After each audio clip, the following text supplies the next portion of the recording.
because I got a few thousand people that are going to get the wrong link, and then they're going to hit the wrong link, and then they're going to say, "What's going on? What's happening?"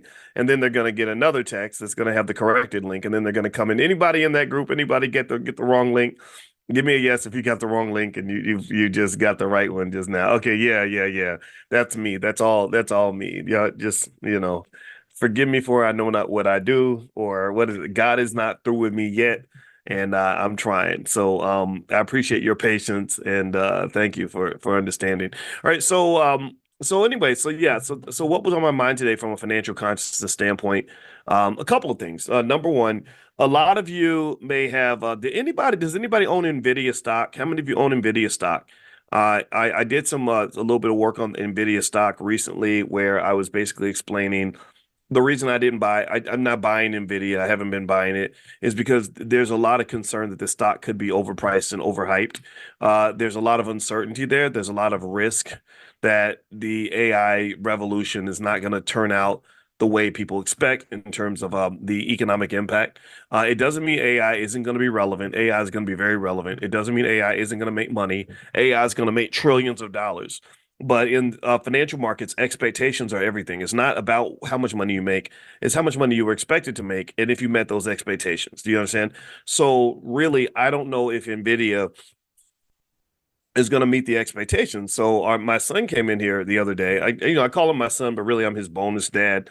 But he's, I treat him like my son because he's in my house, and he came in and he was confused and he said, Nvidia stock, passed its earnings expectations. He said, I don't understand. Like they didn't just make a lot of money. He understands enough to know that if a company passes the expectation on earnings, that they're going to have a stock price jump. And he said, I don't understand because Nvidia went down. If you notice, it went down by 3%, which is a pretty massive market cap impact for a company like Nvidia. Let me see, $1 trillion. What's 1% of a trillion? Sorry, I gotta get that right. Is it? Let me see. Let's see. 10% is 100 billion. So 1% is $10 billion. So when it goes down 3%, that's a $30 billion decline in market value. So a lot of wealth was lost. And I explained to him that it's not that Nvidia didn't make a ton of money. They always make a crap ton of money. They're going to keep on doing that for a long time. It's also not that they didn't exceed expectations. They did. They did the best that they could do. What happened is that there's a third element that doesn't get discussed as much called guidance. And guidance is just when the insiders in the company are sharing with investors like, "Hey, this is what we see down the road. This is what we see." So what they basically said was down the road we see some concerns. We see some competitive pressure. We see some risk factors. But we're still going to make a crap ton of money. Like that's not going to stop. Can't stop, won't stop, with that kind of thing. But we do see that we're going to, instead of making like a complete crap ton, we're going to make a 90% of a crap ton, right? So it doesn't mean that they are not going to make a lot of money. They're going to make a lot of money. It just means that they're going to make a little less than what everyone expected. So this drop in the price, it's not a crash, it's not a plummet, it is a correction. And does this correction make Nvidia into a good buy? I don't feel like it is. I still feel like there's a lot of risk there. And remember, one of the keys of investing is you don't look where everybody else is looking. You also want to look where nobody's looking. Right? That's where you make the money is you find the hidden gems, not the gems that are in plain sight. When a gem is in plain sight, everybody's hyped up. And even in dating, I ain't gonna lie, I'm gonna tell you the truth. When I was younger, I never was interested in the girl that everybody liked. I was always interested in the amazing girl that nobody noticed, where I could see inside of her and see wonderful things that other men may not have noticed. That was what I was most interested in. I met my wife in the library. I did not meet her in the club. I wasn't chasing after certain types of people. I wanted a woman that really gave me what I was looking for, not what the world told me I should be looking for. Do you know what I mean? And that's just a little side, little Uncle Boyce tip on I think what I think creates happiness. And this is why I think you should liberate yourself by being courageous enough to be a free and critical thinker. Like, I think that if you are okay with who you are and you love yourself and you're confident in your opinions, knowing that they're going to be wrong sometimes, right? Y'all saw me make a big mistake just now. I make mistakes all the time, every day, constantly, but self-love is what gets me through it. It says, yeah, I screwed up, but it's all right. I'm the best. I'm the best I got right now. So I'm going to stick with this guy because this guy's worth it, right? And that these conversations with yourself, what that does is it allows you to go left even if the rest of the world is going right. It allows you to see what you think is truth, even if everyone else is like, no, that's crazy, that's wrong, that's stupid. That doesn't bother me one bit because it might be crazy, it might be wrong, it might be stupid, but it's okay because it's me and I'm okay, right? And you're okay. And I think that that plays out not just in terms of investing in people, like dating and marriage, but it plays out in investing in stock. That the ability to kind of just say, I don't need to follow the crowd. I don't need to fit in. I don't need to be trendy. I'm gonna go this way, and the crowd's gonna eventually follow me. Just like I always talk about when I started talking about black wealth on urban radio stations and all that, a lot of people were not doing that. They thought that was nerdy and weird, and nobody would be interested in that. But I was like, no, eventually the world will catch up. Eventually people will understand that this is important. And by about 2014, 2015, I started seeing other people doing the same thing. And it was kind of cool. It's kind of nice to have some company, right? Because we know our economics is important. And I stand to you right now, and will say to you that the goal of every morning when we meet for money in the morning is to encourage you to really, really be consistently brave and unafraid of seemingly radical ideas that are going to be incredibly innovative in terms of how we stand as a community. I believe that if we just sort of embrace very simple things that may seem crazy and weird to other people, but make perfect sense to us, like for example, the idea of training a child on stock market investing when they're 7 or 8 years old, or talking to your child about real estate when they're 5, or maybe getting your children to all consider starting a family business instead of all going to work for massa. I think these are things that I've seen as success models. These are things that lead to empowered, liberated Black people that have lots of money and that are doing quite well and are feeling good about life. I don't think that the model they give you is the one that's going to work for you. That's my 2 cents. So circling back, I brought up Nvidia earlier. I'm not interested in Nvidia. I think it's overhyped. Now, do I own it? I do own it. How did I buy it? I bought it when it was like dirt cheap, like literally maybe half the price that it is right now. And that was because my son brought it to me and he said, "This is how they make the video games and or something." And I was like, "Oh, okay, yeah, I'll buy that because I buy stock all the time." And I think that buying stock should just be a part of your culture, consistency. Now, another little point today is tonight at 8 o'clock, we're having Dr. Boyce Real Estate. So I'm going to bring in Constance Carter, and we're going to do some breakdowns on how you can either buy that first home or you can expand, get the multifamily, stuff like that. Constance Carter is absolutely amazing at real estate. She's extremely good. She's interesting to talk to. You guys have met her before. And so that's going to be tonight at 8 o'clock. And I'm going to text out the link where you guys can do a free trial in Dr. Boyce Real Estate and come to the event tonight for free and talk to Constance and things like that. All right, so let's see here. All right, so next thing, let's see. Veronica says, Dr. Boyce, all the BBS does is of the highest excellence, whether video, website, or course. Would you be so kind to grade my 15-minute video? I wish I could grade your video, Veronica, but unfortunately, I have to be honest with you, I get thousands of emails every day, and it's really hard for me to. I can barely even talk to my wife, and then I got to talk to my wife, or I'm gonna get in trouble. So honestly, I do have one-on-one consultations and stuff like that. There is a fee for that. We have to do that in order to, because I just as much as I wish I could do that for every single request I get, there's some things I just simply cannot do. But if you email support@theblackbusinessschool.com, if you want to do a one-on-one, I do a limited number of 30-minute one-on-ones. I did a couple yesterday. So feel free to email support@theblackbusinessschool.com. But just know it's not free. And that's what we have to do in order to make it work. All right. So anyway, all right. So let me hop in and talk about something that was on my mind. I'm going to talk about what I call Medianomics and the economics of Tyler Perry. I'm going to share a video that I put on my Instagram. My Instagram is Dr. Boyce Money, and I have more than one Instagram because because apparently since I'm this radical crazed black man, they like to take down my Instagram pages and stuff because I guess because I'm just scary or something. And so the one that I had 700,000 followers on, they just killed it and didn't tell me why. So it's okay. You just keep rebuilding. It's life. I have multiple platforms. And so here is this video with Tyler Perry. And I want you to watch this video because I want you to hear what Tyler's saying about the critics that he gets about his Medea movies and the types of stories that he tells. And then we're going to break this down because there's an economic lesson to be learned here. So whether you agree with him or not. So here we go. Okay, Tyler, you ain't talking. There. Talk you out of a place that God has put you in. Hold on, let me do it again. Yeah, but what? No, no, no, no, no. You got to drown all of that out because if you let somebody talk you out of a place that God has put you in, you are going to find yourself in hell. I know for a fact that what I'm doing is exactly what I'm supposed to be doing because for everyone who is a critic, I have thousands of used to be emails from people saying this changed my life. Oh my God, you know me. Oh my God, you saw me. How did you know this about my life, my family? So that is what is important. We're talking a large portion of my fans who are disenfranchised, who cannot get in the Volvo and go to therapy on the weekend. So you've got this highbrow Negro who is all up in the air with his nose up looking at everything. And then you got people like where I come from and me who are grinders, who really know what it's like, whose mothers and were caregivers for white kids and were maids and housekeepers and all of these beauticians that don't discount these people and say that their story don't matter. Who are you to be able to say which black story is important or should be told? Get out here with that bullshit. Yes. Yeah, but what? No, no, no, no, no. You got to drown all of that out. All right. So first thing I want to say is let's do a quick straw poll.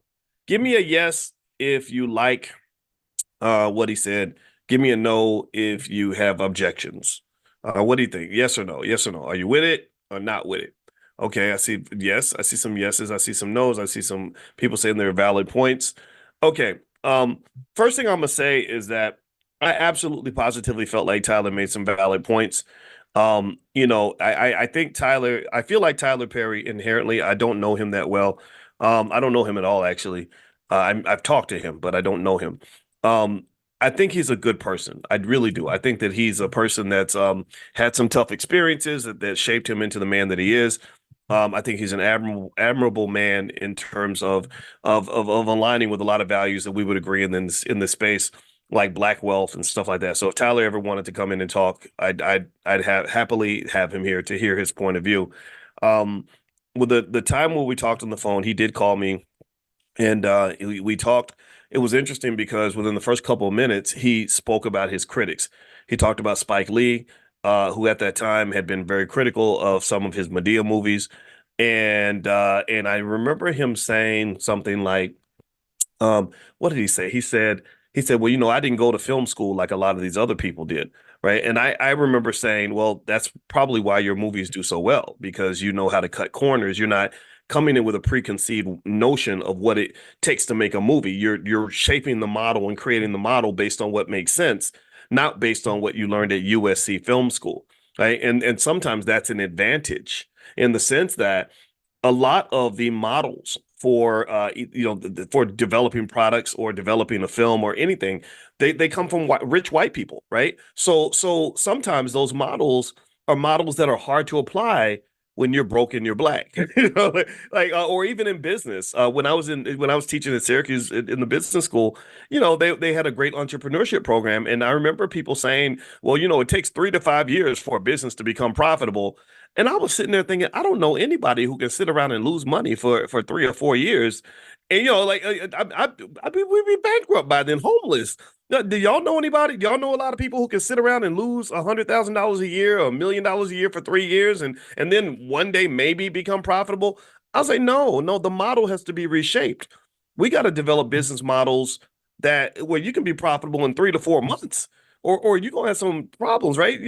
So I like that part of what he said, and I said that's probably why you're good at what you do, because when you reshape the model, you can do little things that Tyler is has that has led to his success. Like he can shoot 10 episodes in the amount of time that Hollywood might take to shoot two.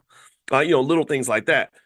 Okay, so with that said, and we did talk about money, and I did ask him. I said, "How does it feel to be on the cover of a magazine?" Because right at that time, the day before, I'd seen him on the cover of a magazine where they said he was the highest paid person in Hollywood. And I said, "How does that feel? That's got to be crazy." He said, "I hate it." He said, "I hate when everybody sees how much money I make." And I said, "Yeah, I hate it too." And he said, "Because people don't see how much money it costs, how much you have to invest to build something of your own. People see, so and so made $10 million or $100 million. They think it's like a paycheck. Like you got that money, you can just run to the club and go to the Nike store and go to the Gucci store and just buy a bunch of stuff. No, when you're a business owner, you're not signing the backs of checks, you're signing the front of checks. You got to pay money to run that business. You've never seen me ever go out here publicly talking about, look at how much money I made, y'all. I'm balling, y'all. I'm Dr. Balling ass Boyce Watkins, man. Look at my car, man. Look at my jet, man. I don't do that. I don't, because it sounds stupid. But then, second of all, I don't do that because people who see that, first of all, it makes you a target. The Chinese have a saying for this. They say the fattest pig always gets slaughtered. So one of the things that hip hop did to a lot of black males who are in the financial the financial literacy space is it got a lot of them to start acting like rappers. So I'll see people that literally will walk around like rappers and will love to show themselves on a yacht and drinking champagne and driving a Bentley and all this other stuff. And I'm not saying that's not nice to do. I'm not saying that you can't have a plane or a yacht or a Bentley. I think all those I hope God blesses you with all of that. But everybody ain't got to know everything you got. Everybody ain't got to know for two reasons. One, somebody said Boyce with gold teeth. Yeah, I'm not gonna get gold. I'm gonna get platinum, y'all. I'm gonna get a platinum grill. Anyway, so but the thing is, for number one, when you brag about how much money you have, you really become a target. We've talked about this. We've talked about how you have to be aware of how other people see you. So when people see you as the rich guy, somebody's going to try to rob you. Somebody's going to try to scam you. They're going to bring every sob story within a 100-mile radius to you, expecting you to pay. Whenever you go to dinner, they're going to expect you to pick up the check. It becomes very overwhelming. It becomes a burden. Number two, when you're bragging about how much money you have, and you're putting all that on Instagram, that's a problem because you don't know what other people are going through. I mean, that's just it's almost gaudy and rude to say, look, I got $1,148,000 in my bank account, and somebody else can barely pay the rent. That's not gonna generate a positive response for some people. Some of them are just gonna get mad at you and think you're being obnoxious, and then some of them are gonna feel sad about their own lives. Studies show this. Studies show we talked about this about these internet influencers that want to show off how much money they have and how it makes some people feel really bad. Like, damn, like, man, you're 27 and you're making $1 million a year, and I got to go to work today at Taco Bell. So why would you do that to other people? Why would you even behave that way? Like, I think that wealth is important, and you should nurture it, grow it, protect it, build it, find it. I want you to have all of it. But when you get it, it's just not generally wise or mature. We have that term, and I talk about a lot in my book, called economic maturity. It's not economically mature to be all flashy. I'm gonna tell you the honest to God truth, and this is where people start thinking I hate rappers, which is not true. But hip hop did all that shit to you. Excuse my French. Hip hop did that. It did that to a lot of our black men. That's why we got a lot of 45-year-old teenagers. Hey dog, I'm up in the club, man. Just silly stuff. Silly stuff. I'm not even judging you going to the strip club. Go do that. If that's your thing, go do that. But why does it have to all be on Instagram? And why is that some sort of false status of success? That's one of the reasons why I'm sure if I ever met Floyd Mayweather, he would think that I don't like him. It's not that I don't like you, it's that you haven't evolved, you haven't grown in 25 years. You all you've done is the whole Money Mayweather thing, which I get it. That's part of your brand. People cheer that on. I don't. I think that that's sad. I want to see. Mayweather the philanthropist. I want to see Mayweather the businessman. I want to see Mayweather the grandfather. I want to see Mayweather the pillar of the community. I want to see Mayweather the corporate mogul who's employing 100,000 black people. That's what I want to see. I want to see that part too. I've seen Money Mayweather since the 1990s probably. I've seen Money Mayweather for many years. I don't want to see him no more because he looks like a little kid. And that's they call that the infantilization of the black male, that American society incentivizes black men to never grow up, to become these Peter Pan like characters. If you notice, think about it. Diddy, I've known about Diddy since the early 90s, and he was doing the same dances for like 30 years and looked the same. He did the same stuff. He sounded the same. Like he was never gonna get old.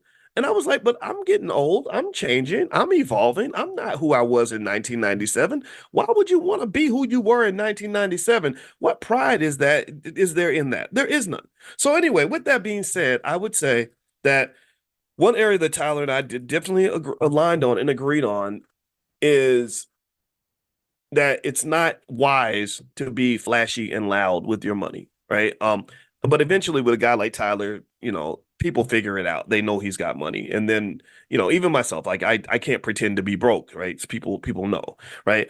But so the other thing we talked about was the Medea dress. I remember I didn't even ask him about this. He brought this up. I was just listening. When I talk to people, I just tend to listen. I don't really feel like I should be talking the whole time. And he started bringing up the Medea dress, and he said, "I hate them. I hate wearing that dress, and I'm gonna stop wearing it or something." And I'm sitting there thinking, "Yeah, right, because you've made hundreds of millions of dollars wearing that dress. Why would you take it off? You're in now with both feet, so like, I wouldn't wear the dress. I don't like the dress. Personally, I don't like the broad, vast emasculation of the black male where they got all the black men wearing dresses. I did a count. I counted. I did it with my wife. I said, look at how many black men in Hollywood have worn dresses. And then I tested people. I said, I can name 10 or 12 at least black male actors who worn dresses in the last 5 to 10 years. I said, give me 10 white male actors who've done the same thing, prominent, famous, super famous white males, and people couldn't really give me 10. And think about this. This is very strange because there's far more white males in Hollywood than there are black men. So it should be easy. You should be able to find like 60, right? But you can't. And when they did, they would pull up people like Mrs. Doubtfire and I'm like, but that movie was made in, like, what was it, 1993? Like, you got to go back that far so again, I think that there's something to it. If you know history, if you read books like Powernomics, Black Labor, White Wealth by Dr. Claude Anderson, he tells you there's a whole history of the black male being loved and appreciated when he appears either as a feminine creature, or either as feminine, a female, or a child, or ignorant, very ignorant, childlike, very non-threatening. That those are the things that make people feel comfortable with these men. So when you show up in that your black son is masculine and intelligent and also ambitious, like focused and ambitious, those are three things that will make him very threatening.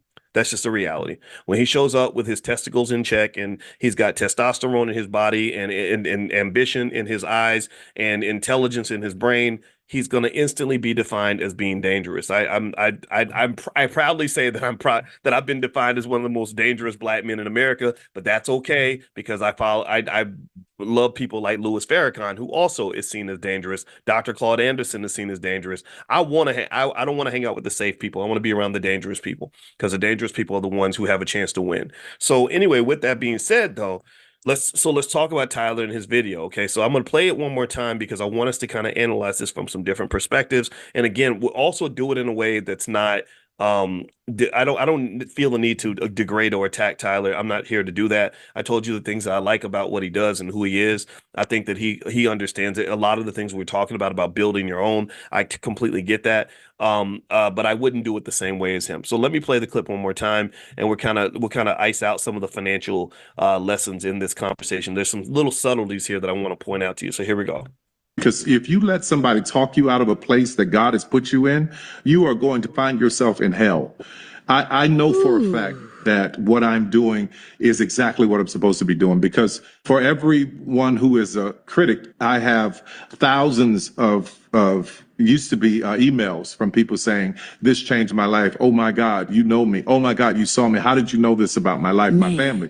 So that is what is important to me. We're talking a large portion of my fans who are disenfranchised, who That's cannot right. get in the Volvo and go to therapy on the weekend. That's So you've right. got this highbrow Negro who is all up in the air with his nose up, looking at everything, and then you got people like where I come from and me who are grinders, who really know what it's like, whose mothers and who were caregivers for white kids and were maids and Amen. housekeepers and all of these beauticians that don't discount these people and say that their story don't matter. Who are you to be able to say which black story is important or should be told? Get out here with that bullshit.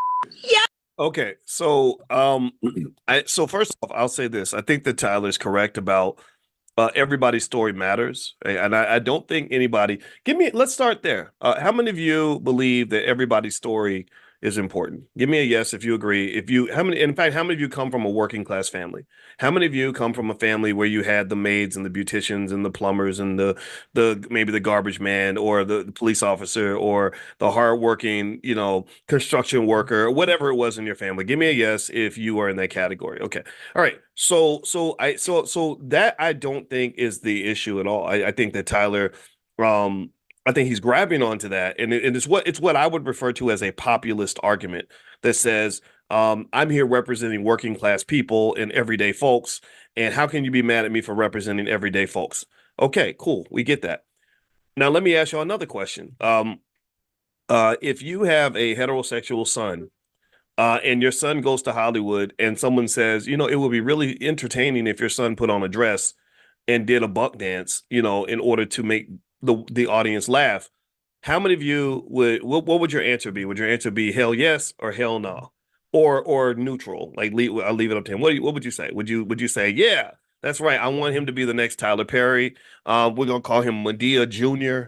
And we're gonna we I my son's gonna he's gonna be known as the second most famous black man to wear a dress in Hollywood. What would you say? Okay. So here's what I want to kind of get to is I think that Tyler a little bit. I have to honestly say it's a little bit of a deflection. I don't think anybody has a problem with him telling the story of working class black people. Most of us at some point have had a black job. Like most of us at some point, or we have somebody in our family that we love and respect who worked hard at a black job every day, and they did it on our behalf, and we're grateful for that. My grandma, who's right behind me, Felicia, that's our Panther. She had a black job her whole life. She worked at the Census Bureau, and she never made more than $22,000 a year. But she taught me about financial intelligence because even though she raised those kids by herself and never made more than 22,000 in a year, she had perfect credit, zero debt, house car paid off, car paid off, everything else. I mean, she was just on point. And I remember my grandmother telling me something that really affected me. She said, Coco was my nickname. She said, Coco, you never want to spend 30 years at a job that you hate. She said that is the worst feeling in the world, and she talked about it like it made her feel like a caged animal, and that stuck with me because we all listen to grandma, right? Grandma's wisdom is important. So that led me to say, I don't want to do that. I'm not doing that. I thank you for making your sacrifice and thank you for sharing the pain with me so that I don't transfer that generational pain on. I'm not going to celebrate this lifestyle so much. I'm gonna celebrate the fact that we were able to elevate, right? So we're gonna have a celebration for the elevation, and the celebration of the elevation and aiming for the elevation does not, in my view, make you some sort of highbrow Negro. There's nothing highbrow about saying, we went through hell back in the 70s and the 80s. We don't want our kids going through the same hell. There's nothing highbrow. That does not make you uppity. That does not make you a snob. That it doesn't. It means that you just want something better for your kids and you want something better for your family. You're not gonna say like, okay, just go do what I did. I white people they peed on me every day and didn't pay me nothing but two nickels and a hamburger and I want my kids to have the same thing. That's not that's I don't think that's the best approach. So when he used that term highbrow Negro, I thought about it. I said, come on, man.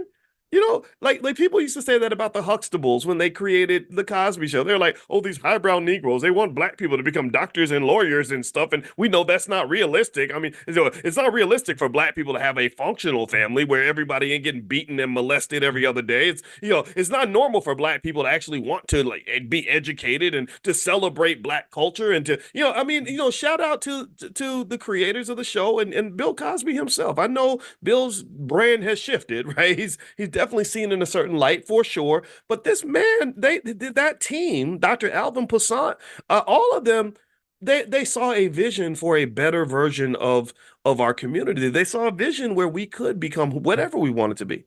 They could he could have been, Cosby could have said, I'm a comedian and I really want more laughs. I need to get white people laughing even more so I can make more money. I think if I show up on the Cosby Show in a dress, that's really gonna get him. Now he could have done that, right? He could have showed up. It would have been funny. It would have been a great episode, right? Like Dad's wearing a dress. But there was something where he said, "I'm gonna draw the line."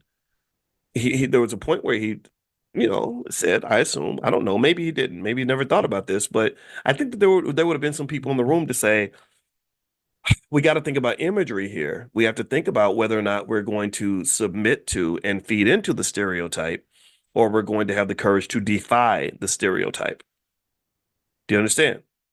So while I think Tyler Perry is a great man, and he's a man that I admire immensely, I told you we had a great conversation on the phone. Nothing against this man. I love Tyler Perry. I don't like Medea. I love Tyler Perry, but I do not like Medea. And it's not because Medea exists and I think that there's like the LGBT and trans and all there's all that happening in the world and we have to acknowledge that. And I love you if you're in that category. Nothing wrong with that. If you wake up in the morning, you a guy and you feel the urge to put on a dress, then that's okay. I support you in that because I think maybe that's just in you, right? I'm not going to judge that. But when you're telling millions of black boys that in order for you to be successful in America, you're gonna have to play the game. That's where I kind of start saying, hold up, wait a minute. What game we got to play? How far, yeah, okay. We're not gonna make $1 billion like you, but maybe there are some things that are more important than money. Because the unfortunate challenge that Tyler Perry has to override is that I saw, let me tell y'all how great of a guy Tyler is and why I respect him. I called Tyler. After we talked, I called his office and I said, I'm coming to Atlanta. I'd like to do a tour of your studio. This is not the new one. This is the old one. And Tyler is such a good guy that he reached out to his number two in command. He was out of town because he's probably on his jet going somewhere. And he reached to his number two guy and said, Dr. Watkins is coming to town. Can you do a tour for him? And I went there and with my goddaughter, and they gave us a 2.5 hour tour of that studio. We saw every piece of it. I saw so many awesome things he was doing. He had pictures of like black Hollywood legends that had been forgotten. He showed honor to all of them, and the studio was amazing and high tech. And we walked through every single part of it, and I was so impressed. And this is the old one. This isn't even the new one. And this man has done a lot, and I think that the good probably outweighs the bad. But one unfortunate reality that he's going to have to deal with is that to some extent you could make the argument that that was the house Medea built. I don't know if that empire would exist if that man wasn't so deeply committed to putting that dress on. So despite the fact that he told me, I told you when he told me I'm going to stop wearing the Medea dress. I mean, he told me it's like 10 years ago. I was like, you ain't taking that dress off. Number one, it's making too much money. Number two, I wonder how much you enjoy putting the dress on.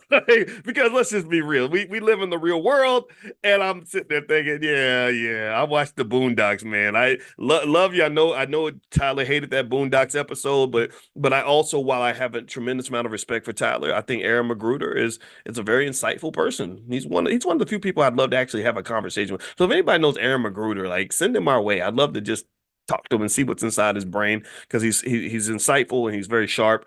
I think Tyler got really upset about that episode that he did on the Boondock. See, this is why, in case you want to know, like when I talk like this is why I don't get invited to stuff. This is why I'm kind of an outsider. Like I would never be invited to Invest Fest because I know Tyler's involved in that. But I went to support because I love what they're doing. But I never would expect if they ever said, "Hey, we want you to get on stage," I'd be stunned by that. I'd be like, "Why? Why would you want me on stage? Like, I'm not. I don't play the game very well. I'm just not good. I don't take those social cues to know what I'm supposed to say and not supposed to say." Because I'm going to say what needs to be said. And I think what needs to be said is that to some extent, while Tyler deserves to be admired for what he's accomplished, I think that there are other people who drew a certain line to sort of defend their dignity or to defend the imagery that these bastards in Hollywood just want to throw up here about black people. And these people didn't make as much money and they deserve to be respected too. They deserve to be respected just as much.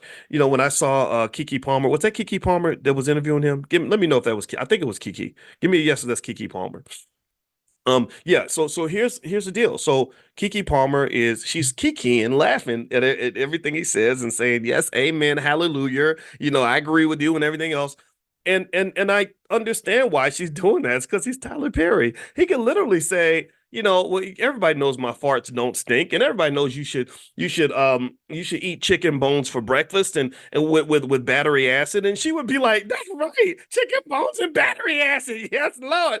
Why? Because he's a rich guy. This is what money does. This is what we talk about financial consciousness. This is what money does. When you are rich and powerful, and I go through this sometimes, to be honest with you, I told you when I started making money, my jokes became funnier. People wanted to be my friend.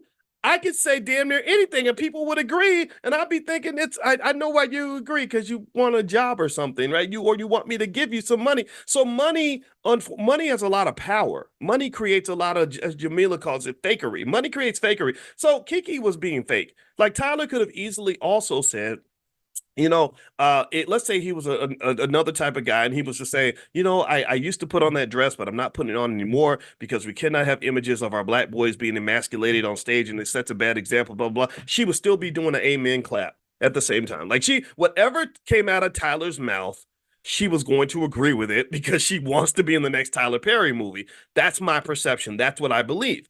And so I don't think there was I didn't necessarily like exactly how that interaction went down. I heard him, and I don't think he's wrong about all the stories needing to be told. But I think that he was kind of missing the point that people don't have an issue with stories being told about working class black people.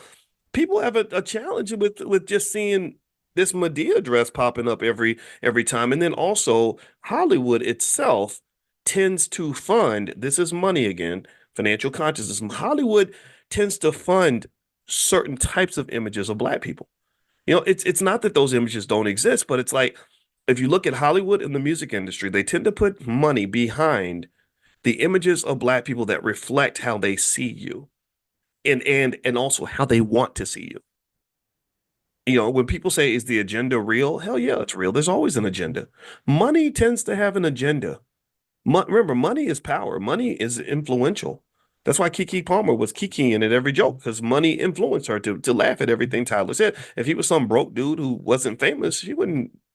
There'd be some things where she wouldn't agree with that, right? So I kind of think that Tyler, what you can learn from a business standpoint, though, from him, which is to me a compliment to him, is one thing Tyler does that I respect immensely is Tyler knows who his people are. He knows who his audience is and he serves that audience. He knows his fans very well. He knows that it's mostly black women who go to church and they've been through a lot of trauma.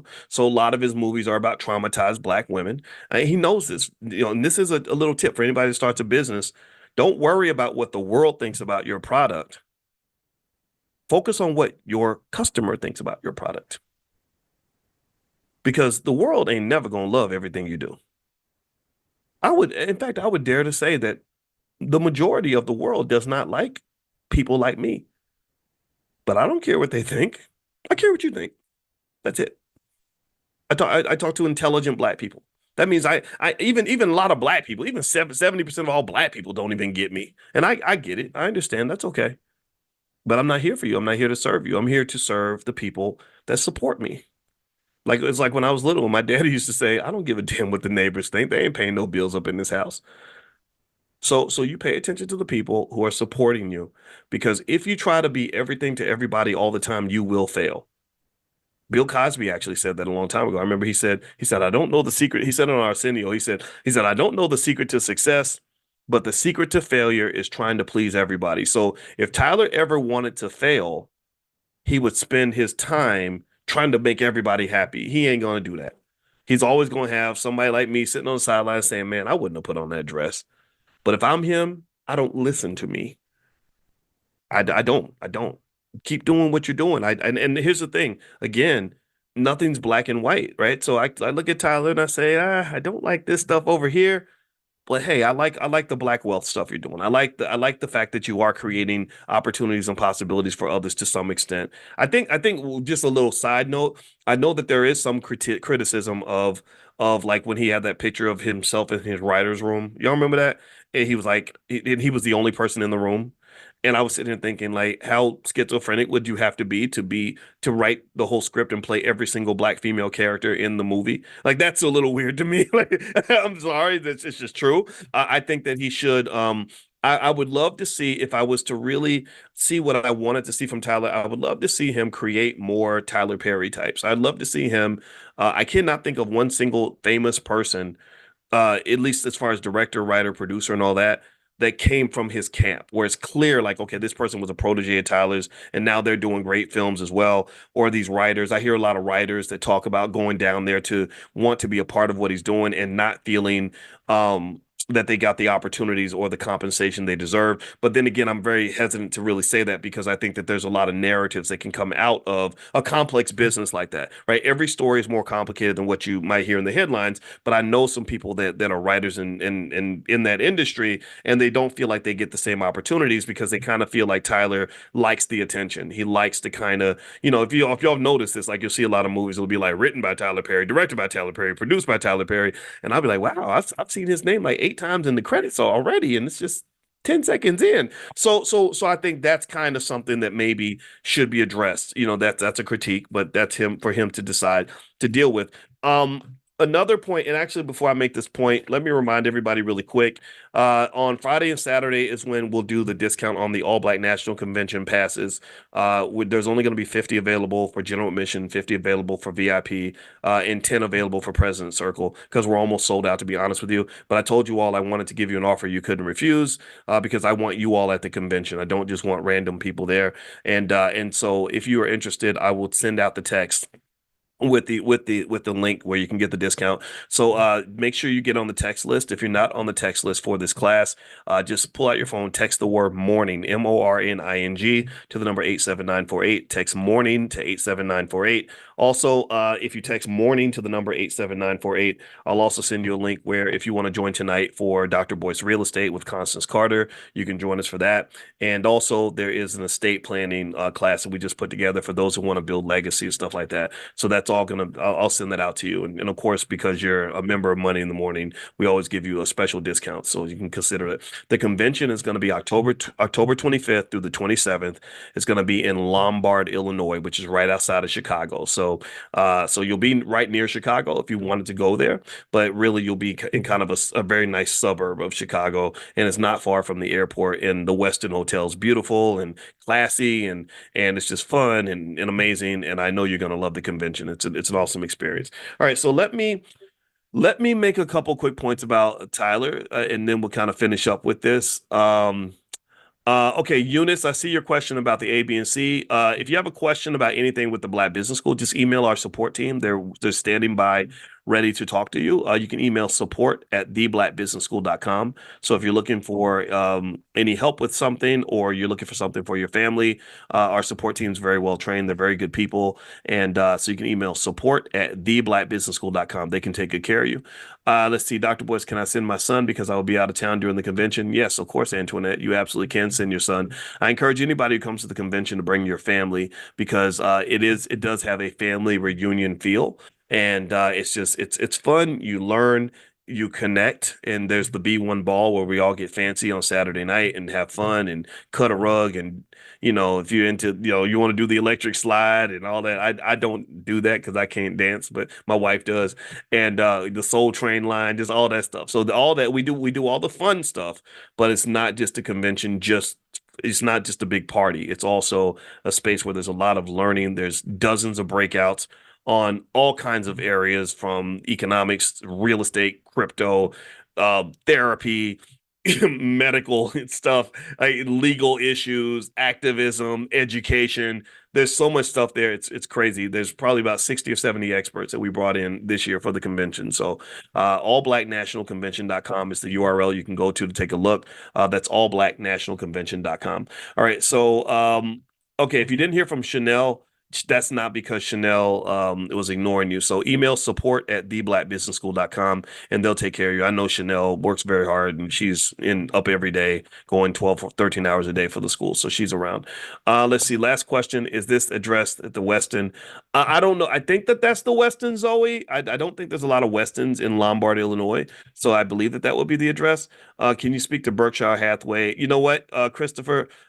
Not today. That's a little bit off our topic for today, but what I can do is I'll do a Q&A and we'll do that. We do Stock Market Tuesdays, by the way, where you come in and you ask me all the questions you have about stocks. And what I'll do is I'll send you also a link where you can join our stock market class if that's of interest to you. All right, so let me hop in and finish up on this point with Tyler Perry. There's a couple of other points I wanted to make on this. In case you want to know how Tyler Perry makes his money, let's break this down. So he's worth about $1 billion. So he's one of the wealthiest entertainers in the world. He owns and operates Tyler Perry Studios, which is an amazing, large, beautiful studio. Medea, and just the Medea brand alone, I'm willing to bet you is worth at least several $100 million, if not over $1 billion. If somebody said, I want to buy the Medea brand from you, like it'd be like buying the black version of a Mickey Mouse kind of brand or something like that. It would cost a lot of money because he knows this. He can plop a Medea into a movie and that movie can go make 50 million or 100 million or whatever, right? So the Medea brand is worth a lot of money. It's a franchise. It's an entity.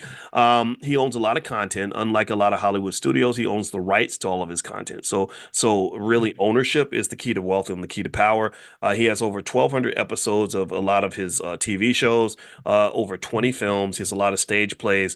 And really, I can tell you, again, as much as I might critique the Medea side of the whole Tyler Perry brand and everything else, I can tell you this: the I did talk to my daughter when my daughter, our youngest is an actress and singer and dancer and all this other stuff. And I said, we should study Tyler Perry, because Tyler Perry is a guy who will never have to try hard to be a movie star because he can make the movie and make himself the star.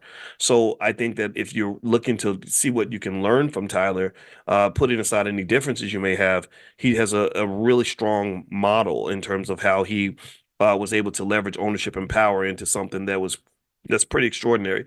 He has a lot of streaming deals. He has a lot of real estate. His studio is about 330 acres. It's in Atlanta. He has a lot of luxury homes, stuff like that.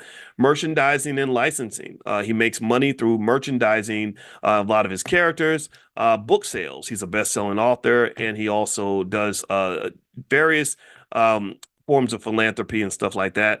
And of course, that's not without controversy. You can go online and find people that have issues with him for various reasons. But again, I don't know. I can't speculate on stuff. If somebody says, "Oh, Tyler Perry stole my idea," or something like that, I don't know. I have no idea. I would just say for sure, though, that there are pathways to protecting your ideas, and if you do share them. And one thing I will say too is sometimes we get into in the Black community, we have to be really careful about hero worship. There was a young lady that I know who's really talented, and she's actually worked at Tyler Perry Studios. She's worked with 50 Cent. She's worked with some other platforms. I forget which other ones. And one thing I remember talking to her about was I said, "You talk to me a lot about how amazing all these other people are." And I said, one thing that the problem with that is that you're so busy seeing how great they are that you don't see how great you are. And I said, honestly, I said, I know celebrities, I see them, right? And I can tell when someone has talent and when they don't. And I think you have as much talent as all of them. But I said, but you'll never. see it if you don't see it. If you're so busy looking at what everybody else got, you don't see what you got. So one of the biggest challenges, a big consciousness problem in our community, in my opinion, is that we spend a lot of time really worshiping celebrities and putting them on a pedestal. And I think that that's inappropriate, and it's just bad policy, because not only does it take away the amount of time and energy you can spend understanding what you have, but it's also sometimes it's BS. Sometimes a person is only famous because white people put them on TV. And one thing that I can tell you is from me knowing famous people and hearing the stories that the public does not hear, you will be absolutely amazed at what some of these Negroes did to get their little opportunity, if you know what I mean. You'd be amazed at how many of these famous celebrities that you love was bending over on everybody's casting couch to get that movie role. I'm talking about people that you look at, oh my God, yeah, I admire you so much. I get it, but I don't think you should spend more time celebrating what they did than really speculating and visualizing what you can do. I just don't think it should be overhyped, because remember, a lot of them are famous because white people selected them to put them on TV. So by virtue of you being an intelligent black person who's unapologetically black, there are opportunities by default that they're going to receive that you will never ever get. You will never get that. I'm sorry to tell you this, but hanging out with people like me is not going to make you popular in America.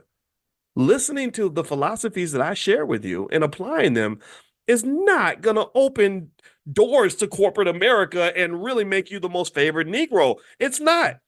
So if your goal is to climb the ladder in the Democratic Party, you better not tell your boss that you listen to people like me. If you're trying to climb, I talked to a sister the other day who worked with a major corporation. They had me come speaking, and she had me on her podcast. And I said, I was really afraid for you, because you having me come speak at your job, you got to be careful. That might get you fired. This is just the reality of what it is. So I would say to you, the best thing you can learn how to do, the best thing you can learn is how to build your own, how to build things of your own, and to be proud of that. Be proud of that. Just know that great empires start off as raggedy little businesses, 9 times out of 10. Apple computer started off in somebody's garage. Amazon started off with this raggedy little business where Jeff Bezos had a sign and he wrote Amazon on it, and that was his office. Right? Tyler Perry started off homeless, selling his little DVDs out of the trunk of his car, but he had a vision in terms of how to create something that an audience wanted and how to sell a damn ticket. He understood business models. I don't know if he learned it from the streets. I don't know if he learned it from a university. I don't know how he learned it, but he understood the pathway to revenue creation, and that's how he became who he is. And God bless him for that. I don't give a damn. Again, Tyler, if you hear this, man, don't even worry about what I said about you putting on that dress. You do you, man. I respect that 100%. So what I'm saying to you is, do you do build yours. What is yours? Forget what they doing. Forget these stupid celebrities. What are you doing, and what are you pouring into on a regular basis that's going to give you whatever it is that you want in this world? Because the things that you invest in are the things that are going to have the greatest likelihood of succeeding. The things you don't invest in are going to have the greatest likelihood of failing.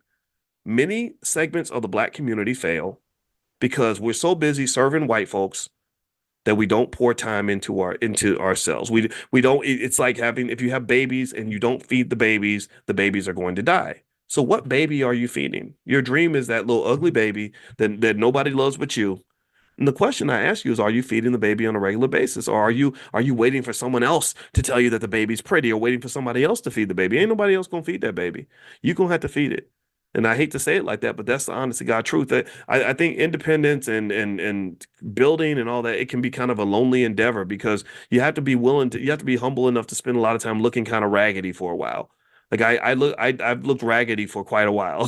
I've struggled in areas where people would say, it would be a lot easier if you just went over and signed up at JP Morgan Chase and went to Wall Street. It would be easier if you simply stopped doing the crazy stuff you're doing, Boyce, and just played the game a little bit better. I've heard this my whole life. I have. And fortunately, I've reached the point where I've made millions of dollars without playing the game. So now you can't tell me nothing. Now I ain't even worried about it. But it wasn't the same when I couldn't even pay my car note. And I had a PhD. You know what I mean? I had skill sets. I had something to offer, but the world did not see me. The world did not see me. Y'all started to see me because I had to go find y'all. I had to go look for you. I was desperately looking for you. When you meet me and you hug me and I hug you and I hold and I squeeze you hard, it's because I love you and I appreciate you. Because I was all by myself. And every voice I heard was, you can't do this, stop this, you're too pro-black, you're too. And I remember just kind of saying, but this doesn't make sense. This ain't right. They're doing us dirty. They're mistreating us. These people are crapping on us, and we just sit here and we take it because we think that that's what we have to do. And something inside of me, just like Tyler says, God told him to put on the Medea dress. I don't know, maybe he did. God told me, like, no, just stick to your guns. It's gonna be all right. And so long story short, I'm just gonna say I don't know what God is telling you because I do believe in God. I do believe in the universe and the subconscious mind and all that. Whatever God's telling you, I think that that's probably right, and I encourage you to be okay with listening and not trying to play both sides of the fence. Whatever it is, you got to commit to that, whatever that is. So that's it. I'm done. Thank you for listening. I enjoyed my time with you today. And again, if Tyler sees this, no hard feelings, man. I got to be honest. And I hope you all have a great day. I will see you all tomorrow. If you want to get invited to the private Zoom for this class, make sure that you text the word morning, MORNING, to the number 87948. Text morning to 87948. I will send you an invitation to join Dr. Boyce Real Estate tonight. I will also send you an invitation to join the estate planning class if that's what you want to do. And also, I'll invite you to the convention and make a special offer to those of you that are in this class. And so all that's going to happen this week. So God bless you all. Have a good day, and I will see you all soon. Take care. Really happening under the surface. And in case you want to know, I'm kind of considered by some to be a social media influencer, but I don't consider myself to be that. I'm a financial scientist. I got my PhD in 2002, and so I personally think that it's a little bit deeper than talking about economics, a little bit deeper than just sounding good on Instagram. But that's part of the process, and I think social media is a valuable tool for the sharing of ideas. When I started to talk about Black wealth and Black economics back in 06, 07, I remember seeing the internet and YouTube and all that and kind of thinking, I bet you. And I did the math in my head and I said, instead of me teaching 30 people in the classroom, maybe I can teach 30,000 people at once. And that was literally my logic. And one area where I'm kicking myself, you talk about missed opportunities, is I started my first YouTube channel in 2007, and I got a lot of subscribers really fast because nobody was on YouTube. But the thing was, something happened, and I think that my content ended up getting banned because I didn't really think about like the copyright stuff at that time. Like nobody thought about all that. And I said, "Oh, screw this thing," and I just left YouTube for about 6 years. And it was in like 2013 where I remember just kind of noticing like, okay, this YouTube thing seems to be taking off again. A lot of people are getting on YouTube. So I got on YouTube. And again, I didn't even realize, like in hindsight, that was early. 2013 was early too. Like 2007 was super early. If I'd really pushed hard in 2007, I think I would have had 10 million subscribers. But even with 2013, it was very easy to get. I know like on one channel, I have like about 550,000 subscribers. I have another channel with almost 400,000 and another channel with 200,000 and another channel with 80,000. And so it was very easy to kind of still build that. It's much harder now. It's harder now because everyone kind of later on around the pandemic kind of figured out that the internet was kind of cool. For a long time, nobody did anything on the internet. Or I'm gonna say nobody, but a lot of people didn't because they thought that this other stuff like TV and whatever was better. And I think when the pandemic happened, that's when even the celebrities like the Shannon Sharps and people like that started saying, oh, wait a minute, there's like this really big thing happening online. Maybe I should look into that. So that's kind of been the evolution of social media from my perspective, also things have changed in terms of the business models. Back in the day, people will create these websites and have a product on their website and do really well, really fast. Like Jamal and Martin from Bossip, they were making 15, $20 million a year just from their little blog. And then what happened was that monetization model changed because what would happen is the companies would give money to these agencies who would then distribute money to the bloggers. based on the amount of traffic you had, you would get, ad revenue from that.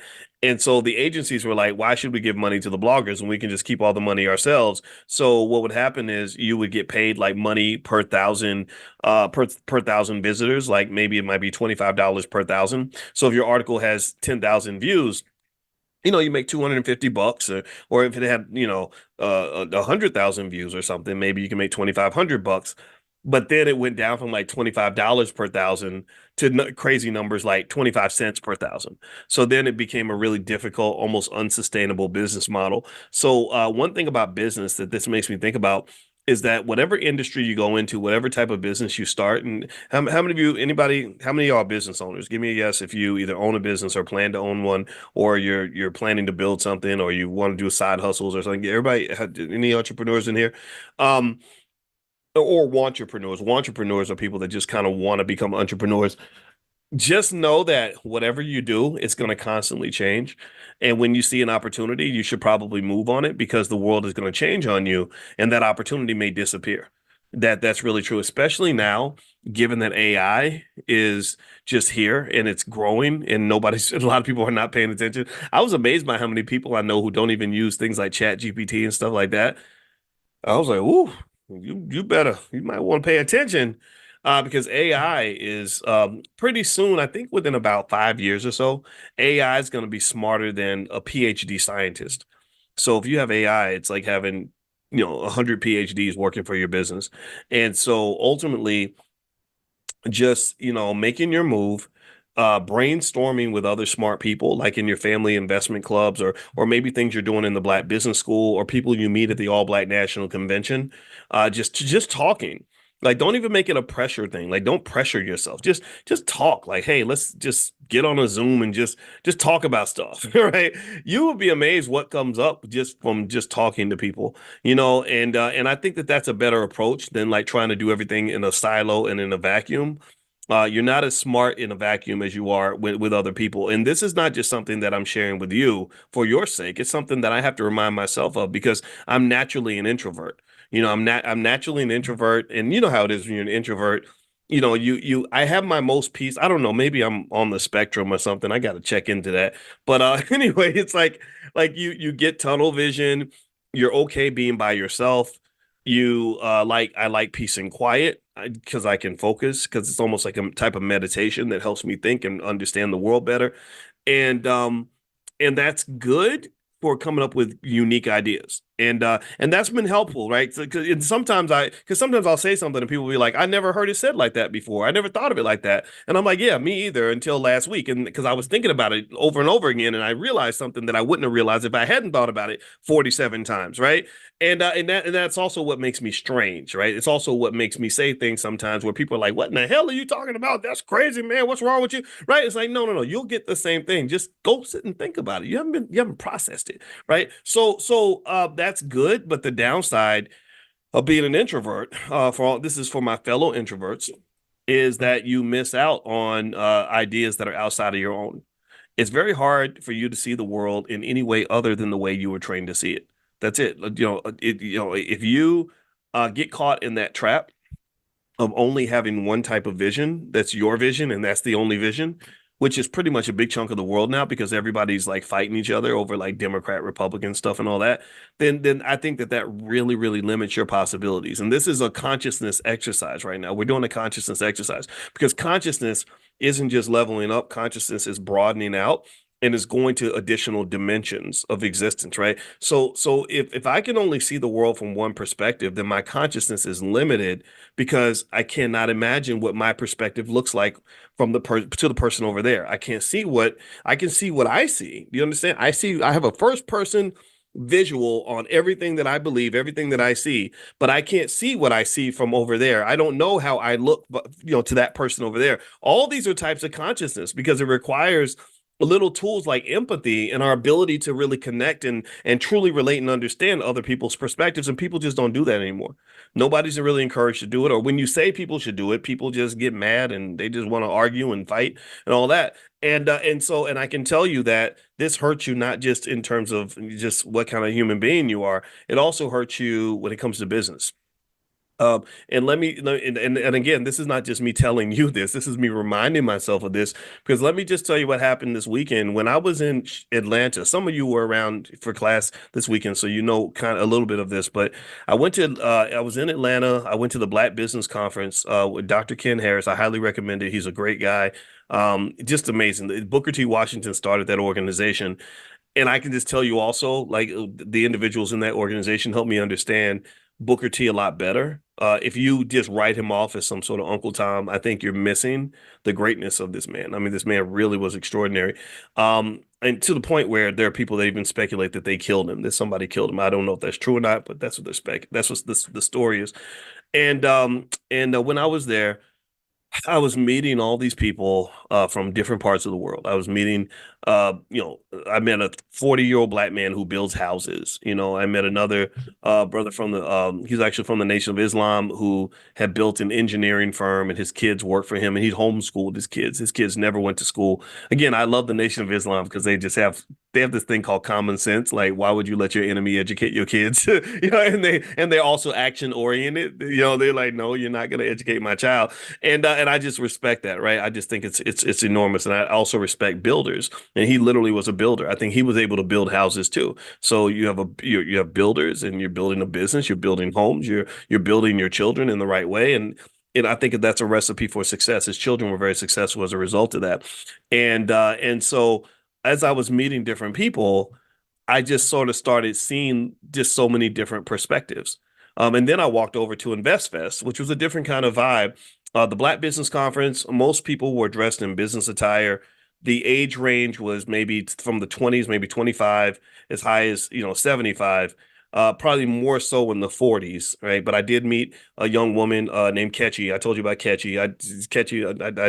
She left an impression, and she was super smart. She was 30 years old. She read all the Dr. Claude Anderson books and was eager to be around business people that could help her kind of see things and grow and learn. But then I went to InvestFest, right, which has a different kind of approach. InvestFest, to some extent, they're deeply connected to hip hop culture. I think 50 Cent was there, and Steve Harvey and Tyler Perry and things like that. And I went over there mainly because D1 was performing, and D1 is my buddy. Y'all know this, and so I was supporting D and just kind of walking around, and I was seeing a lot of younger people. I saw people maybe in their 20s and 30s, and I got perspectives from them. I talked to a ton of them. A lot of people were stopping me, and if you were one of those people, I appreciate that very much. It was nice to see you and hug you and everything else. And I was just there to learn. I was learning and observing and just kind of seeing different ways of kind of viewing this economic thing. And so, one conclusion that I came to that made me really happy is I said, "Man, this is what's up. This Black economic revolution is." Going full throttle right now. And I think it's only going to get bigger from here. I think this is just the beginning. This is the infancy. This is what I used to dream about. I told you all that Martin Luther King, his unfortunately they limited him before his death to this dream of little black girls and little white boys holding hands and all that. That's not I mean, you can hold hands with whoever you want, but that's not my dream. My dream was something like InvestFest, something like the Black Business Conference where you've got just thousands and thousands and thousands and thousands and thousands of black people who are unified around one idea. We're not unified around Democrat, Republican. We're not unified around gay, straight. We're not unified around male, female. We're not unified around other. We're unified around economics. Tell me if you agree. Like, I think that if I walk in and I say, black people, we need to build generational wealth, it's going to be almost like unanimous agreement. Like, let's test it right now. Do you believe black people need to build generational wealth? Do you believe that we should have a legacy for our kids? Do you believe that we should have higher income? Do you believe we should own property? Right?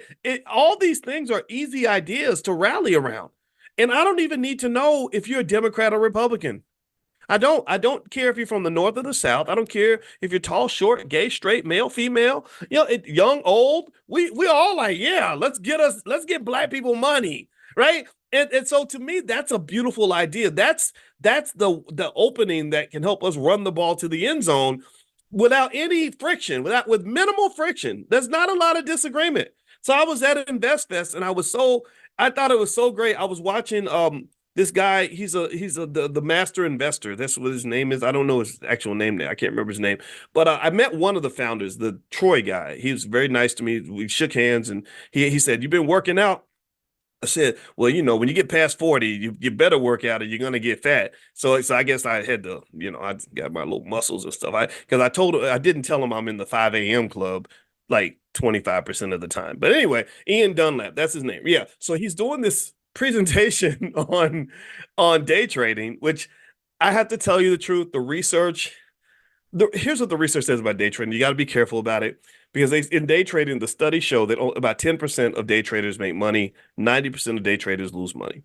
Right. So this is one of the reasons why I don't do a lot of that. I don't, the candlesticks I know all that. We saw that in grad school. And when I was in my PhD program, they pretty much told us like, don't endorse that. That is not, but it doesn't mean that it's fine. It's fine, but it's not easy and simple, right? Like for example, when I mentioned like the $5 a day plan and I say just buy some S&P 500 stocks and do it consistently and your wealth is definitely going to grow. This has been proven to consistently work for anybody who does that basic thing, right? Whereas day trading is a little more complex. Um, it has ups and downs, but I understand why people want to participate in it. So it's not in any shade toward those who like day trading. I personally just don't really get into it that much because it's you know because of that, right? But what I was impressed by was I just saw him doing this presentation, and it was right before D1 was about to speak, and I was like, wow, this is so great to just see all these like young people, thousands of them sitting in this room and taking notes, like intensely paying attention to this conversation about stocks in the stock market. Because I've mentioned to you all, I think you can keep it to make it as simple as possible. Here's what you got to understand about the stock market.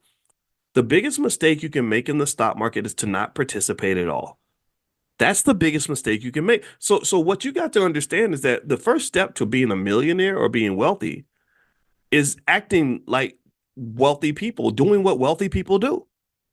Most wealthy people are in the stock market. So if you think you're going to be wealthy and not touch the stock market, well then that's like saying I'm a I'm going to drive across I'm going to get across Cincinnati in 5 minutes but I don't have a car.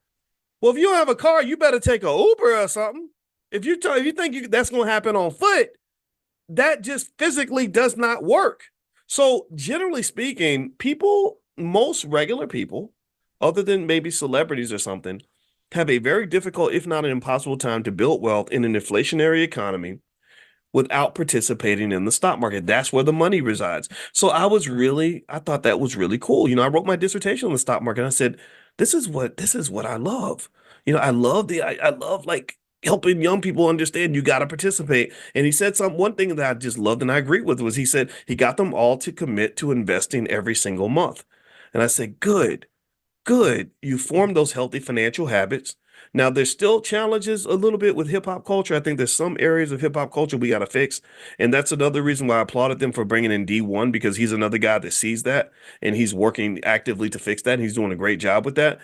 Because if you don't fix your culture, then you're not going to really have wealth. All the money that comes is going to be like Mexican food. It's going to go in and go out at the out the other end real quick.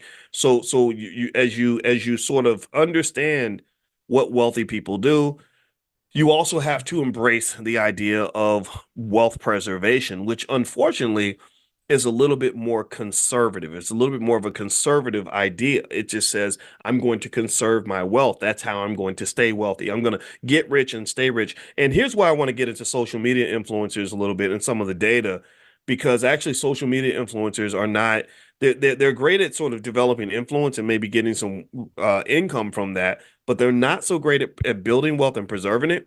And I'm gonna share some stats to kind of help you guys understand that. And by the way, just a reminder, I'm gonna send out one more time later on today that list of cybersecurity stocks.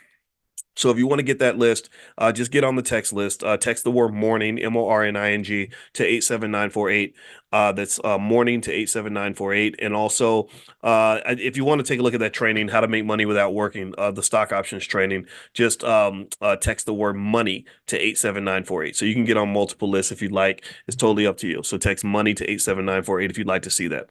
All right. So here are some stats on social media influencers and why there's kind of an economic danger to what social media influence does to us, mentally and otherwise. So, first off, there's a 2023 study that found that 12% of social media influencers who earned over $1 million annually face bankruptcy or severe financial distress within 5 years due to lifestyle inflation and poor financial management. So, basically, what they're saying um, is that after you get rich, there's a huge cost to acting rich. And when I say acting like wealthy people, I'm talking about the getting rich part. But the where you don't want to act like some wealthy people is the whole idea of throwing your money away as a sign of wealth, right? So a lot of Instagram flexing, showing off, keeping up with the Joneses, letting everybody know how good, how well you're doing. Not only is that dangerous and problematic, but it's also a wealth killer, right? So a lot of the social media influencers who might, I don't know, take pictures of themselves on a private plane because they bought a private jet to sort of show off on Instagram. There's a consequence to that, and it leads to bankruptcy. Also, the other thing about being a social media influencer, and I've seen a lot of people who want to be social media influencers, and I would say if you're not prepared to really, really commit to it, I don't know if I would do it because most social media influencers don't make very much money. Let's see. According to another study, they found that in 2022, they did this study. They said only 4% of social media influencers earn more than $100,000 a year, while over 60% earn less than $30,000.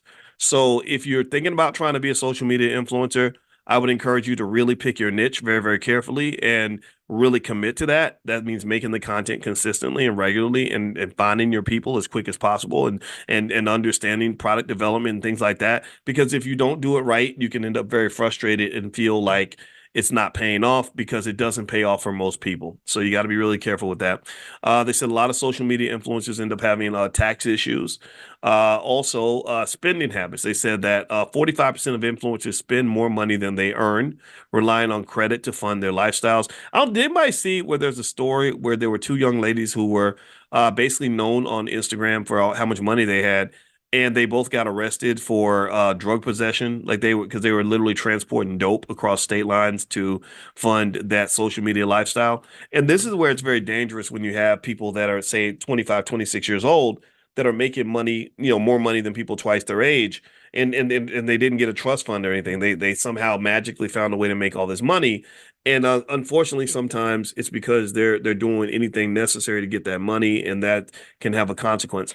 Also, they said 65% of influencers confess that they have little to no formal financial education, leading to mismanagement of earnings, poor investment choices, and insufficient savings. And that's really true. Without naming any names, I will say that personally, I have seen a lot of financial influencers where they'll talk and they'll explain something, and I'll be sitting there like literally biting my tongue because I'm sitting there thinking, oh my God, this is so incorrect. But everyone likes them because she's cute or because he said it in a rhyme or whatever, like the person has swag or whatever, they from the same hood, and I'll be like, ugh, I think this is wrong, like this is not accurate information. How do I say this without sounding like a boomer or just an uppity professor? I'm not trying to be better than anybody, but I think having accurate information is really important. And so as we sort of move forward with this economic revolution, which I think is extremely powerful and valuable, you've got to make sure that there's some space in there for truth or some sort of understanding of like, okay, what actually fits, what actually works and what doesn't. Because I see a lot of people who say, "Yeah, I want to invest," and then they're investing in all the wrong things, making all the wrong moves, and then it doesn't work out, and they say, "Ah, investing sucks." It's kind of like dating, like people don't, like usually if somebody says, I hate men or I hate women," and because this keeps happening to me, it's sometimes it's because they're approaching dating in the wrong way. They're picking the wrong people. They're handling situations in the wrong way. They haven't studied it. When I was dating, I don't know if I ever told y'all this, but because I'm a student and a teacher, I was like, well, if I want to be good at this dating thing, let me just read a book about it. I kid you not. And to be honest, I don't know if it's TMI, but when I first started having sex, I was like, I want to understand how to do this well. So I read this book. It was like, what was the book called? It was called don't tell my wife because she'll probably be like, boy, she shouldn't be talking about this publicly. The book was, oh, you know what it was called? I went to the library. This is back in the day you had to go to the library, right? That's why I got the gray in my beard. The book was called How to Make Love to a Woman. Woo! And let me tell you, it worked. Everything in that book worked. So my simple argument is that everything you need to know about life is in a book. Open the damn book. Or as my friend Constance Carter says, she'll be at the convention too, by the way. She says, Google that shit. Like, look it up. Stop trying to solve problems yourself when the answers are everywhere. You're 25 years old trying to figure out life. Go talk to a 45-year-old. Talk to 10 of them. Ask them the same question. You'll get 10 different answers, and then you're gonna what do they call it? Triangulate. You're gonna triangulate your way to a solution. Information is power. Seek knowledge. That's if you want to know the key to one of the keys to happiness, knowledge is the cousin of happiness, in my opinion, because if you have knowledge of self and knowledge of the world, then you'll understand how you operate and how you need to fit yourself into the world. So the best thing that I learned, it just came naturally because all through my PhD program, all I was doing was reading books and thinking about things. That was the best thing that ever happened to me because now when I have a problem, I'm like, okay, let me go look some stuff up. Let me talk to some people. Let me go figure out the answer. The answer's out here somewhere. It's got to be somebody else has gone through this. And then understanding the world means you can say, okay, I don't want to be over there. I want to be over here. I don't want to do this. I want to do that. No, I don't think I want to try smoking crack because that's bad. I think I want to do go. I want to run marathons instead. Another book that I read that was really great was called I read it when I was 30 years old, and it was called What Women Want Men to Know by Dr. Barbara DeAngelis. And she wrote a book also for women to understand men. And that was really powerful because I did not know that women were so different. Like y'all just I was reading this like, oh my God. Like I was no way. Like this lady's crazy. She's making this up. And I would ask my female friends, I would just read stuff. She would have little lists like the top 10 things that turn women off. And it would just be things that seem weird to me. Like, I don't know, like when your feet are too big and or or you burnt the cheese, the lasagna. I'm joking, but it was goofy stuff. And I was reading it to my female friends. I'd be like, "Is this true?" And it says number three. Is that? She'd be like, "Oh yeah, I hate that. I hate when men do that." So reading books can really go a long way in terms of solving whatever problem you have. And so one of the things that happens with investing, let's circle back to investing, is that a lot of people have a bad view of investing because whoever introduced them to it introduced it in the wrong way. Somebody that you saw on social media who was cute and flashy and sounded good got you to pay $20,000 for a course and you walked away and you didn't learn anything. You didn't actually learn anything that actually worked or actually applied.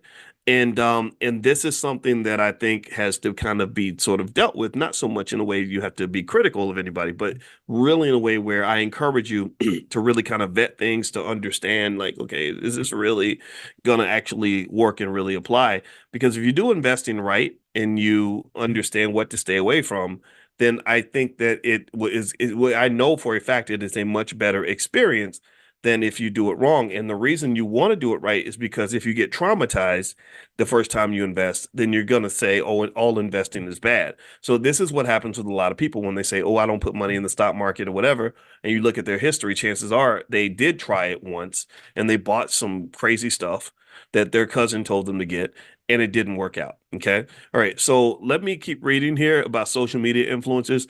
They said it says here also over 70% of influencers rely on brand deals and sponsorships as a primary source of income.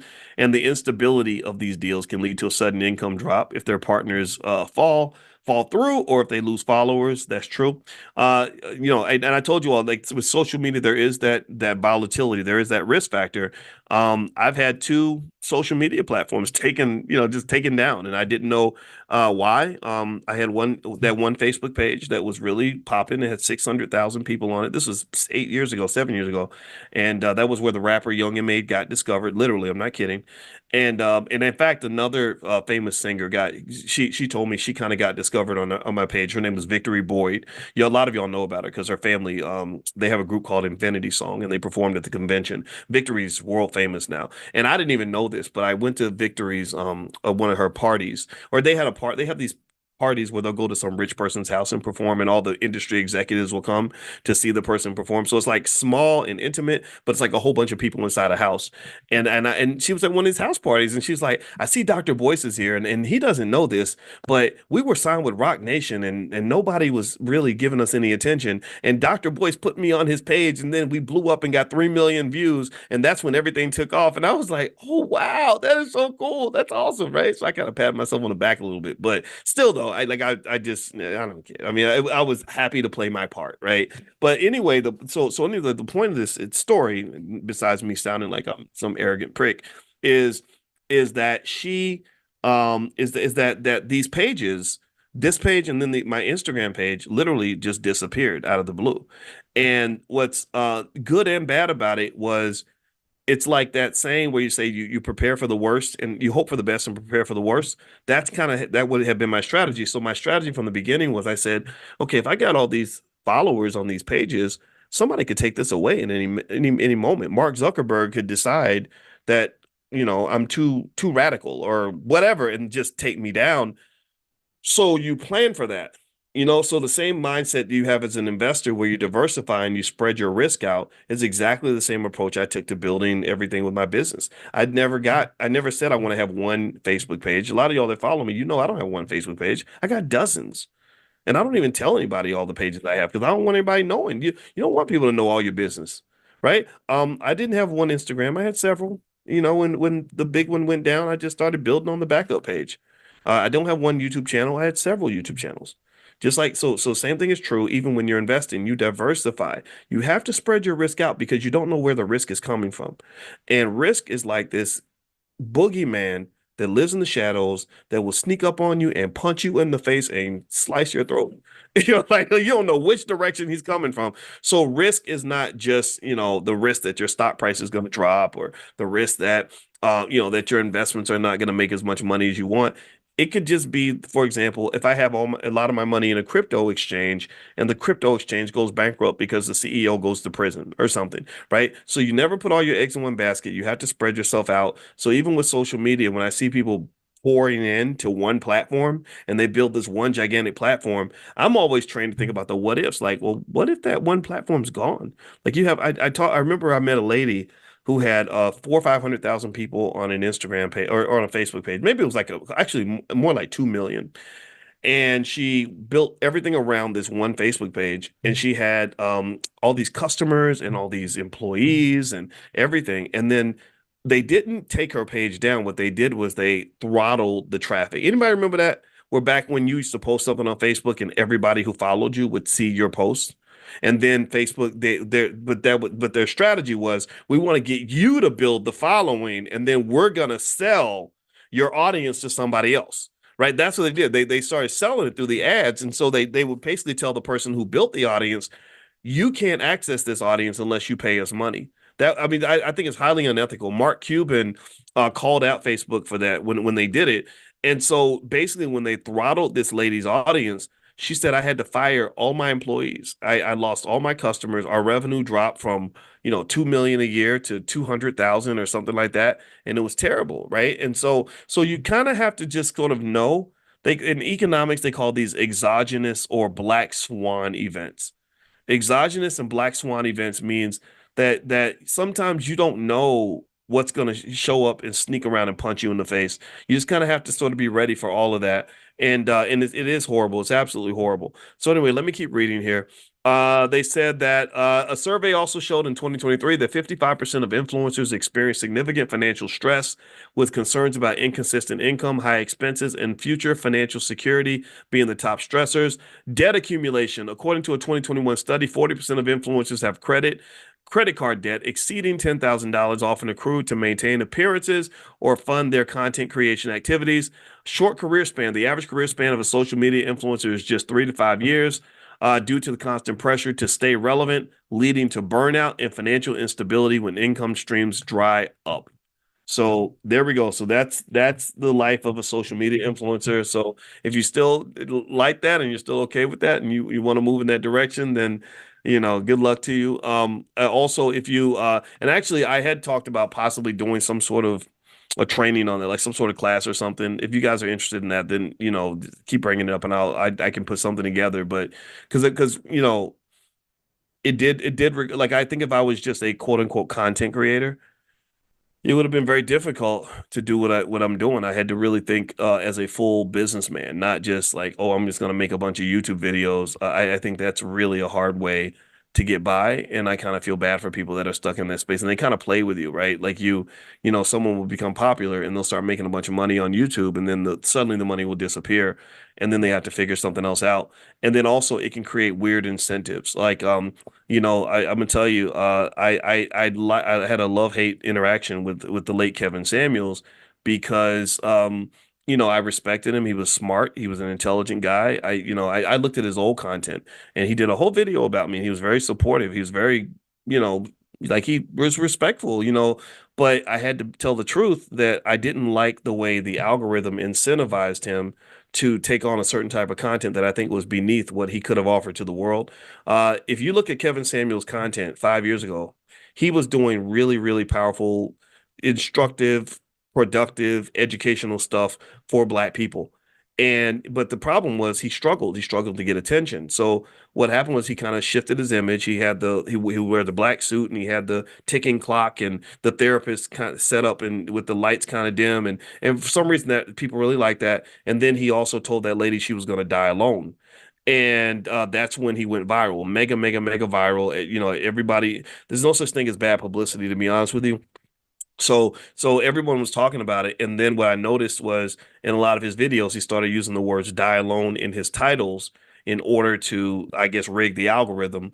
And I didn't like it. It didn't feel good to me because I remember thinking, I kind of know women who are going to die alone, and it's not their fault. It's because things like the Biden crime bill, the Vietnam War, and the war on drugs have created an imbalance in the Black community where a lot of households became fatherless, and as a result of that, when you look at Black adults, marriage eligible Black women, the number of marriage eligible Black women exceeds the number of marriage eligible Black men. By marriage eligible, I mean having a high enough income level to where you're willing and able to really provide for a family. So it's not to say like I told you all about that study in The Economist where they said that for every 1 percentage point increase in the incarceration rate of Black males, there was a 2.7% decline in the percentage of Black women who got married.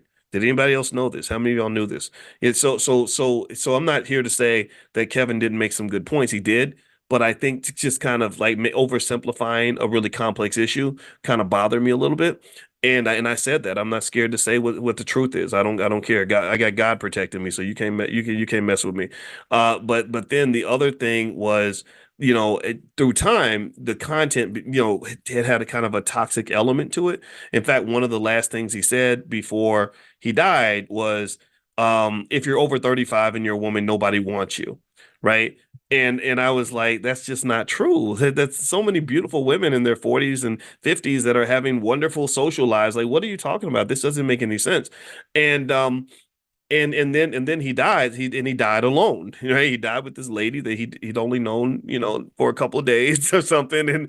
And I was and so I was, and so people got mad at me, but I said, so now you kind of understand, like men can die alone too. So let's stop acting like women are the problem when all of us are the problem. We're all the problem. We have to all own the problem.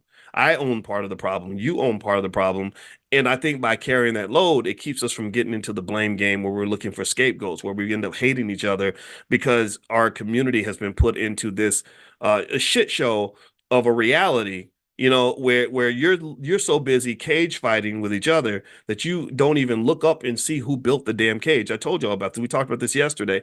You're literally so busy fighting the person across the cage from you that you're not thinking like, who built this damn cage? Who created this this false reality that's causing us to have to fight each other and to be in this weird scarcity mindset. It's terrible. So anyway, I think that the reason I brought up the Kevin Samuels thing is not because I'm here to disrespect him. The man passed. I want to be respectful, but I had to defend also women because when you talk about dying alone, I have a cousin in Louisville, Kentucky, my hometown, who actually opened up a house where the house is specifically for Black women who have cancer, who have nobody for them, who have nobody in their life to help them.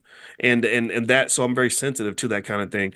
But then the other piece of it too was I feel like if that part of what drove Kevin to be less of a version than what I believe he could have been for the world is that clout is a hell of a drug and money is an even bigger drug.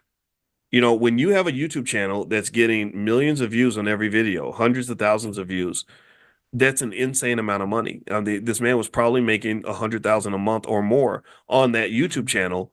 And what happens is that the money can make you sort of say, okay, I got to cater to the money. If you get to the point where the tail is wagging the dog, and that's not the way it's supposed to be. The money should not be shaping how you do things. You should be shaping how you make your money, right? So I can't really sort of so I had to be really intentional in the very beginning of everything that I did. Not that I did it perfectly, but I had to be very intentional about saying, okay, yeah, we need to make money. I want to be able to pay people, but I need to make money by being a version of me that is authentic as possible, so I don't have to make my money by pretending.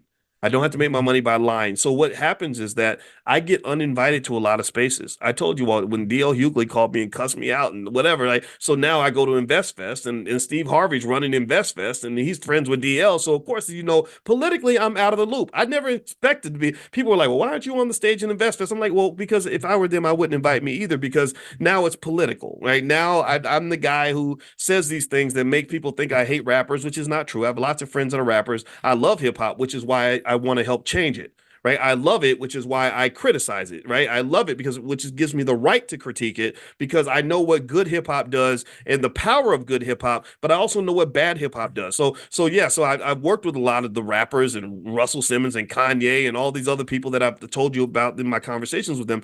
But at the same time, I also look at the community and I see what the toxic music has done. And also because I understand the economics of it all, I understand what the dungeon masters are doing to you, what the puppet masters are doing. I know what they're doing with their money. Yo, check this out. Let me tell y'all a story. This happened this morning. This was interesting now that it's coming to mind. My wife was telling me about an NPR story that they just did. And this is the second hand. This is her description to me this morning. We're driving, we're in the car. I'm halfway asleep because it's 5:15 and I didn't go to bed till 1, but I'm determined to try to get to the gym so I can start feeling like a man again. And I'm just listening to my wife talk because you got to listen to your wife. You don't listen, they're going to get mad at you. So I'm listening and I'm just like, really? Oh, wow, that's wonderful, dear. Just doing what I'm supposed to do, trying to play the good husband role. But I'm really kind of tired, to be honest with you. And she tells me something that perked me up. She says, I was listening to this NPR story, and they were talking about um the first big they were talking about music and advertising and how record labels really had an issue with music and advertising. And music really hit advertising big, even though it was already kind of there, it was always kind of there, but mainstream music really hit advertising big and with one campaign. And she said, which one do you think it is? I said, oh, I bet it was the Adidas campaign with Run DMC. I bet you that was I bet you that was the one that did it. And she said, yeah. She said that, and she told the story, and Russell had actually told me the story directly, and I'd heard it in other places. But basically, in case y'all don't know the story, Run DMC had that song. Y'all remember that? My Adidas, right? So they were rapping about Adidas. They didn't have an endorsement from Adidas, but they were rapping about their Adidas. And so Russell, because he's I don't know about his personal stuff. I don't know nothing about all that, but I know as a businessman and as an activist, he did everything he said he was going to do, and I had a lot of respect for that. But Russell, being the businessman that he was, called the Adidas executives and had them come to because these are a bunch of German people. I think it was a family-owned business at the time or something. So these German people come to a hip hop concert. At this time, hip hop is seen as radical and dirty and weird and nasty. And he told everybody in the audience, he told his brother Ron, he said, tell everybody to hold their Adidas in the air during the concert. So that's what he did. He said, everybody who has your Adidas on, hold it up in the air. So that 40,000 people held their Adidas up in the air.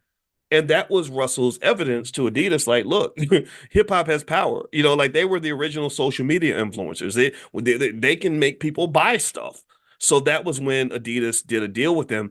And what Alicia told me that was really interesting, I did not know this, is she said that that people in the music industry had a big issue with that advertisement campaign. They had a big problem with the Adidas campaign. And the reason they had a problem with it is they said, you're promoting prison culture to the youth.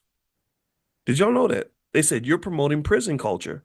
You're telling people to walk around with their Adidas to have no shoestrings in the shoes.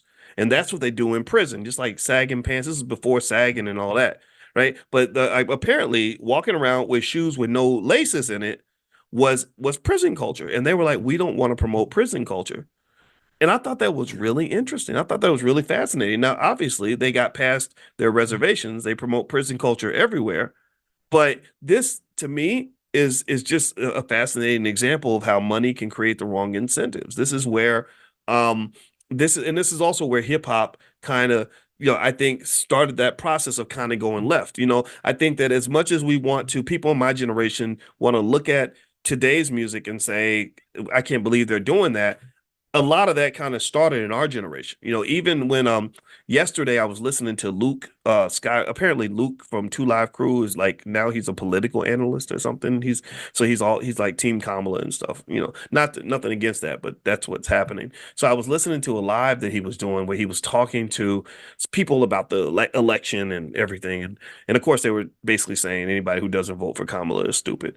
And I remember hearing Luke make he made a video where he was basically saying, anybody who is popping their coochie and shaking their butt and all this other stuff, they have us to thank for it. They should thank Two Live Crew because we were the first ones to rap about that.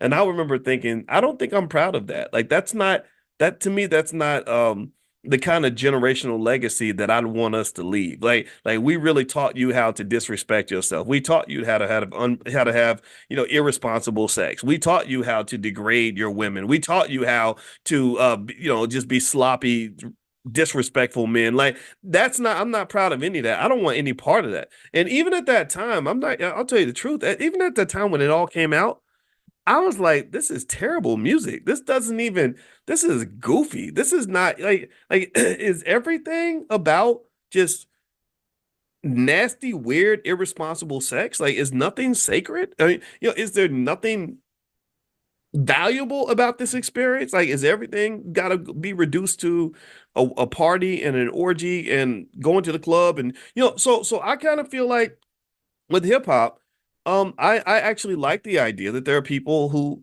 understand that some elements of toxic hip hop have become kind of this cesspool of nasty, ugly racial stereotypes, very anti-family behavior, anti-woman, anti-black male, minstrel show behavior, that is ultimately self-destructive, that ultimately will lead to your children going to prison. So it's also anti-youth in that way. So as much as if you're a conservative and you might want to accuse certain groups of grooming children in a certain way, and I do believe that kind of is things are changing, right? I think that it's very uncomfortable for me that they want to talk so much about sexuality to children, and so I do think that there's some grooming there.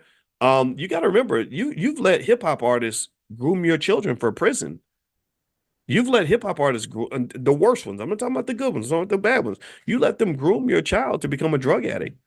We've allowed them to groom our kids to become criminals, to put themselves to get killed at an early age. So we, so as much as we might want to point at the youth, I mean, these are our kids, and so all of us have some role to play in this destruction, and it goes back to the economics for sure, because you have no economic benefit to having a 20-year-old boy that's sitting in rehab costing his family money when he could be out conquering the world and doing great things and bringing wealth into the family.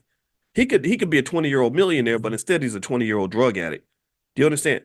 She could be a 22-year-old engineer that's adding to the family wealth, but instead she's a 22-year-old hoochie mama city girl that just wants to go pop a coochie for anybody that gives her $20 in a bag of Cheetos. See, you got to understand the differences. You got to understand the shadow cost of destructive culture. The shadow cost is, remember, that's the opportunity cost. That's that cost that you're paying, but you don't even realize you're paying it because you never see the money, so you don't think there is any money there. Let me give you an example. When I was at InvestFest, a kid came up to me who had been part of the Black Business School for many years, and his name was Caden, Kayden. And I saw him, and he's like 14 now. I said, Caden, oh my God, you've grown. Last time I saw him, he was 7 or 8. Caden, I asked, so I knew Caden because Caden is really big into financial literacy. And I said, so how you been? What you been up to? So he's with his dad. We were sitting there. D1 was about to go on stage, and it was in the InvestFest crowd. So I was kind of in the corner, and in the dark area. So, and let me tell you, first off, I asked Caden, I said, you're 14. Wow, you're starting high school. That's a big deal. You know what he said? He said, no, I already graduated. I said, what? And I looked at his dad. I said, what, wait, did he say graduated? His dad said, yeah. We got him through high school already. I said, okay. Way to go, black man. This is awesome. And then I said, so what's he gonna do now? Is he gonna go to college? And he said no, because he makes 10 times more money than the average college graduate. Here's a picture of him at the White House. Like I said, this is what I'm talking about. This is what our children are capable of when you don't allow their brains to be polluted and infested with thug, hoochie, nonsense, ignorant culture. Because remember, Caden could just as easily be like a 14-year-old who's on his way to becoming addicted to Molly Percocets and in rehab. I know parents like that, by the way. I know parents who have really extraordinary, talented, intelligent young sons who are 19 years old in rehab because they got them hooked on fentanyl at an early age. I know multiple families like this, right? So that's what Caden could have been that. But you know what happened? His father intervened. His father said, "No, you're not getting my child. The devil ain't coming up in my house because I'm the man of this house, and nothing's coming into this house, and nothing's going to poison my children. Nothing's going to intervene in their lives without my permission." And that required a degree of intentionality. And what I saw with Caden was I saw the potential of what our young men and young women can become when we stop sitting around letting other people raise our kids for us. When we stop letting other people tell us who we are, and we stop letting other people tell us who we're supposed to be. So what I'm saying is that overall, when I look at hip hop and I look at it in a real complex way, that's why nobody can really put me in a box. They try to. They try to say, "Oh, you hate rappers." No, I don't. I got 50 friends. I got more rapper friends than you got. Or, "Oh, you da, da, da." No, no, no, no. Let's talk about that. What I'm saying is that you have to address that toxic culture if you're going to ever achieve anything in this society. So, influencer culture to some extent is connected to that a little bit because rappers are tremendous influencers. And I just want to see us influence people to do things that are going to make their lives better. All right. Okay, let me mention a couple more things before we bounce out today. And also, I want to remind you also later on this week, I am going to work with my team and hopefully try to convince you to consider coming to the All Black National Convention if you haven't thought about it yet. I will give you all in this class an offer that hopefully you can't refuse. And those of you who already bought your passes, I can make it up to you. You can hit up our support team. We can give you something as a bonus or something as a thank you because if you did pay full price, that's fine. But I am going to change the price and we are going to make an offer. And I want to do this for those of you that where maybe money is a barrier or something like that. And I don't want that to be the obstacle. I really would love to have all the right people together so that we can accomplish these things together. So don't let me forget to do that. And also, my books and everything else you guys know is at drboycebooks.com. So if you have some needs for your family, for your kids, feel free to go to drboycebooks.com. And later on this week, Dr. Lene Javette, who's our Dean of Entrepreneurship in the Black Business School, is going to do a special event basically for those of you that are interested in creating side hustles or businesses for yourselves and for your families. That's going to be for free. That's going to be on Friday. I will text you all the link to that event.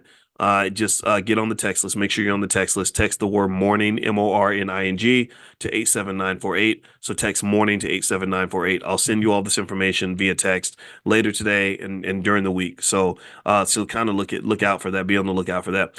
All right. So let me just give you a couple quick facts. We were talking about social media influencers and how they don't make as much money as you think. Also, let me end with a couple of facts about sort of what social media does to you. When you watch people flaunt their wealth on social media, you must be extremely careful because studies, they're starting to research this and conclude that it really disrupts your mental health, especially if you're sitting there watching other people appear to live these perfect lives and your life is normal, in which all of our lives have problems, but people don't put those problems on social media.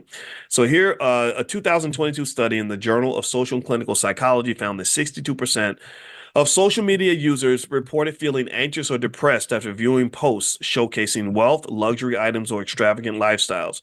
So when you see somebody showing off how much money they got, or they took a picture next to their new Mercedes with a bow on it, and they typed the word hashtag blessed or something on the post, it does have an effect on you. And I encourage you to become emotionally intelligent, get in touch with your feelings. And if you start feeling that way, talk to yourself about it, kind of process what's going on and sort of shift your behavior. Like maybe you have to unfollow somebody or whatever so that you don't have to have that feeling inside of you. Okay. Jealousy is just a horrible feeling to have, especially anxiety and depression. Actually, the next statement I want to make here relates to envy and resentment. Social media makes you jealous. It says here, according to a 2023 survey by the American Psychological Association, 45% of respondents admitted to feeling envious or resentful after seeing friends or influencers flaunt their wealth on social media, leading to feelings of inadequacy and lowered self-esteem. So what I would say to you, two things. Number one, be careful about that. I think jealousy is just such a toxic emotion. It doesn't make you a better person, more attractive. It makes you unhealthy in so many ways because it's hard for you to count your own blessings when you're counting everybody else's blessings. A lot of times we lose our sense of gratitude when we start gaining that attitude where we are looking at other people and what they have and how they're doing, and we somehow feel we're competing with them. You got to get out of that cycle. And again, I told you, if I believe if you start feeling that way, you should just unfollow whatever accounts are making you feel. All of us have those people we follow to just get on our nerves or make us mad. And so just hit the little silent button. That way you won't see their content if that makes you feel better. Maybe it's me. Maybe I need to maybe I don't like the flaunt. So that's the other side of it too. I also believe if you are doing well, why do you have to tell everybody how well you're doing? Why tell people, I'm not a poor person. I make money, right? But I'm not interested in trying to show myself sitting in first class or riding a private jet or driving a luxury vehicle. I think that that's shallow and weird and pathetic. And also, I think that that makes people forget how blessed they are. So just kind of detach from that. They also said that 41% of this is a study at the University of Pennsylvania. They found that 41% of social media users experience increased financial stress and pressure to keep up with others after being exposed to posts about luxury purchases and vacations. So a lot of competition can emerge out of that. FOMO, another study showed that 56% of social media users, more than half, reported experiencing FOMO, fear of missing out, when they saw others enjoying their lavish lifestyles, leading to impulsive spending and poor financial decisions. Decreased life satisfaction. I could keep going. Increased spending behavior, body image concerns, mental health impact on the youth. These poor babies. Oh my God, it's terrible for them. Reduced self-worth. I could keep going down the list. I just want to encourage you to just understand that social media is this big, monstrous variable that all of us are connected to. That, in my view, is something that has to be managed. And it has to be managed in a proactive way because the Zuckerbergs and the people that make billions of dollars getting you to scroll, through these algorithms, um, these people have basically hacked human emotions, and they've hacked your brain, and they've gotten you to the point where you can't stop scrolling. They know exactly what to put in front of you. They know exactly what kind of bells and dings and beeps to put on the phone to keep you connected and engaged. And these individuals don't care about you. They just pretty much want to use you so they can make money. So don't let social media use you. use social media. You need to use it. Don't let it use you. All right. Take it from a guy who's does a lot of stuff on social media. So maybe I can almost be an expert at it by now. I have no idea. But anyway, that's it, guys. I'm gonna let you all go. I will see you all tomorrow for Money in the Morning. If you want to get an invitation, make sure you're on the text list. Text the word morning, MORNING, to the number 87948. So text morning to 87948. And also feel free to go to theblackbusinessschool.com if you want to see what we have going on in the Black Business School. Now we have stock market classes. Pretty soon we're going to do another meeting of the Prime program. Actually, Prime 101 is actually today, now that I think about that. So you can actually sign up if you're interested in stock options and you want to learn how to make income from stock options. That's what we do in Prime. So feel free to go to drboyceprime.com, drboyceprime.com. So have a good day, Harris. And you really got to know his name. Dr. Harris is, in my view, arguably one of, if not the best leader in our community. He's a great guy. He doesn't fall for the nonsense, the Democrat Republican stuff. I think this week has been really nice because this whole weekend, I don't think anybody's mentioned Kamala Harris or Donald Trump. I haven't heard one person mention that. And not to say that's not important. I mean, I get it if you're voting and doing your thing, but I personally believe our solutions lie with us and what we're doing, not so much what the politicians are doing. But anyway, so I'm sending out the text right now for those that are still in the bid. And also, if you want to be on the text list and get notified when we meet for class, just text the word morning, MORNING, to 87948. Text morning to 87948. And I'll send you a wake up call periodically as well. I can't do it every single day because actually sending text messages does cost money, but I do send it when I can just to kind of let you guys know when we're talking.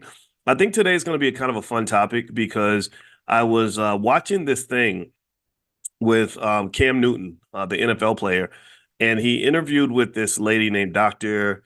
I think Denise Bryant or something like that. And by the way, let me just ask real quick. Can y'all hear me? Let me know. Let me know you can hear me.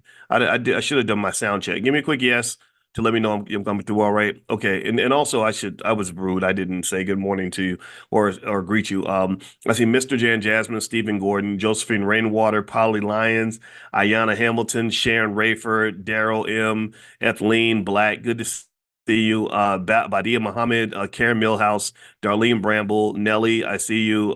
Good to see everybody. Okay, so sorry for that. Sometimes I'm task oriented and I'm thinking about what we're gonna do for today, and I completely forget to even say hello. So just chalk it up to my weirdness.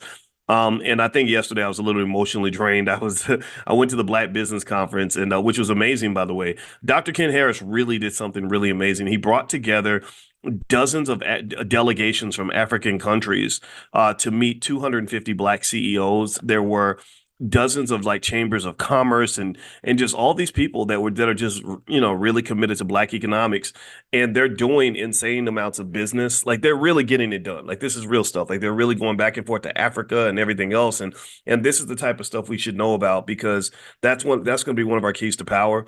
If you're Italian, you want to link back to Italy. If you're Spanish, you want to link back to Spain, right? If you are Mexican, you link back to Mexico, whatever it is. If you're China, you link back to, if you're Chinese, you link back to China. Well, you know what that means for us. We are connected to Africa, historically. I know that we're not first generation Africans, most of us are not, but I do think that economic connection is incredibly important for us to understand. I think it's very important for us to all really renew those passports and take those trips. I just did that trip to Egypt. I'm ashamed to say I've only been to about 5 African countries: Ghana, South Africa, Botswana, Nigeria, and Egypt. But I can just tell you right now, I'm probably going to go to at least 3 African countries per year. So in 5 years, my goal is to have 15 or more African countries under my belt, unless I do a trip where I do multiple countries in one trip. But Africa is the future, not just for the Black community, not just for us, not just for African American people, but also for the world. I don't know if y'all know this, but the African economy is expected to blow up largely because of its people. Africa has the youngest average population on Earth. All these other countries around the world, they're scrambling. Japan is scrambling because their populations are getting old. China's scrambling because they don't have enough people. Europe is definitely scrambling because them Europeans, they ain't got, they got, I'm sorry, I hate to say it, but some of them recessive genes are catching up. Y'all don't have what we got. I ain't, I don't know if that's gonna hurt anybody's feelings or not. But look at the studies, look at what the data says. So generally speaking, Africa is where it's at. Africa really is just that cradle of civilization. And one thing I think you should understand, I'm gonna talk about the the Cam Newton thing in a minute, but I really want you to understand that, that the way we view ourselves as black people around the world, kind of as the weaker party, the ones who are kind of getting our butts kicked, the ones who are being exploited and mistreated. That stuff is temporary. Like if you look throughout history, you'll see where, okay, they'll be like, okay, yeah, this group of people, they were the losers for 400 or 500 years, but then they suddenly dominated the world. Now for the next 1,000 years, they were running everything. So that's kind of what it is. Even Europe had if you go back to the Middle Ages and when they had the Black Plague, they were kind of the ghetto of the earth. They really they had this virus that went through their whole population and killed a third to a half of all the people. So all their institutions failed and fell apart, and so they were kind of the worst hood on the planet. Africa was really thriving at that time. We were doing mathematics, geometry, astronomy, and everything else, and they were like hitting each other upside the head with cave sticks. Like they really were struggling. But they eventually, through various forms of unethical behavior, unfortunately, regained a lot of their power. And I think that black people, I think that we will be powerful one day as well. I'm just preparing for that. It's just really a lot like stock market investing. If you know anything about investing, you'll know that the key to investing in the stock market, for example, is you want to buy a lot of stock while the stock prices are depressed. You don't wait until everything's booming and taking off. You buy when the stocks are depressed, and then you own them so that the rising tide really lift your boat. The rising tide does lift the boat, but you got to buy a boat. You understand? Like you got to put your boat in the water while the tide is low. Right? You can't wait till the tide is high and try to get your boat in the water. You got to get your boat in the water while the tide is low. So I love investing in the black community and in black people because in some areas the tide is a little bit low, but the tide's going to rise. And as that tide rises, we're going to be great. We're going to be great again. I guarantee you this. Um, all right. So, in fact, actually, here's an example. Back in 2006, 2007, when I was really going around to different urban radio stations and talking about black economics and all that, I had got a lot of resistance. I had a lot of people who said black people don't want to hear about that. That is not interesting. And I remember I said, well, right now they're not interested, but I know that they're interested in money because I hear rappers always rapping about money. So why wouldn't money be important to us? We just don't know how to make money. I just got to help people make the connection between having money and, and understanding money, right? You talk about getting money, but you're getting money the wrong way. You want to get money as a crack dealer instead of getting money as a real estate developer. You want to get money in the streets as opposed to getting money in the boardroom. You want to get money in a way that might get you sent to prison instead of getting money in a way that's not going to send you to prison. It'll probably make you more money and a more sustainable ROI, right? So that was literally the logic. And I remember at that time, it just wasn't popular. I had people tell me like, no, you're wasting your time with the black community. But I said, but I'm black. I should be investing black. I should be investing my PhD in the black community, not all these other people. They were like, well, black people, they're not going to appreciate what you're doing. They're going to think you're a nerd and whatever. And you should go talk to Asian people. They get it. Or go talk to Jewish people. They get it. Go talk to white people. They get it. And they have more money. And I said, but that's not inspiring to me. I was on the faculty of Syracuse. I talked to lots of Asian students and I love them. I had lots of European students. I love them. I had lots of Jewish students. I love them too. But it wasn't the same as talking to my people, right? It didn't have an impact on the people that I connected to the most. So I drove in, I just drilled in, and I said, if I just do this every single day, consistently, nonstop, and I just don't stop, can't stop, won't stop, then eventually, it's gonna catch on. And so yesterday, I'm walking through InvestFest, and I'm seeing just hundreds, maybe thousands of people all gathered at a conference with the word invest in the title. And I'm just walking through this and I'm just so happy. I was so proud of everything I saw. I went to the Black Business Conference and I saw hundreds and hundreds of our people there who were talking about black economics, who wasn't scared to be black, who were just not scared to be black. And see, this is what's crazy to me. This is what's messed up is that they got you scared to be yourself. They got you, you run up, you say, well, I'm pro-black. well, that's gonna I'm gonna get fired from my job. Oh God, I can't be seen associating with you. I went through that. I kid you not. When I was at Syracuse, I had black professors who distanced themselves from me because I was gonna mess up their chance to get in good with the white folks in their department. They're like, if they know that I'm your friend, they gonna get me. I'm like, they gonna get us. They go, who gonna get us, Bo? They coming to get us?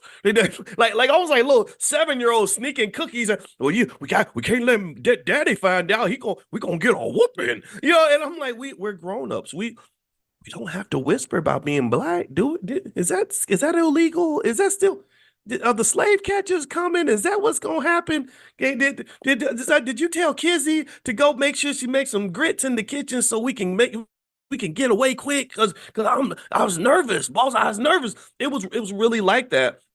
And here's the thing. Here's what's so great. So yesterday I was talking to a guy who had a government job, and he was at the Black Business Conference, and I said, so what do you do? And he said, I work with the Department of Energy. I never forget him. His name was Abraham. It wasn't Abraham. It was like Abram. And I talked to Abram on the elevator, and Abram, he's still part of he's part of his plantation, but he likes it there. I always say, if you like your plantation, I've never want to tell everyone to go quit their jobs. Just like I don't tell you who to vote for. I don't tell you what to do with your job. If you like your black job and they're treating you right, then great. Use that as a stream of income that will help you to build your wealth. Just make sure you get multiple streams of income. Make sure you get some assets, put some savings to the side, buy you some real estate, get you some stock. That way you have a backup in case that situation does not work out. So I'm never against that. I don't look down on that or anything. So he was telling me he worked at the Department of Energy, and he was there working with all these black businesses at the Black Business Conference to get government contracts with the Department of Energy. Do y'all understand how big of a deal that is? Do you understand how big of a deal that? I said that is a big deal. I said energy. I think there's going to be an energy shortage. I said I've been telling my students to invest in energy. I had a list of energy stocks to invest in because I think that that's really going to be an issue with AI and all that. He said, "Oh, absolutely, absolutely." And so really, here's the thing: when there's going to be a shortage of something, any commodity where there's a shortage means the price is going up, right? So I said I've been consistently buying assets in the energy space. When I heard Microsoft was thinking about building their own nuclear reactor just so they can fuel their I said, holy crap, this is going to be interesting. So I want to be in the game. So long story short, we talked, and let me just tell you, these are the types of people I think we should know more about as well. Let me tell you about this brother. I should mention him very quickly before we get to the Cam Newton thing. I promise we're going to get to the Cam Newton thing. So he told me he had a PhD in applied physics from the University of Michigan. Do you understand how powerful that is? Like I went to Ohio State. Now, in football, we like to believe we're better than Michigan, but academically, the Big Ten is strong. Ohio State's here. Michigan's right there. Shout out to Michigan. And we just talked about it and about his PhD in applied physics. And I said, I know you probably went through tremendous amounts of trauma to get there. And what I really like, I love meeting people in our community who are just quietly doing these amazing things. And it makes me sad that you don't get the same attention and respect as a rapper. Or somebody might look at you and say, well, I don't like your shoes. You look like a square. But you don't understand. This man has a superpower. It is hard as hell to get a PhD. Like I have my doctoral experience was so difficult that my whole entire adult life, I have never had any fear or intimidation of talking about a financial topic or any intellectual topic with anyone on the planet. I have been on CNN with the smartest people on the planet and literally still assumed I was probably one of the smarter people in the room. I never, or I didn't even compete and compare. You don't even do that. Once you elevate and you don't care about that, you're just like, yeah, okay, I'm gonna listen. I'm gonna learn from you because you're confident. You don't think that that you know what you're doing. You don't think that you're smart. You just kind of know it. Like, yeah, I know I got some neurons firing. I'm gonna be all right. And that's what that level of push does. It's like being a Navy SEAL, an intellectual version of a Navy SEAL, an intellectual version of a ninja. Like you're like, yeah, you took karate class for 2 weeks, but I did ninja training in the mountains of Nepal for 25 years. So I'm Jackie Chan and Bruce Lee and stuff right now. So this is a whole different level of understanding, right? So this brother is up at that level, and I met other black men like that as well.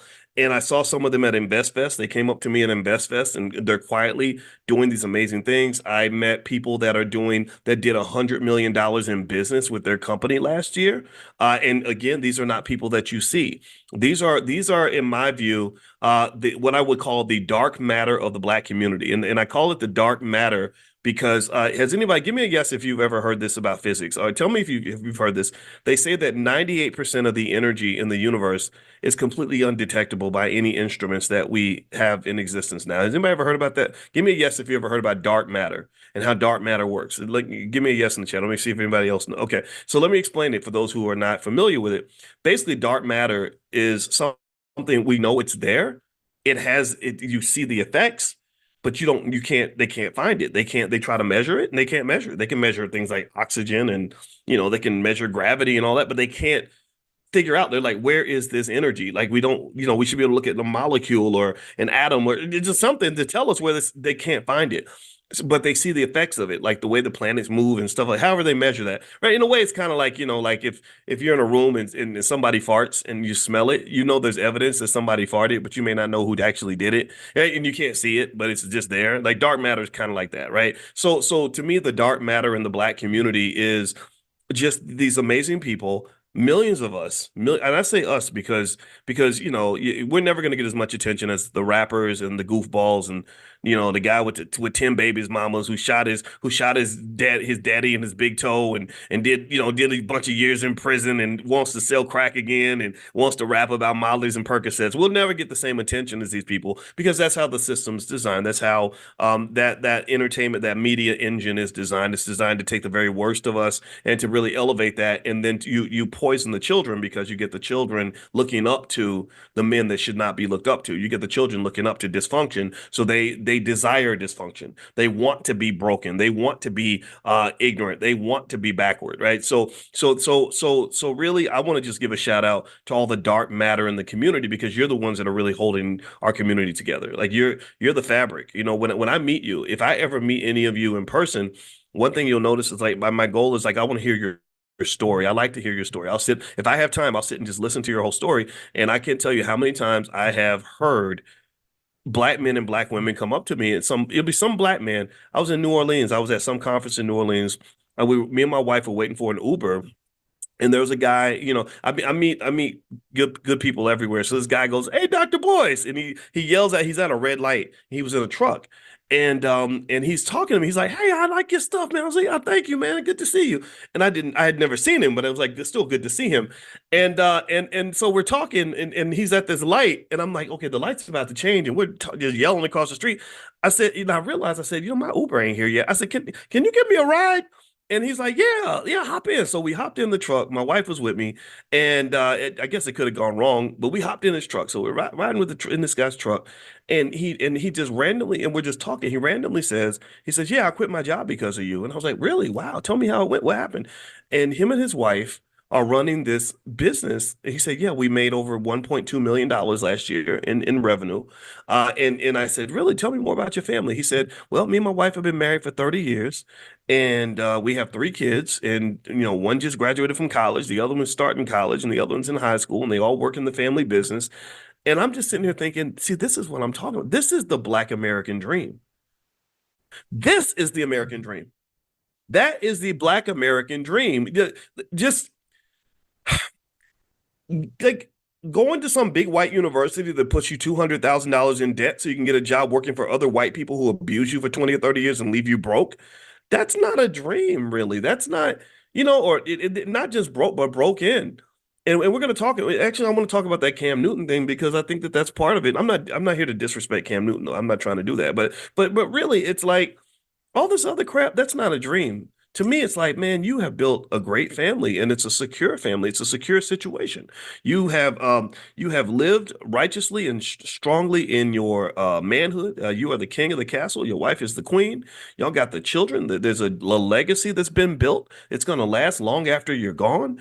You built some wealth. You're disconnected from the machine. You're not dependent on other people.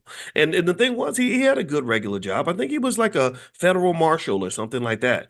And but I was really impressed. I was really impressed. And a lot of you are living that life. And I just really want you to know that even though society might not talk about it, or people might say that that's lame, or that's not interesting, or that that's boring, I don't agree with any of that. I was the lame guy all through my 20s. I was lame. All through my 20s, I was just this guy who had a raggedy car. So somebody's making jokes about women who have boyfriends where their boyfriends borrow their car and they were clowning these women. And I was honest. I said, when I was 25 and I was broke, I actually had to borrow my girlfriend's car because I didn't have a car. I could not afford it. I said, but I gotta make up for it. We got plenty of cars in our garage now. But now everybody's borrowing my car, but yeah. So I think it's just kind of like you got to really see the value of something in someone before the rest of the world sees it. Like I think that the ability to see value is really a consciousness exercise where you have the courage to come to independent assessments of something's or someone's value, not valuing them as a person, but just in terms of what they can add. Like you can sense the value of their contribution without other people having to validate that. When you're looking for external validation of what you see in terms of value, you're gonna get it wrong. You're going to get it wrong. Just like stock. If you are interested in buying a stock just because everybody else is buying it, then chances are you're buying a stock that's been overpriced. You have to have independent eyes. Your independent eyes are where you can see the value of the stock, even if the rest of the world doesn't see it. And that requires a certain amount of skill. It requires a certain amount of confidence. It requires a certain amount of consciousness and a certain amount of foresight where you can say, okay, this thing is valuable whether the world sees this or not.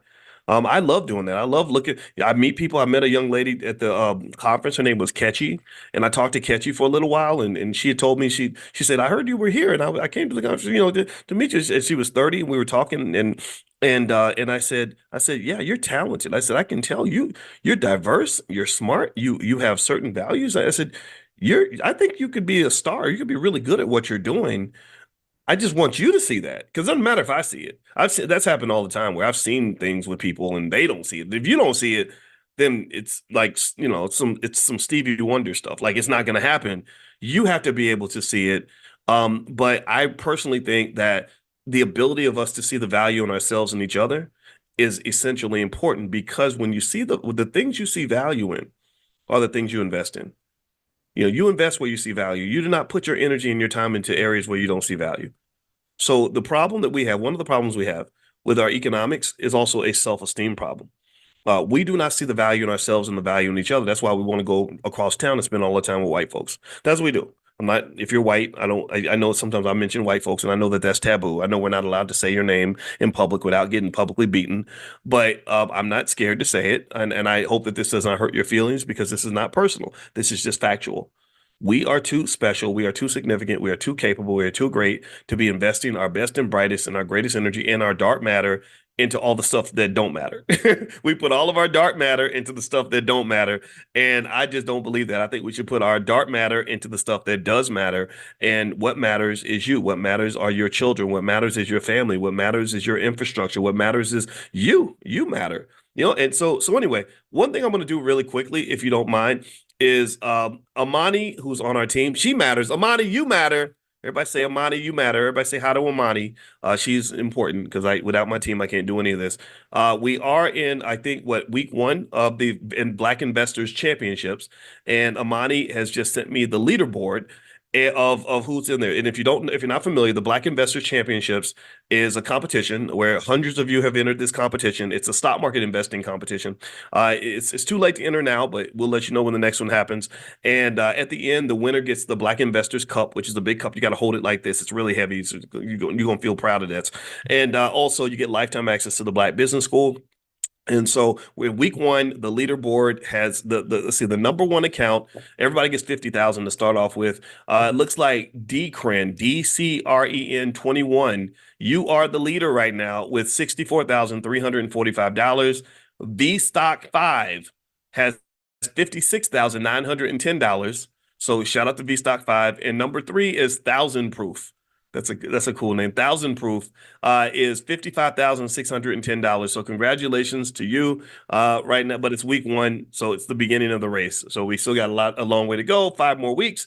But I will keep you guys posted each week. Thank you, Amani, for reminding me to mention the leaderboard. Also, I want to mention I had a list of stocks that I wanted to send you guys. I think I sent it out, like some cybersecurity stocks you may want to take a look at. If you haven't gotten that list of stocks yet, feel free to get on the text list. You text the word morning to the number 87948. I can send it out one more time. Text morning to 87948. And also, I do have a book called The 10 Commandments of Black Economic Power, as well as some workbooks and flashcards for kids. If you go to drboycebooks.com, that's our Black Wealth Mastery store. So feel free to go to drboycebooks.com, drboycebooks.com. All right, so let's talk about this Cam Newton thing really quick. And and actually, now that I'm thinking about it, I know I told D I was going to meet him over at Invest Fest. Okay, there we go. He hasn't texted me yet, so I got time. All right, so Cam Newton. If you saw, how many of you saw? Give me a yes or no. How many of you saw Cam Newton have his conversation? I think he was talking to a woman named Dr. Bryant. I don't know if it's Dr. Denise Bryant, Dr. Joyce Bryant, or something like that. She's a really smart lady.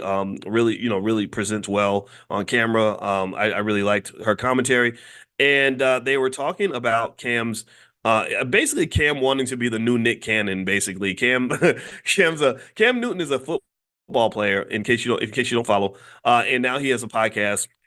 And Cam is interesting. He wears this hat, and he has a hole in the hat where his dreads come out of the top of the hat. What word do we text? We text the word morning, MORNING. Text morning to to 87948. If somebody type that in so others can see it. So Cam has this hat, and his hair comes out of the top of his hat. Very, very strange. And he would always just come to these games dressed like Willy Wonka, like the Black Willy Wonka or something. It would just be some weird outfits or whatever. I don't understand all that, to be honest with you. But he was a great quarterback. He won the national championship. He did decently in the NFL. I think he got pushed out a little earlier than he wanted to, but he was a great player, I thought, and I his podcast seems interesting. I don't really watch it, but I did see this clip with Dr. Bryant, and it was really interesting because they were talking about his 8 children with 3 different women. And I'm going to play this clip, and I'm going to kind of give you a perspective on this, particularly from a Black wealth standpoint. And it's on my Instagram. My Instagram is Dr. Boyce Finance. So feel free to follow me at Dr. Boyce Finance if you want to join the conversation or make your personal direct commentary on this issue. So I'm going to pull this up, and also I'm going to need you guys to let me know if you can hear the video. Let me hit the button. Okay, pause. All right, there we go. Okay, now I got to turn this thing off. All right, here we go. All right, so share my screen now. All right, so in this discussion, they were basically talking about his kids and whether or not it makes sense to, have all these kids and babies, mamas, and all this stuff. And I'm gonna let them talk, and then I'll kind of give you a little bit of insight on this. Here we go. I want more. Now, by multiple women? What's the intent? About your wife? I just want God to bring him. Oh, okay. And you just because my point is this: my desire to get married is lower than my fear of divorce. So, as you would say it, Dr. Brian, you said it. I didn't say it. I will agree. I'm just taking my time. Action based. I'm taking my time. You're being very action based. You have 8 kids with 3 different women. Yes. You are creating, procreating, and multiplying. That is not taking your time. You're being very selectively active. Okay. So you're creating. And disclaimer. The kids are innocent. They are beautiful and amazing. Anything I said has nothing to do with them babies, because I can't wait to be a mom, and I love the kids. I love that she said that, because there's always, y'all ever notice that when you watch something like this, there's always one idiot that tries to take the comment and then apply it to something it don't apply to and start a whole nother conversation. It's always one of those. I like that. But you are proactively choosing where you want to be active at and where you want to take your time. You want to take your time in having a wife because of your own fears. But you will, and I say this with all respect and love, what I'm about to say next, okay, Cam? But you will selfishly create broken families, even if you're in their life and you're a proactive father, and I believe you're an amazing daddy. I can only imagine with just your presence and knowing you thus far. But these families are still broken. Every child cannot have Papa in the house with them. So some child, if not all will end up with some kind of deficit without daddy being there. Now, you chose to do that. I'm not saying you sat there and woke up one morning and said, I want to be selfish today, so I'm going to go make a baby. Not saying that at all. But those are selfish acts at the expense of your fear. So at what point do you feel the fear? Do it anyways. And yeah, that is a low functioning behavior. To say that I am going to create these homes.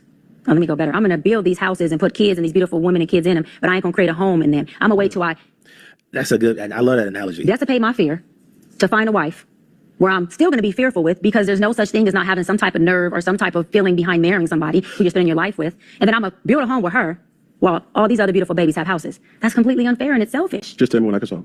Yeah, almost. That's completely unfair and that's selfish. And so, yes, you're taking your time in this department, but you're not taking your time in this department, which means you're compartmentalizing. And compartmentalizing never works. Compartmentalizing hurts everybody involved. Everybody who's in this box and that box and this box and that box and this box. And then here you go over here trying to figure out what box you're going to feed or entertain or do. Then you're looking outside to figure out who's your next victim to put in the box. It's unhealthy.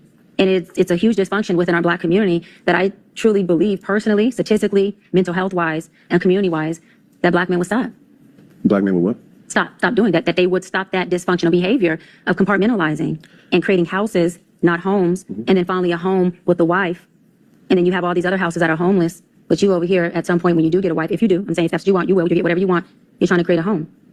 Kicker. I want more. No, oh my God. By Okay. All right. So in a couple of words, what would y'all say? Reginald Sykes says, does he take care of his children? Lewis says the doctor is spot on. Somebody says, wow, poor Cam. Okay. All right. So powerful. All right. Sad. She's right. He's a fool, says Lenny. Hala says she's right. Shaquana says trifling. Okay. Linda says the doctor is awesome. Yeah, I thought so too. She did a really great job.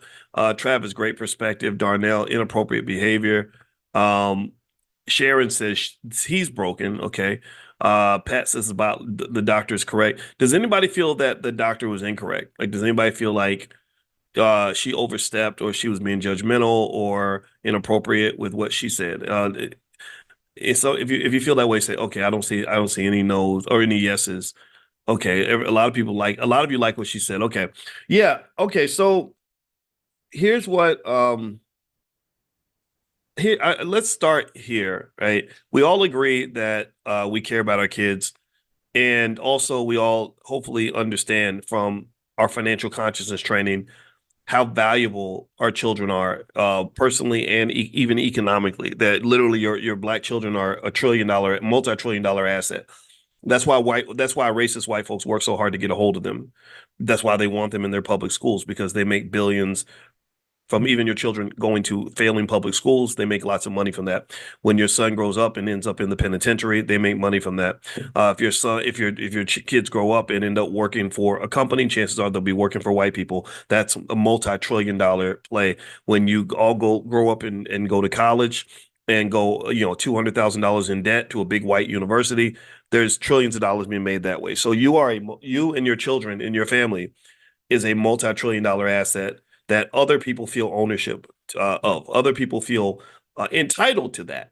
Before you're even born, there was somebody who felt entitled to you. They were like, okay, we're going to put you on a Negro track so that we can make sure we extract things from you as you go through life. You are a commodity, like I compare to the chickens at a farm that are getting ready to be taken to KFC.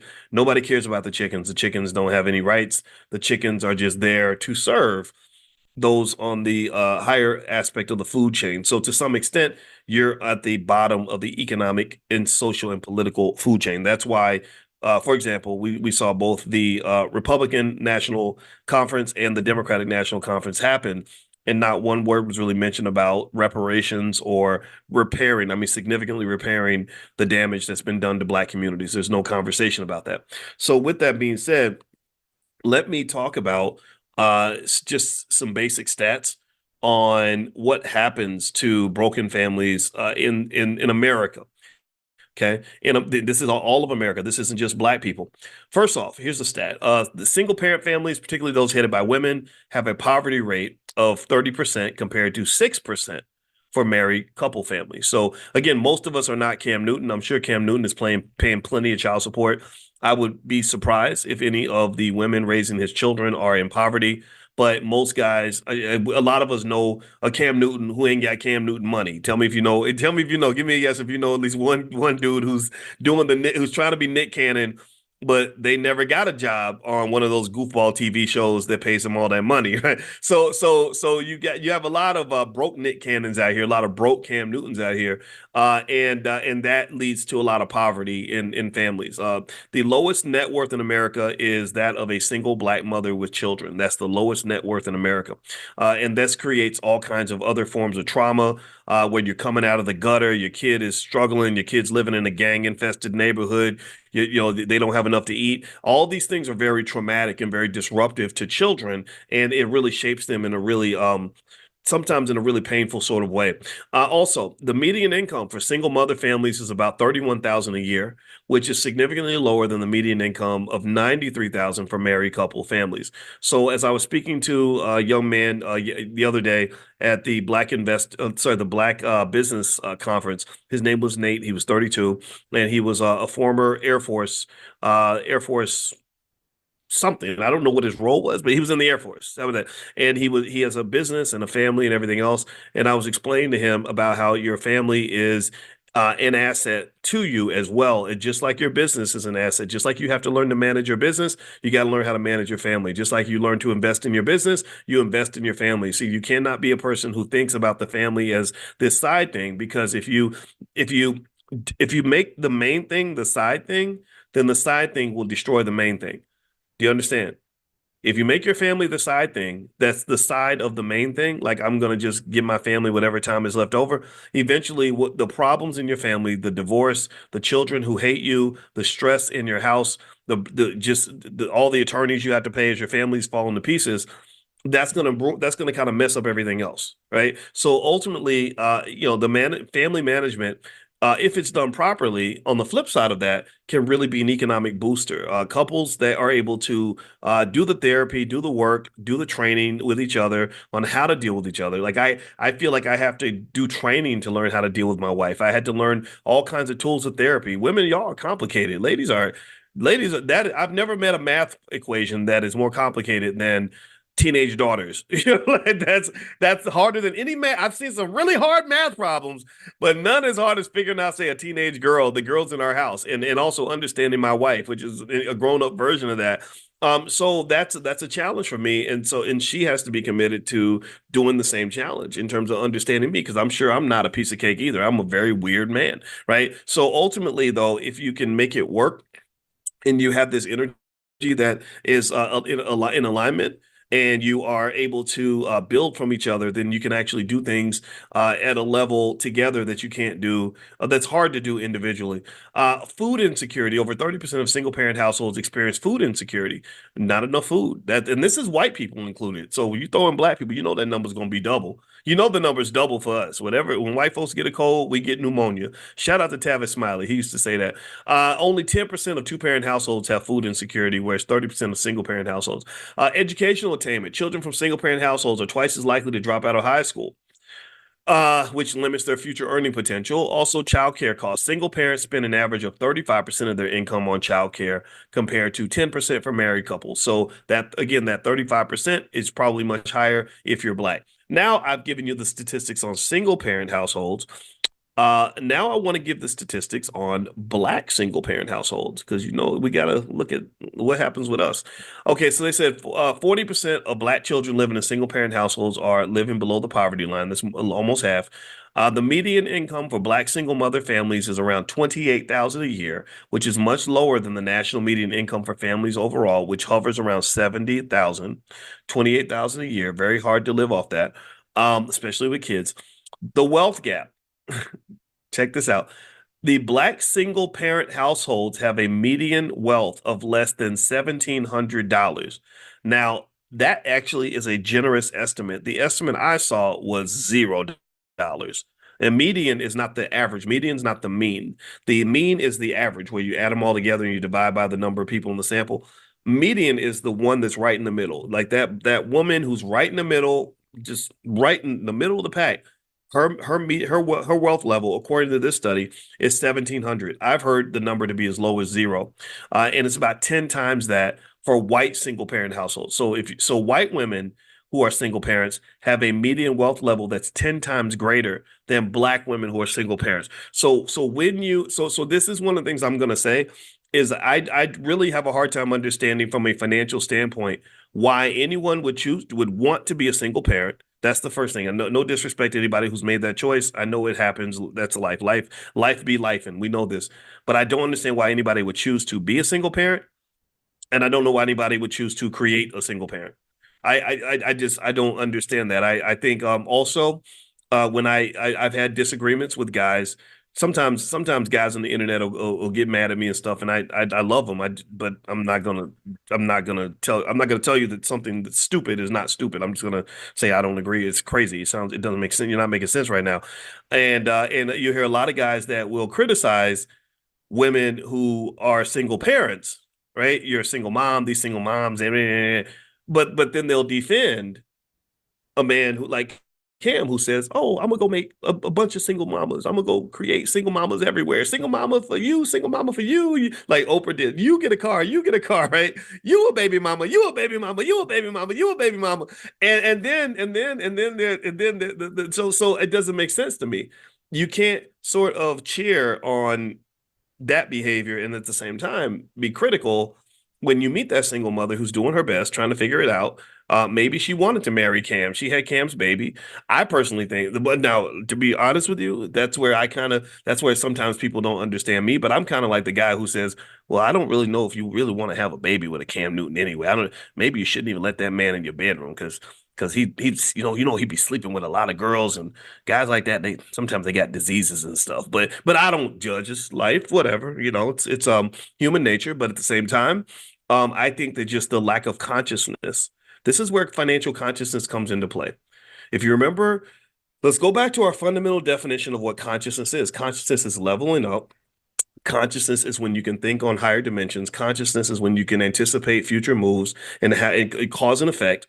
Consciousness is where you're playing chess with your life and not checkers. That's what consciousness is. I can see the whole game from the top. I can look at my life where I am, and if I'm 38, I was counseling a young brother that I mentored today. He's 38 years old. I said, at 38, your consciousness means you should be able to look down at your life and see yourself at 38, but at the same time, look back at your life at 21 and see the progression, and then look at your life at 55 and see what that looks like. You're in a helicopter. Do you understand?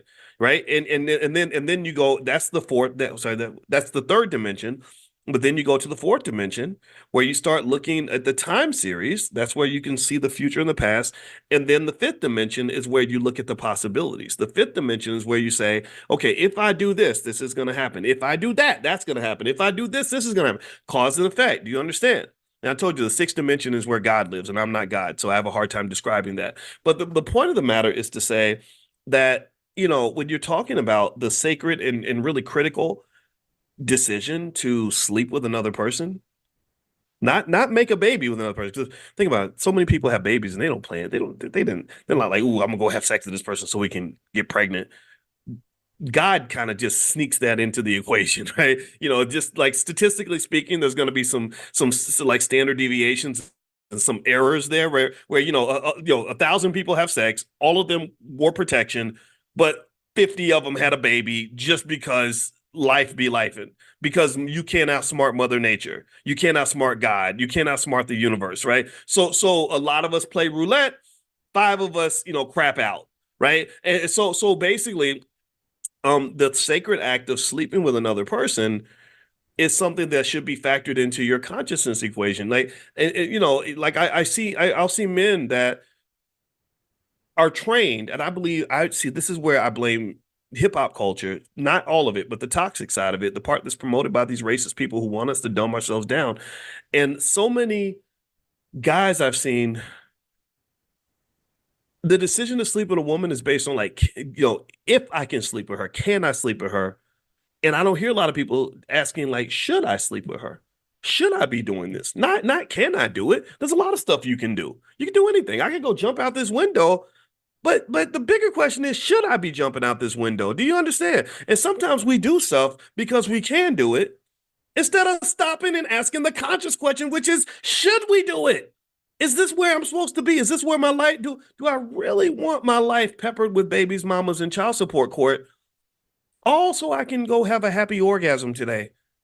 That's it. That's it. It's the if you can you imagine a world without orgasms? If they took orgasms out of our bodies and we could not, and we had to find some other way to be happy, oh, the baby mama rate would it would just plummet. It would decline rapidly, right? It would, right? So think about how many crazy, horrible choices are made by men and women, not just men, by men and women, just over something so basic, something as simple as that has ruined lives, has led to financial destruction, has caused depression, anxiety, like regrets, a lifetime of regrets, death. Magic Johnson, he's not dead yet. I hope he lives forever, but y'all know what happened with Magic. Again, if you had no orgasms, I don't think all that would have happened. It would have been he would have spent his time doing something else. So I just really think that to me, consciousness economically, I mean, it all circles back to wealth, right? And remember, wealth isn't just money. Wealth is anything of value that's in your life. Wealth is really more connected to a concept in economics called utility. Utility is just how happy are you with your life? How happy are you with the situation that you created? Are you content with that? If you're content, then you are a wealthy person, whether you have money or not, because wealth goes far deeper than just how much money you have in your bank account. There are plenty of people that have a lot of money in their bank account who are incredibly unhappy, who are stressed out, scared to death, going through hell, not well mentally or physically or otherwise. So stop thinking. Never let anybody make you think that just because you got money in the bank, you're doing good. Doing good, again, another aspect of consciousness. That definition of how you're doing. If somebody says how you doing, and all you say is, "Well, I made $1 million last year," that's not a conscious answer. A conscious answer is where, how you doing should be answered by, well, I'm happy. I got a good woman by my side. My kids love me. I'm physically healthy. I'm at peace. I meditate in the morning. I did my breathing exercises. I'm feeling good about my existence. That is the answer to the question of how you're doing. If you say to me, Boyce, how you doing today? I'm not gonna be like, man, did they tell you how much money I made yesterday? Man, that ain't it.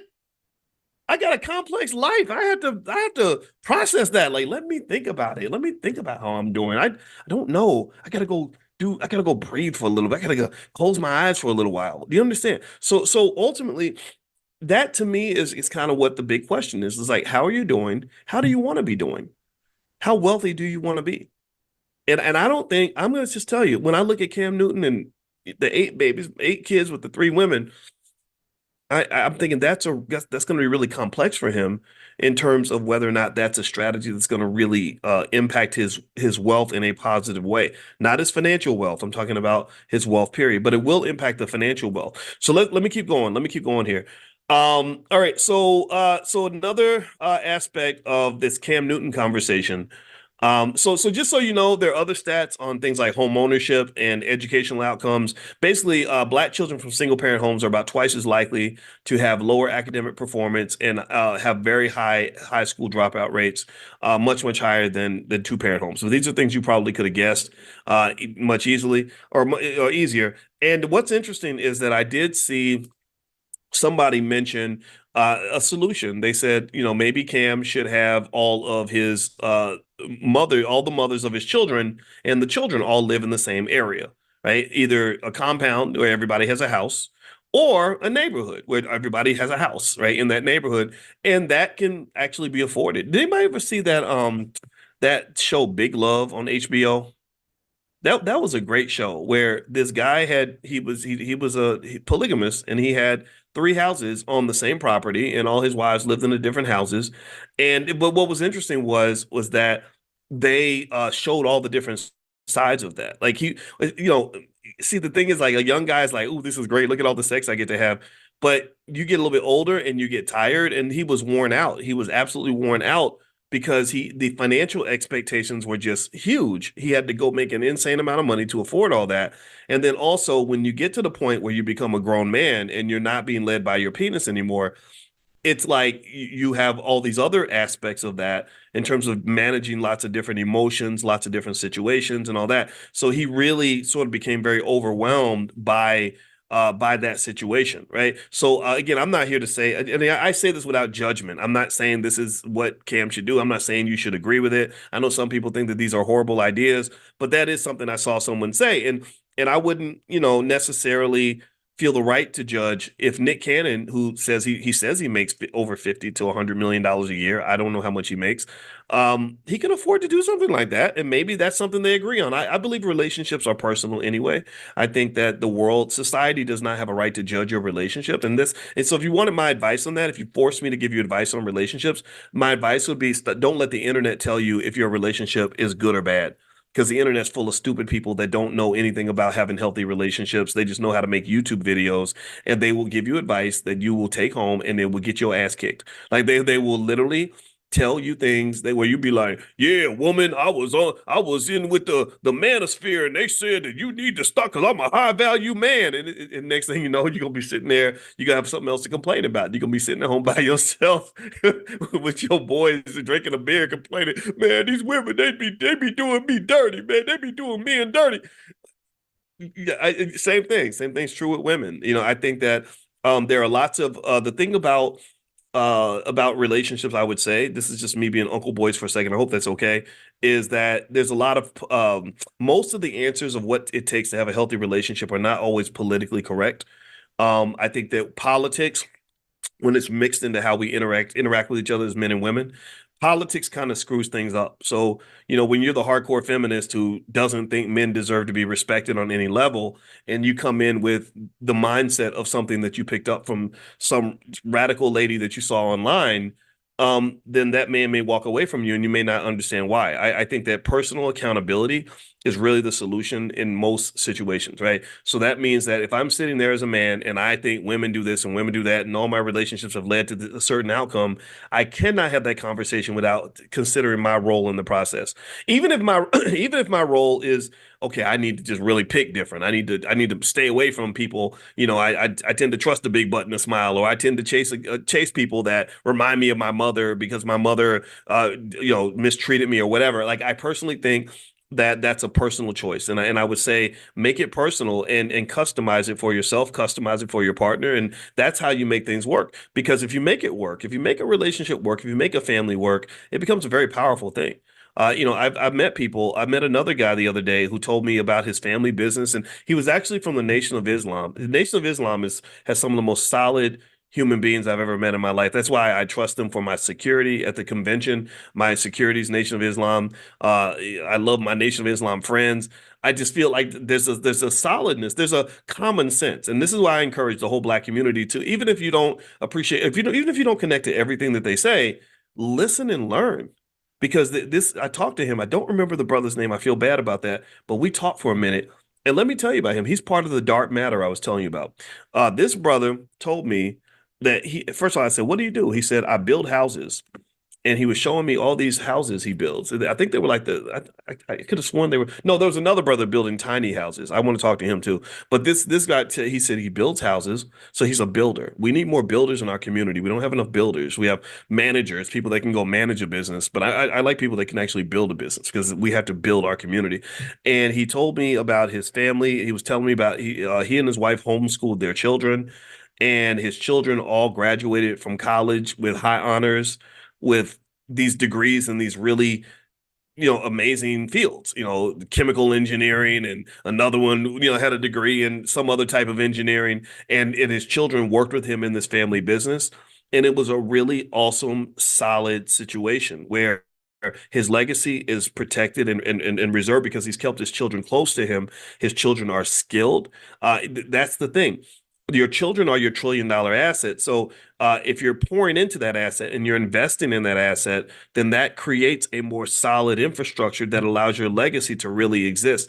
A lot of people that follow that culture of selfishness, and I know that doctor was using the word selfish to define Cam.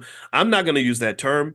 But if you think about it, a lot of the culture that is pushed is a very selfish culture where it's like, it's all about me as a man seeking pleasure and being comfortable and being happy, me as a woman seeking pleasure and being comfortable, being happy. And we don't even really factor things like children into the equation, because we see children as like this, they like that, children will disrupt your swag. Children will take away from your freedom. Children will take away resources and all that. And so you see children as an expense. You see them as a liability, as opposed to seeing them as what they are, which is the ultimate asset. But the thing about this asset is it's like a big empty bucket, and it's a giant bucket, and you got to pour into into the bucket. If the bucket is empty, then yeah, an empty bucket is going to take up space. But if you pour into that bucket, that can really, really, really do amazing things for your legacy, especially when you get, say, 50s and 60s and 70s and you're tired and you've worked your whole life. You busted your ass your whole life to just be the best, to be skilled and to be successful. And if you haven't really poured into a bucket at some point in your life, then everything that you've built, everything that you've done your whole life is going to just disappear with you when you die. It's literally it's just gone. Like, okay, yeah, there's this hardworking lady named Ethel that worked for 50 years and but there's nothing there to remember when she's gone. Or yeah, John was the man back in the 1970s. He was the baddest and and all the ladies wanted him. And then John got old and John died and now John doesn't exist anymore on any level. And again, I'm not saying that's the most important thing in the world, but I am saying that these are variables that you might want to consider in the process because wealth really is a relay race. And a lot of our job is to not drop the baton and to pass that baton. Sometimes we don't want to run with the baton. We want to run by ourselves, or we take the baton and we throw it in the mud and we tell our kids, well, I got it out the mud. You can get it out the mud too. There was a young lady who told me that her father felt like because he got it out of the mud, she's got to get it out of the mud. And I'm like, no, you don't take the baton and throw it in the damn mud and then tell your daughter, hey, get it out the mud like I did. No, you're supposed to keep the baton nice and clean, run as fast as you can, get her the lead in the race and hand her that stick so she can run it home like Sha'Carri Richardson and get that gold medal. Our kids don't get gold medals because nobody's passing the baton or we're dropping the baton or we're throwing the baton in the mud or they're not even in the race. If you remember, think about this. In the United States, in the Olympics, the U.S. men have the fastest dudes on the planet. We have the fastest human beings on the planet, but the U.S. men have not won the 4x100 meter relay for 20 years. They haven't even medaled for 20 years. How in the hell is it that you can have the fastest sprinters on earth and not medal for 20 years? That's insanity. That is crazy. And it is I'm telling you, there is a connection with the fact that these individuals, these guys are African American males. African American males, we're not really honestly trained to think about anything other than just how great I am. Look at me. I'm the man. I'm the best. I'm the champion. So I'm competitive with you rather than being collaborative with you. I talked to a rapper friend about that the other day. I said, your whole hip hop culture, unfortunately, is all built on competition. I got to be the man. Yeah, I'm gonna be the man by outdoing you, by dominating you. But and it's very exhausting. It's tiring to have to compete with every guy that you meet. And instead of saying, okay, you know what, the same energy that I would have put into competing with you, I'm gonna put that same energy into collaborating with you so that we know who the real competitor is. A lot of times we can't compete because our consciousness level is so low that we don't even know who the real competitor is. We don't know who the real enemy is. Like even in politics, I talked to a guy yesterday at the conference. I have all these conversations and I bring them into class because these are conversations that I remember and I reflect on these. I talked to a brother who was a lobbyist in DC and he was a nice guy. And he, like I told you, you got the Black Business Conference, heavyweights everywhere, just people doing amazing stuff. So we're talking in the elevator, and he was telling me, he said, yeah, in our office, half of us are Democrats, half of us are Republicans, but don't nobody care about that. We all work together to make as much money as possible. That's it. He said, I'm not going to argue with Tom because Tom is a Trump supporter. That has nothing to do with the price of tea in China. We're going in there and I'm going to support him to go get that money on the Republican side. He's going to support me to get money on the Democratic side. That's what he said. And I said, I think that's the right idea. I said, my rule is I will never argue with another Black person about their political affiliation. I'm just not. That's a waste of energy. Because the enemy, if I'm a Democrat, my enemy is not the Republicans. If I'm a Republican, my enemy is not the Democrats. If I have consciousness, the real enemy is the people, the bastards that put us in this two-party system that makes us fight each other. That's the real enemy. And remember that we talked about this a little bit yesterday, that if you're in a cage fight, your enemy is not the other guy fighting you in the cage. The enemy is the person who built the damn cage and structured the cage so that y'all are going to fight each other as opposed to fighting them. So that's consciousness. Consciousness is where you just level up and you're like, no, I'm looking down at this cage and this whole scenario is messed up. Right? So you got people who win the game, people who lose the game, people who can't get into the game, people who get who leave, who refuse to play the game. Then you got the people who created the game, and then you got the smart people who just go create a whole nother game somewhere else, who say, I'm not even going to participate. Not only am I not playing this game with you, but I'm also going to go and build another game where I get to be the dungeon master. I get to be the one who controls all of this. And I think that to me is a consciousness exercise, and a lot of us don't get that. So anyway, let me keep going here. Couple quick reminders, just so you guys know, and Amani, if you're still here, if you can remind me to do this, I want to give you guys, I really want you all to, I really want to pitch to you all the idea of coming to the All Black National Convention. We don't have a ton of tickets left, but I want the right people there, and so I don't want money to be a barrier. So what I want to do is I'm going to work with my team to create like a special offer you can't refuse, that we will offer specifically to the people that are in this class, specifically to people in Money in the Morning, because I want, maybe we can get like some kind of shirt or something with something cool on it, so we all know maybe it's something like this is a shirt I made, financially woke. I don't know, maybe that could be one of our shirts or something, but something where I think we want, I'd like to see you. I'd like to meet you in person. I have, in this time that I've been here at the Black Business Conference and also over at InvestFest, I always get reminded of how awesome it is to see the people that I'm talking to, because I don't see, I'm literally, I'm looking at the screen. I see your names and I'm looking at myself, and I know Boyce. I know that guy. He ain't nothing, but I like to see you in person. So I'm gonna basically throw something to you guys, that'll be exclusively for you. And hopefully I can convince you to come to Chicago and join us at the convention. And I guarantee you're going to have the time of your life. It's going to be an amazing experience. So anyway, that's that. And if you want to go check out the convention and see what we have planned for this year, you can go to allblacknationalconvention.com. That's allblacknationalconvention.com. Lamar Tyler, the Black Millionaire Maker, is going to be there. He doesn't call himself that, but that's what he is. He's made so many people wealthy. It's ridiculous. He's really good at what he does. Brother Nuri Muhammad is another person that we're bringing in, because again, Nation of Islam, great leader, amazing man. But we literally have about 50 or 60 experts in a ton of areas that are all going to be there doing breakout sessions and stuff like that. So it's going to be a great opportunity to network. But it's not massive. We're not trying to do a blowout. We're not doing InvestFest, because that's a lot of people. And that's a lot of stuff to manage. I think it can unfortunately kind of undermine the ability to connect on a personal level. But we are going to have enough people there where you're going to meet tons of great people there of all different ages and just have a great time. So feel free to go to allblacknationalconvention.com. All right, so let's finish up with the Cam Newton thing really quickly. So with the Cam Newton video that we played, and it's on my Instagram page, which is Dr. Boyce Finance. A couple of things Cam said that got my attention. I heard Cam say, "I want more kids." He said he had 8. He said, "I want more." He also mentioned his reason for not getting married. He said that my desire to get married is outweighed by my fear of divorce. I'm gonna say that I think that should be validated. I know people want to act like, oh, you're just being a punk, but that divorce is very devastating financially and emotionally.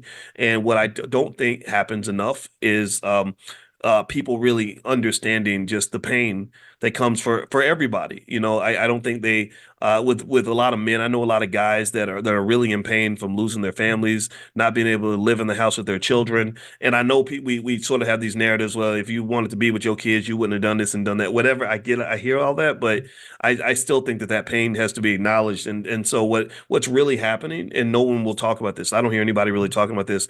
Is that I see a lot of men who are just saying, "Why would I do that?" I see it's like if you have a building called marriage and you're a young man, you're 28 years old, and you see other men walk in that building and they come out sad and devastated and broken. There's nothing that makes the man say, "Oh, I want to go in that building too." Whatever the hell they doing to you, I want to go in there too. It's like a Diddy party. I want to go in there and just get screwed. Like a lot of guys just are just saying, like, what's the point? And I do think America's changed. I think that marriage is different for men today than it was for their grandfathers, and I think it's different for women today than it was for their grandmothers. I think that 60 years ago, um, there was something about marriage where we were able to do it and it just kind of stuck. And I personally think it was because we were able to give each other a lot more leeway than we do today. I think that if social media had existed in the 1940s, the divorce rates would have shot through the roof. I think things have changed. That's why I say things have changed, and it's shown itself through the massive divorce rate. Most indicators show that divorce isn't that great for almost anybody, especially on the financial side of things. So my best advice on the marriage thing would be, well, if you do it, you better really study it. You better be careful about who you select, and really, really be prepared to put a lot of energy into doing it right. I think a lot of people think that marriage is gonna, like, the whole marriage is gonna be like their wedding day. Your wedding day is, you know, that's this big celebration and everybody feels good, everybody loves each other. Marriage ain't like your wedding day. You got one wedding day, and then after that, you got to get to the business of getting married. It's like the marathon. First time I ran a marathon, everybody was super excited. We were super hyped, and they were playing music, and everybody's like ready and stretching and jumping up and down. And then they shot the gun off, and you start running really fast because you're just thinking you're gonna run 26 miles at like the fastest pace you ever run, and that lasts for about a mile and a half. And then after that, you settle into the reality of like, holy crap, I'm in mile two and I got 24 miles to go. And that's where your mindset has to really shift. Now it ain't pretty, now it ain't glamorous, now it ain't exciting. It's lonely, it's hard, it's sad, you're in pain, it's uncomfortable. Now, not to say marriage is all pain, but there is a bit of a grind to it. My parents this year are doing year 50 of their marriage. In fact, I want to do something at the convention to celebrate this because I know how hard they work for this. And when I tell you, whoo, buddy, I wish everybody could see the amount of forgiveness they had to have for each other, the amount of space they had to allow each other to grow in order to make that happen. And I don't really think that if they'd gotten married in 2024, that they would be able to make it to 2074. I think that their ability to make it from 1974 to 2024 is fine. But if they tried to make that from 2024 to 2074, I don't think it would have survived that long. So I think that the concerns about marriage are very, very real. I think the question becomes like, well, what's the alternative? And what's unfortunate is that if you choose the wrong alternative, like, okay, I'm just going to have 8 babies mamas or 8 kids with 3 women, then unfortunately the kids are going to struggle. The Dr. Bryant, I think her last name was Bryant. In the interview with Cam, she mentioned that the void that's there, right? The void that's there with those kids who are like, dang, where's my daddy? I never saw my daddy. Yeah, I know my daddy was famous. I know my daddy sent money, but I didn't get to see him. Kids don't care about how much money you have. They don't care that you were famous and that you used to be an NFL quarterback. They're like, I just wanted to talk to you. I just wanted you to come to my game. I just wanted you to come to, like, they'd had like bring your daddy to school day or something, and I had no daddy to bring. And that's what kids remember. They don't care how much money you have and how much money you're sending. So this is where I think those guys get it wrong, where they're like, well, if you got plenty of money, then it's okay. No, the kids don't care. The kids want time, and time is expensive. I talk about time all the time. Why? Well, because time is one of the most critical variables in every financial equation in the universe. You can't do finance without time. You can't understand investing without time. Time is not money. Time is more valuable than money. Time is something that you can't replace. Time is something that exists in limited quantity for every individual. So time is everything. We don't waste money in the Black community. We really waste time. We do waste money, but time is what we really waste. Like when you let that baby grow from age 0 to age 18, and ain't nobody bought a share of stock for that kid, ain't nobody prepared him for the future, nobody taught him about real estate, nobody prepared him to be competitive. Well, you wasted time. You wasted 18 damn years. And 18 years, if you use the time effectively, you could build a $500,000 nest egg for that kid. If you had took the same amount of energy, financial energy that you put into paying your cell phone bill and paying your car note and going out to Applebee's and going to the club and put just a fraction of that into a stock portfolio, your child would never have to work for anybody for the rest of their life. But instead, because you wasted time, now your son or your daughter is going to a boss every day that disrespects them, treats them like crap, disrupts their mental health, has them stressed out, cortisol levels through the roof. The cortisol is killing them on the inside. That stress kills you. Constantly being black and always having to come to work with your dukes up, that kills you. Y'all don't understand. These toxic chemicals kill you. So you're killing your kid because you're wasting time. So no, time is everything. So when I would say about anybody, when you're trying to be a father or a mother or something, you can't. It's hard to do that without time. Time is that's what the kids need. That's what they care about. That's what's gonna make them love you. They're gonna love the person who gave them time, not the person who sent money, not the faceless person who's like talking to them on a Zoom call or or sending them money from Europe or whatever. No, they're gonna care about the person who gave them time. So I think that's the big problem with Cam is that the energy is just so spread out. And again, maybe the best solution for someone like him would be, okay, I'm about a whole block. We're gonna buy the block, and I'm gonna get a house for every single one of the mothers of my kids, and we're all gonna live in the same neighborhood so they can all come to daddy's house after school. I know it's not politically correct. I know people are gonna say that's stupid.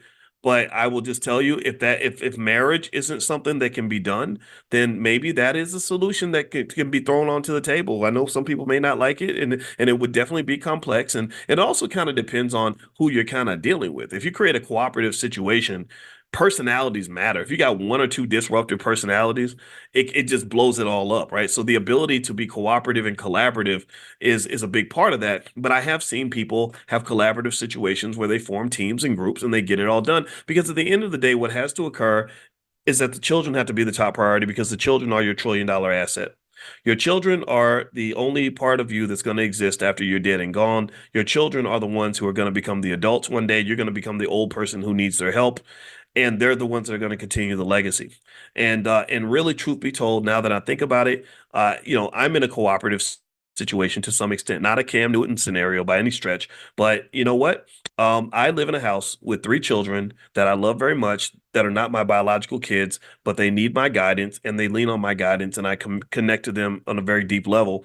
But they also have a great father, and I collaborate with their father to make sure the children are protected and connected and respected at every stage. And also the grandma fits and my parents fit in, and we all basically created like a village where the village is all, we're all in the village and we understand one important idea. One important idea of any group is that the group has to be more important than the individual. So if any of us were to just behave as crazy individuals, like, I don't care about nobody, I'm going to do me, I'm going to do what's best for me all the time, then that disrupts the ability for you to work as a collaborative group. So I would almost say that if you're trying to build, this is a financial consciousness note that you can write down. If you're ever trying to build anything in your life, if you're ever trying to build anything in your life, build with people that are fellow builders, build with people that are collaborative. Dr. Ken Harris, who runs the Black Business Conference, the most amazing conference I've ever seen in terms of just how he's bringing together all these African delegations with Black businesses around. I mean, it's really amazing stuff. Let me tell you one thing that Dr. Ken said on stage the other day or yesterday that I thought was amazing. He said Negroes with egos is a no-go. He said Negroes with egos is a no-go. And this is what Dr. Harris has over a lot of other people. Where hip hop, the unfortunate reality is that with this economic movement, it's powerful and it's been accelerated by hip hop culture to some extent, right? I'm going to go to Invest Fest. I love everybody over there. And I know part of what draws it all together is the hip hop element, right? Rappers in the building. I saw T.I., stuff like that. Fine. I like T.I. He was one of my favorite rappers. I met him in Ghana. Fine guy. He's actually bought our financial flashcards for his kids. One of his team members told me that. So I have nothing but respect for him. But the downside of hip hop culture is it's not collaborative. It's very competitive. And it's also very ego driven. There's a narcissist element. That was what made it so difficult for me to talk to Kanye West. I was very open with you guys about that because his ego was getting in the way of us connecting and being able to build anything together. And I love what Dr. Ken Harris does because he understands something that's really important that that you can win without having to always dominate everybody around you. A lot of rappers need to learn this, that the more you collaborate with other like-minded people, the stronger you can become. If the team is winning championships, you should not be the asshole who's complaining because you didn't get the ball enough. What would you? There are literally people that think that way. Michael Jordan used to be like that, and that's why he wasn't winning championships. Michael Jordan was the kind of guy who, back in the day, who would rather be on a bad team where he scored all the points than to be on a good team where he was coming off the bench. His ego could not handle the idea of him being subordinated, and so over time, he had to learn to be a little more collaborative. He was still fortunate enough that he was able to still dominate and still be great, but he wasn't winning championships until he learned, what it means to be a team. And remember, there was a time, I think there was an interview where they said something like somebody, I forgot, one of his teammates said something like, "There's Michael needs to learn that there's no I in team," and I think Michael said, "Yeah, but there is an I in win." Yeah, but Michael wasn't winning. He couldn't beat the Pistons. If y'all remember, any old school basketball fans, anybody remember how the Pistons used to kick Jordan's ass every year? And the Pistons, I'm sorry, those guys were not great basketball players to me. They weren't. They were okay, but there wasn't anybody that was like a Michael Jordan. They were just, simple guys. Isaiah Thomas brings it down the court. Joe Dumars, great jump shot, could play defense. Bill Laimbeer would just whack you upside the head. But as a team, they were better than the Chicago Bulls because Michael Jordan could not beat a whole team. One individual has a very hard time defeating an entire team. So that collaborative energy, I think, is beneficial in every aspect of your life. So much so that I think our children should be trained on how to collaborate at an early age. Like, what does collaboration look like? What does it mean to be conscious enough, emotionally intelligent enough that you can rise up Maslow's hierarchy, rise your consciousness level to say, okay, I know I'm feeling some kind of way, but it ain't about me. I got it, and nothing in the culture, nothing in the culture supports it. Hip hop culture doesn't support it. Even the some of the therapy, some of the Eurocentric therapy doesn't support that. A lot of Eurocentric mindset is it's me, my, what I want to do, how I'm feeling. How I'm feeling is always the most important thing. I don't agree with none of that. No, it's not how I don't go in my household thinking about how I'm feeling first. I'm like, well, how are we feeling? Let me check on the kids. How are they feeling? How's my wife feeling? I can't walk into every situation thinking about me. So I was just gonna say, I think with Cam, let's circle back to that. I think that one of the losses that will occur is I think that when you're sort of doing it this way, you're kind of thinking about what Cam wants and what's going to make Cam happy and what makes Cam feel secure. And I really think consciousness and maturity to some extent. I think there's a maturity problem here. And this is, again, I think that with the black male in America, with hip hop and sports, we promote an excessive amount of immaturity amongst men. There's nothing that really forces these men to really truly grow up, and so once the consciousness and the maturity rises, then you'll start seeing a more collaborative, more community based sort of energy there. And I think that I like what the doctor was saying because she was kind of challenging him to say, hey, you can't do this little boy stuff, little boy. Boys, little boys will seek pleasure. Little boys will do what's comfortable. A grown man does what is required. And what I respect though is the fact that he was even willing to have that conversation. I like the fact that he was willing to have her on because a lot of people won't even have somebody like that on their show. Like, wait, you're gonna come in my show and tell me what's wrong with me? I'm not hearing that. I commend him for doing that. So, I think that's really it. There's probably more I could talk about, but we've been doing this for an hour and 20 minutes. So I'm gonna hop on out of here, and I will see you all tomorrow morning. We do financial consciousness every single morning at 10 a.m. Eastern. If you want to get a text message to be notified when we start, just text the word morning, MORNING, to the number 87948. Text morning to 87948. Somebody type that in the chat.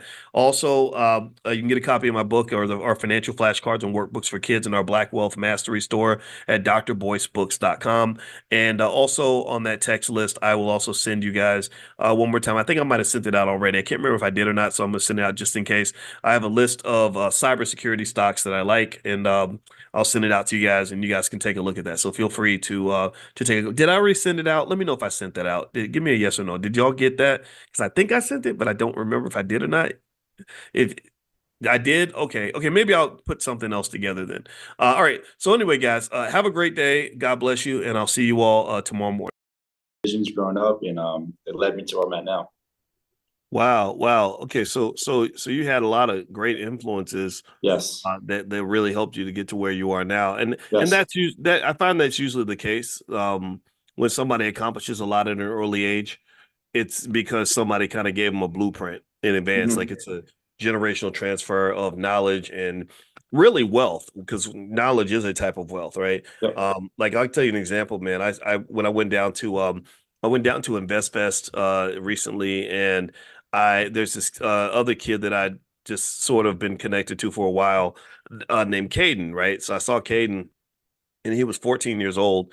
And I was like, "Oh, hey, how you doing, man?" I hadn't seen him since he was 7 or 8, but I knew he was in the Black Business School learning Mhm. business and all that at like 6, 7 years old, right? Wow. And I knew he That's was awesome. making money. Yeah, yeah, yeah. And he had the mentorship of his dad's always with him. Everywhere he would go, his dad would be with him, kind of teaching him the ropes and everything. Mhm. And so I'm like, "Hey, so how you been, man?" He's like, "Oh, I'm doing good." I said, "Wow, you're 14, you're about to start high school. That's cool." He said, "No, I already graduated." And I was like, high, wait, Huh? middle school? You graduated middle school? He's like, "No, I finished." His dad was like, "No, we finished high school. We went ahead and knocked that out." And and I said, "So Went where's he ahead and gonna?" knocked that out. Right, right. And I said, "So where's he gonna go to college?" And he's like, "No, we're not gonna do college because he's already a millionaire. He's already making more money than most college grads, right?" And to me, that I thought that was the coolest thing, because it kind of shows like how much untapped potential there Yes. is, like, Sure. because I'm sure yourself, and I'd like for you to kind of share this with me from your perspective as a young 20-year-old who's about to be 21. Happy birthday, by the way. When you look around and you see other people your age that maybe could be doing something as amazing as what you're doing, but they can't see that in themselves. How do you kind of process that? Like what's that kind of like for you to be so different from other people your age? Yeah, I mean, it's growing up, I always knew what I was doing was different. I know most kids, um, they were going out partying in high school. Like still to this day, I've never been to a real party, house party or any other type of function situation. I've never been. It was always the weekends I'm at the racetrack. So I always knew what I was doing was kind of different from most kids, I guess. I just didn't know how to. Being young, I didn't know how to handle it. Like, obviously, I want to go out with my friends sometimes, right? But I got a race this weekend in Pennsylvania, so like, I can't do it. And sometimes it sucks. Sometimes when you go out and win, it's like, okay, like I should have came here. I should never went to that thing. But like growing up now, like and being 20, obviously, and like college ages, like I see a lot of people that are having success, like in D1 athletes or college athletes in general, are having success and doing their own thing, but then they can still go out and still go party. And you know what I mean? Have that work personal life balance. But for me in general, for me, I feel like to be successful in this industry, everything has to be racing. Like you have to live it, breathe it, sleep it, eat it, like racing. So that's kind of been what I've stuck to. And sometimes like I want to be able to live the normal life of a 20-year-old, right? And go out with my friends. But I'm just gonna wait to that stuff for down in the future after I already Mm, hopefully be successful one day. interesting. I saw Shannon Sharp, who's won, I think, what, 2 or 3 Super Bowls or something like that. And I didn't see his whole conversation about it, but I remember seeing where he was basically he seemed to be making the point that to be excellent or to be a champion, especially like a world champion or something like that, where you're with the elites, Mhm. you really can't be like this normal balanced person. Everything you're doing is abnormal. Like Michael Jordan was not a normal guy. He couldn't go to the parties like even the other NBA players. He had to be abnormal from them, because he's like, "No, I want to win championships. I want to be the leading scorer." So how does that feel? I mean, how does that go? How do you process that in terms of what it takes to be an elite driver? I mean, it takes a lot of, first of all, it takes a lot of courage for you guys to do what you're Yes. doing, right? And then also you're competing against people that are just damn good at what they do. What's that like for you? Well, for me, it's more on what makes it the toughest. It's more on I say the mental side of things. Like I played every other sport growing up. I wrestled, played basketball, I played soccer, baseball. And like I can wrestling. If I lost a wrestling match, the other guy beat me. I lost. Like I straight up lost. He was faster than me. He had a better move than me. Something simple. But racing, there's a million components from the car that you don't know why you lost this race. Why did the guy Mm. pass you with 2 laps to go? Did you overdrive the car? Did the car just wasn't good? Was the tires going bad in the car?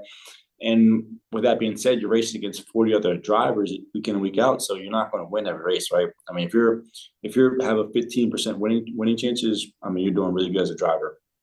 So for that, it's just the mental side of things of staying strong and staying confident in yourself and your ability to drive.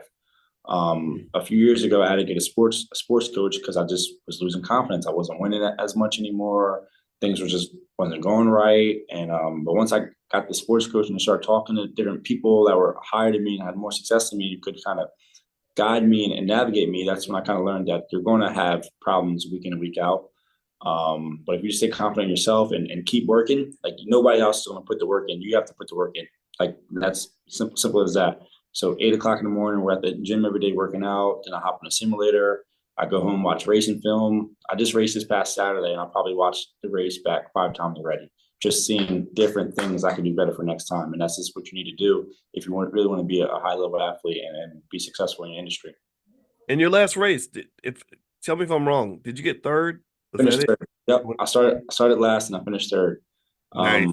We had some qualifying issues that made us start last in the race, but I started reading a book recently. It's called The Science of a Racer's Brain, and just kind of it's helping me understand what goes on while I'm racing and how to stay diligent and just smart and poised. Like I don't want to racing it. It's so easy to overdrive a corner or just mess up because I mean, you're going 180 miles per hour inside a corner, right? So it's very easy to do something and slip your right tires or do something weird.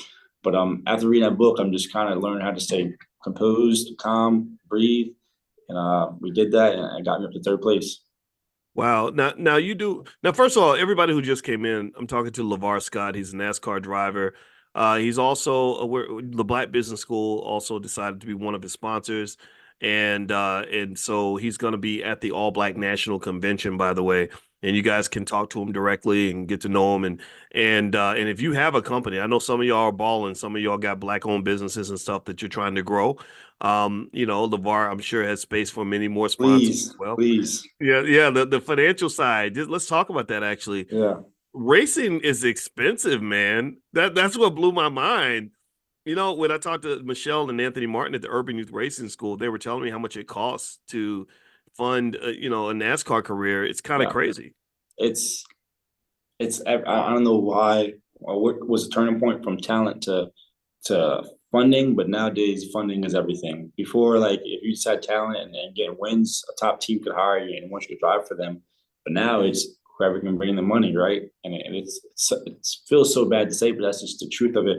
Right now, I've been in a position for the past five years with NASCAR Draft Diversity, where they've been able to, for DEI initiatives, they've been able to fund everything that I'm doing, from my Legends program to late models program to now in the ARCA. But this is the last. Next year will be the last year that I can be inside this program, and after that, I'm kind of going to be on my own funding, financially, to try to find funding to keep racing.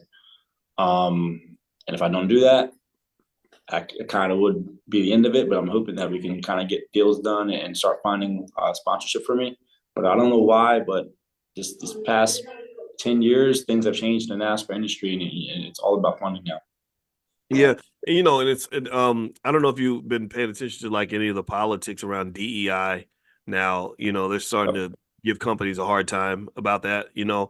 And I'm curious. In fact, I'm gonna ask some of my friends that are connected with NASCAR like how they're responding, because what's happened is like I think it was Tractor Supply or like one of the companies that does something for like people that are like in more rural type spaces. Mhm. Like, and so they found out they had like this DEI program, and these people online like went crazy, and they got rid of it because they were like, no, we don't lose our customers. So you think about NASCAR, Yeah, it was kind of probably it wasn't to their certain brand or their audience. So that's yes. Yeah. So you think about NASCAR, right? And where Yeah. they're trying to do what I think is the right thing. They're Mhm. trying to be more diverse. I met their head of diversity, and I respect him. And I think that it's great, because they have this reputation, that they're trying to work past.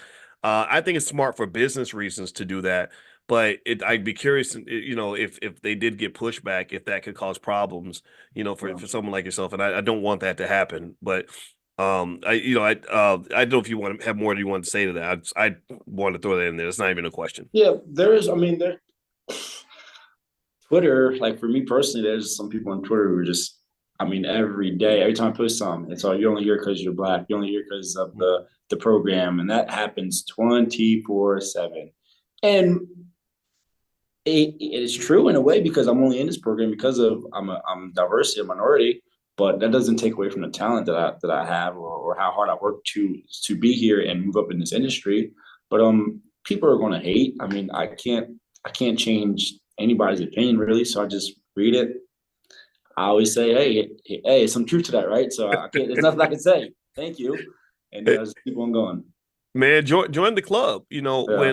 When I got hired at Syracuse University, they did not they had 90 professors in the business school, not one black person, right? Hmm. And they literally had to force them to hire black people because they did not do it. They refused to do it. And so we got treated badly because of that. But it was like my thing was like, no, I know I'm good. I know how good I was. I was the top person in my program and all that stuff, So the problem is not me. The problem's with the way you've done things up until this point. Mhm. Because, you and I both know that talented black people didn't just exist in 2024. They've existed for thousands of years. But if those doors are blocked and people are not even allowing our talent to be seen, like you look and think about it, the NBA was all white for a really long time. Yeah. That's crazy now, Yeah. right? Because we know who can dunk that basketball, right? So when they open the door and they bring in the talent, first of all, it's as much of a benefit to them as it is to us. When the NBA became integrated, they elevated. Mhm. You know, I think when racing becomes integrated, it'll be elevated. When golf got integrated with Tiger Woods, it elevated, 100%. right? We saw what Yeah. Tiger, right? In my view, it's silly, and I'm glad you're ignoring that, right? And I think also I'll be curious to get your response on this, but I'm also thinking like when you're talking about everything it takes to be a driver, mindset, focus, staying calm under pressure, going, learning as you go along. Those are tools for life, man. Like, Yes. like, do you see that? Like that, everything. 100%. Yeah, And go ahead, please tell me about that's that. conversations that I have with my mom weekly. I feel like these past 5 years has been through a lot, just dealing with more, not even on track situations, just off track situations. Because when I came here on this team, I was 16, 17, and I'm coming here just happy, ready to race cars, right? Where you have guys who are here, just here working on cars, and we're just in a different. I'm this young kid, just always joyful, happy. Everybody's just in a different mood. So my biggest things was learning how to deal with people and deal with problems. And I learned so much with that these past 4 or 5 years. And those are, my mom says all the time, those are stuff I'm going to be able to take away from everything in the future and know how to deal with situations because of everything that I Hmm. already experienced or been through. Which is, to me, it's a positive. I mean, I'm happy I got to go through things at a young age. It didn't really affect me or affect or where I'm at now, my position, and still just learn and soak it all in. So I think those are situations and learning tools I can use in the future for sure.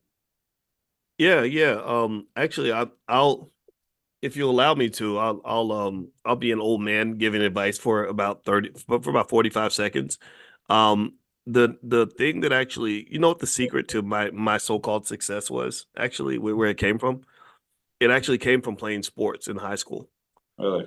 Yeah, yeah. In high school, I'm, and that's probably why we're cool with each other, man. Is I've always been very competitive in the sense Yeah. of wanting to be the best I can be. Like if I play a game, I want to win, whatever that is, right?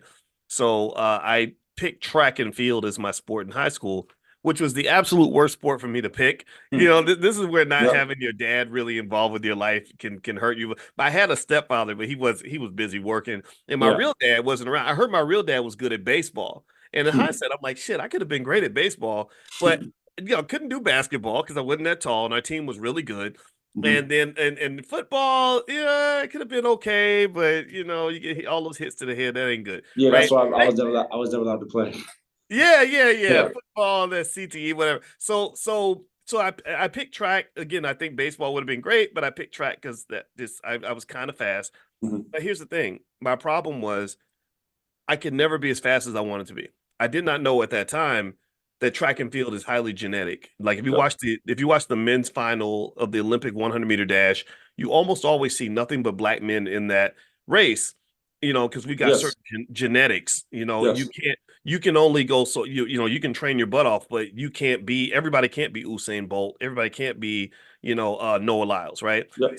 So long story short, I was just painfully mediocre at track.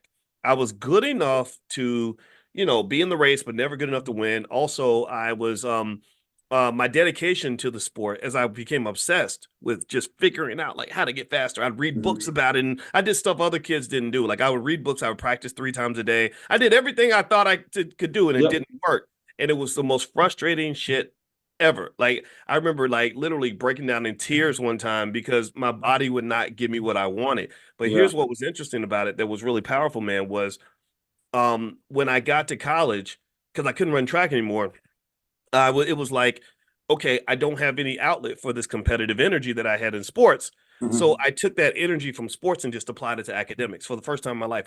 I'd never made an A in a class in my life before. I was a terrible student all through school, but here I was 18, I had a baby, which you get 18, you discover stuff like sex and whatever. And so so I had this baby, I'm broke as hell. I'm on this college campus, so I'm thinking, okay, the only option I have in my life is to figure this academic thing out. So I applied what I knew, which was how Mhm. to do sports. And what I didn't know at the time was that sports teaches you a lot of powerful things like how to be consistent, how to set a goal, how to keep going, under Yep. adversity, how to, teamwork, just a lot of stuff. So I applied all this energy to academics, man. And I just straight to I mean, Skyrocket. yeah, the whole time I was in college, I was the undisputed like Michael Jordan of academics relative like they, 'Cause- they had a ranking of which black students had the highest GPA. I dominated everyone else for 4 straight years, and I got 2 bachelor's degrees in 4 years. I could have got 3. I just didn't want to take the last class I needed, right? Kicked everyone's ass. And then I just sort of Yep. applied it to my doctorate and everything else.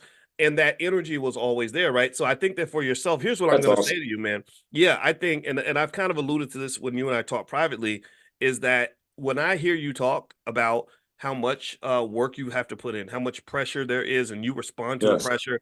You're hungry. I know it. I can see it, and you're gonna be great. That's why I'm invested in you because I believe in you. But even if no matter what happens with this, like I want to make sure you take this and understand you've got a multi-million-dollar asset embedded in your soul. Like you are a $100 million, billion-dollar commodity right now. And I don't care if you never ever raced again for the rest of your life. Like you take that same level of intensity to Mhm. everything you do, you're going to dominate. Look at Michael Jordan. Look at Yeah. what he did in business. What he did in business Yeah. dwarfs what he did as a basketball player. And he was He the best owns basketball player ever.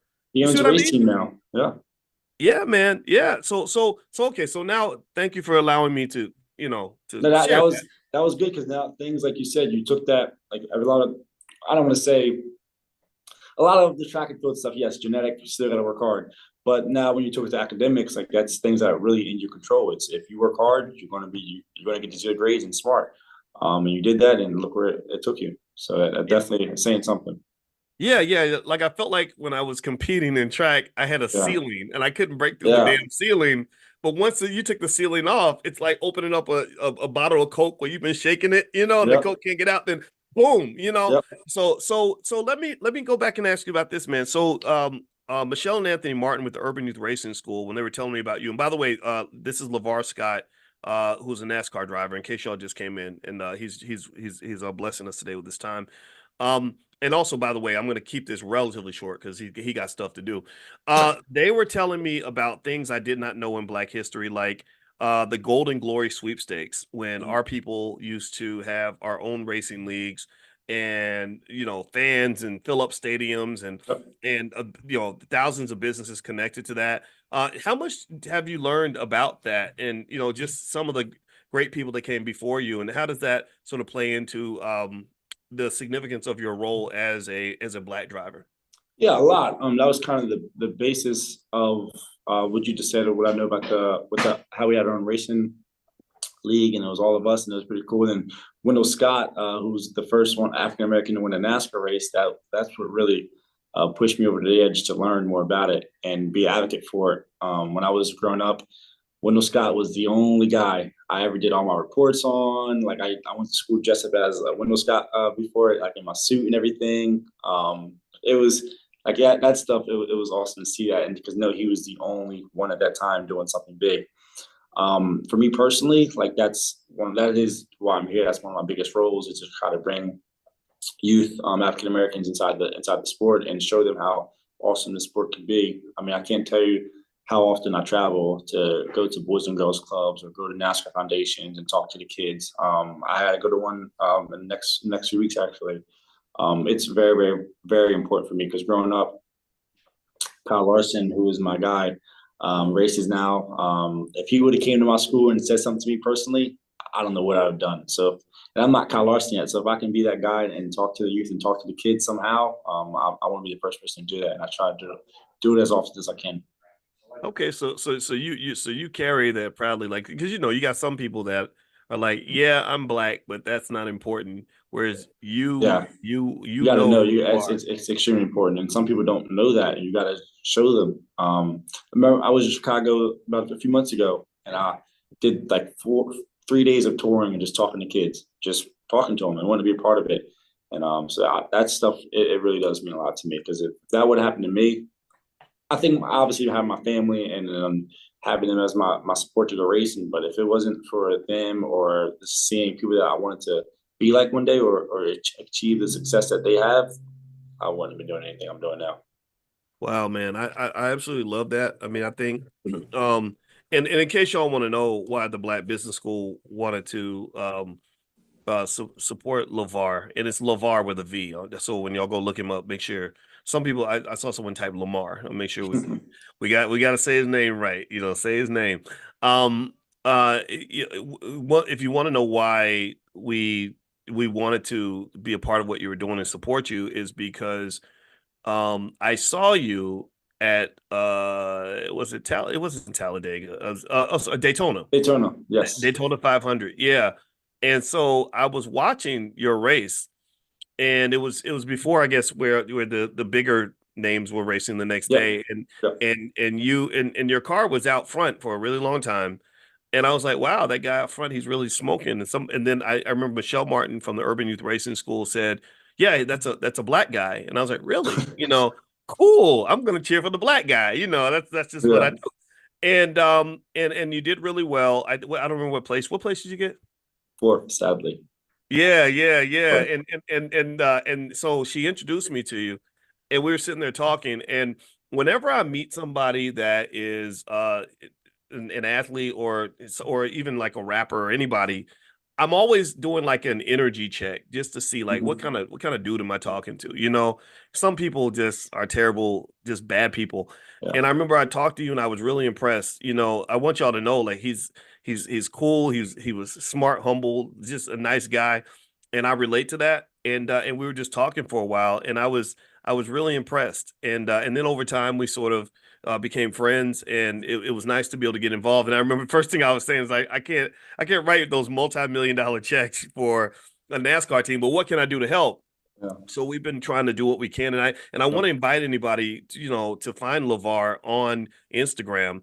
And I'll give you his information. If you have a business and you want to support or in any way, every little bit helps.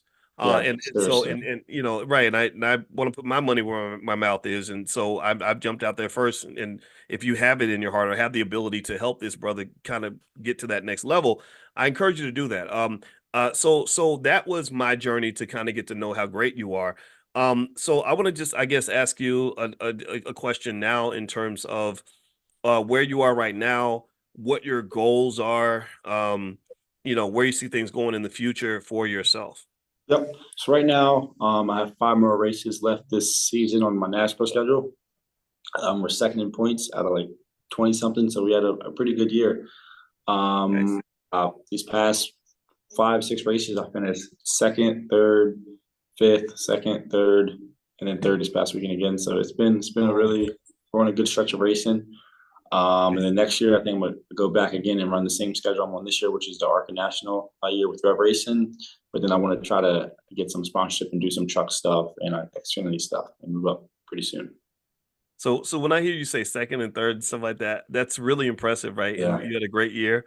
But yeah, I kind of pick up like a little frustration, like yeah. that's We had that's you. there was a few that it's so important and so serious, like for me to get my first win on this type of level of racing in this big circuit that we're on, and we were so close about a month ago in Elko.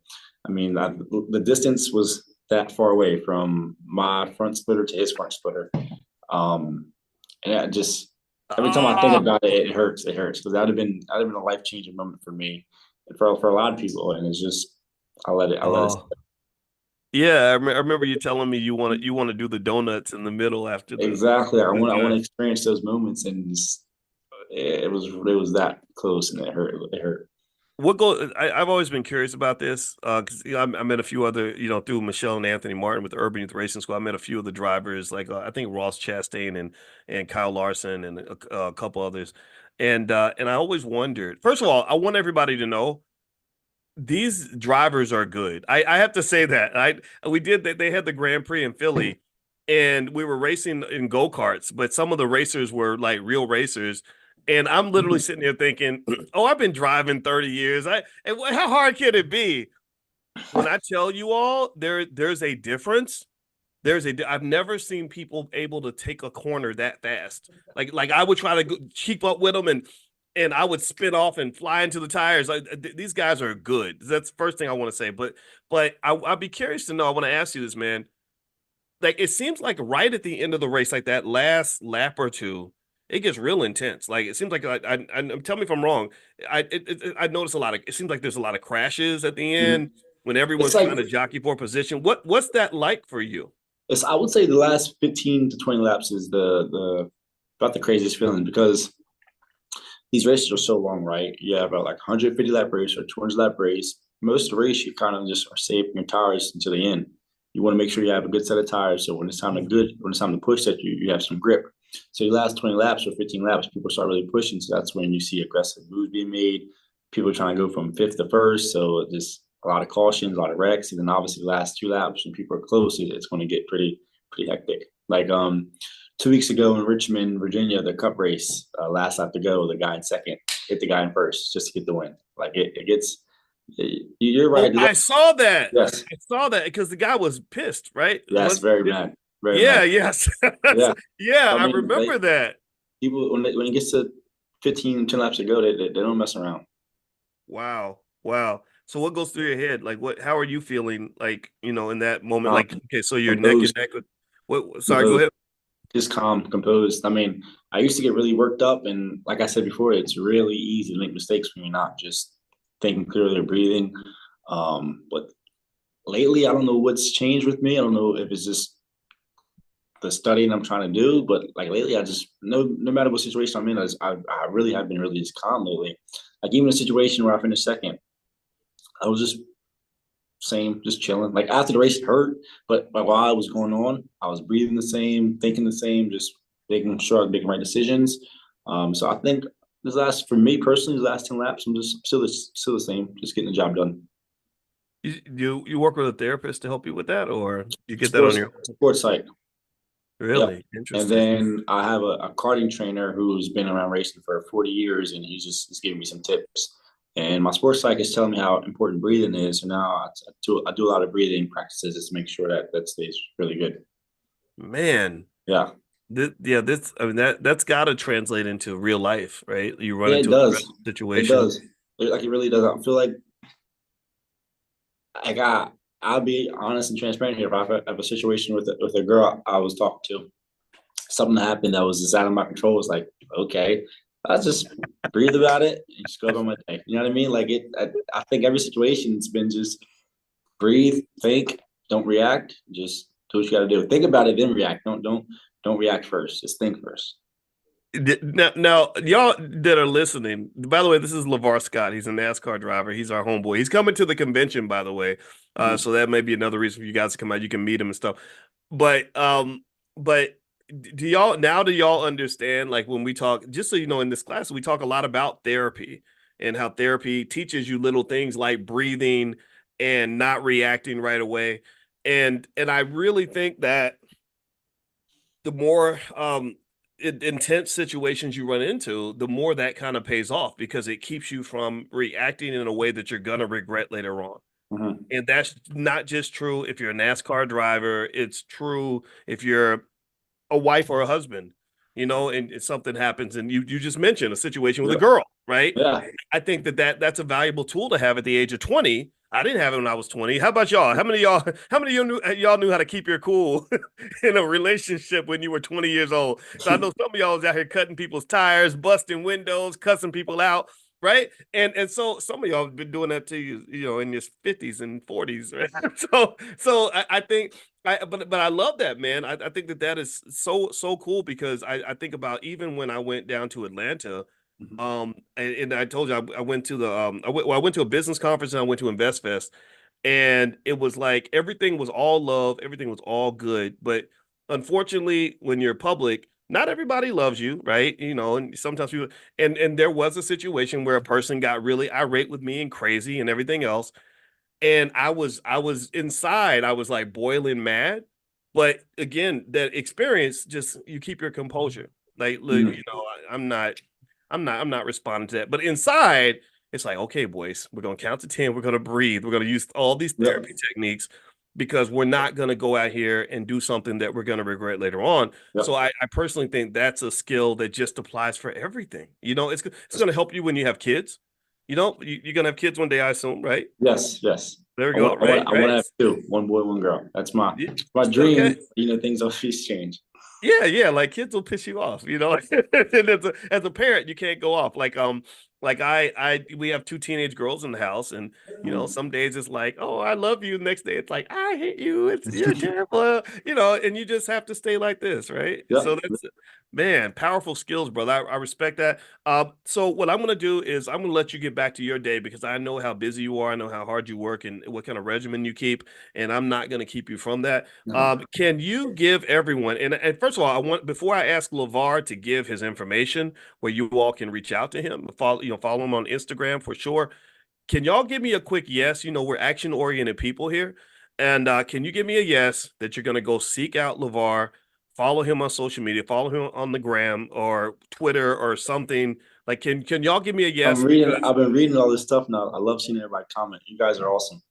Yes, Yeah, he's I've been he's reading one of that. he's family. Like, he's our cousin, right? So, okay, give me a yes, please. And I'm asking you to do that because we got to support each other, and even if it's just encouragement.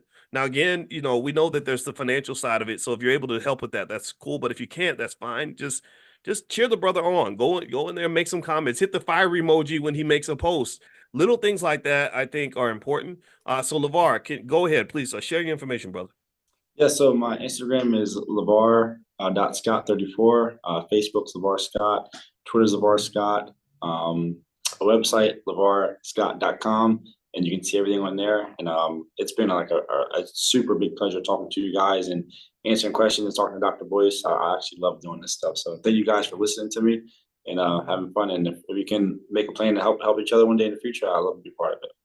All right. So let me give that back to you all slowly, just so you know. People gonna be asking like, "What did he say?" I didn't catch that. So your Instagram. Let's start with IG, and I'm at you when I put up the post of this interview. But it's Yep. LeVar.Scott34.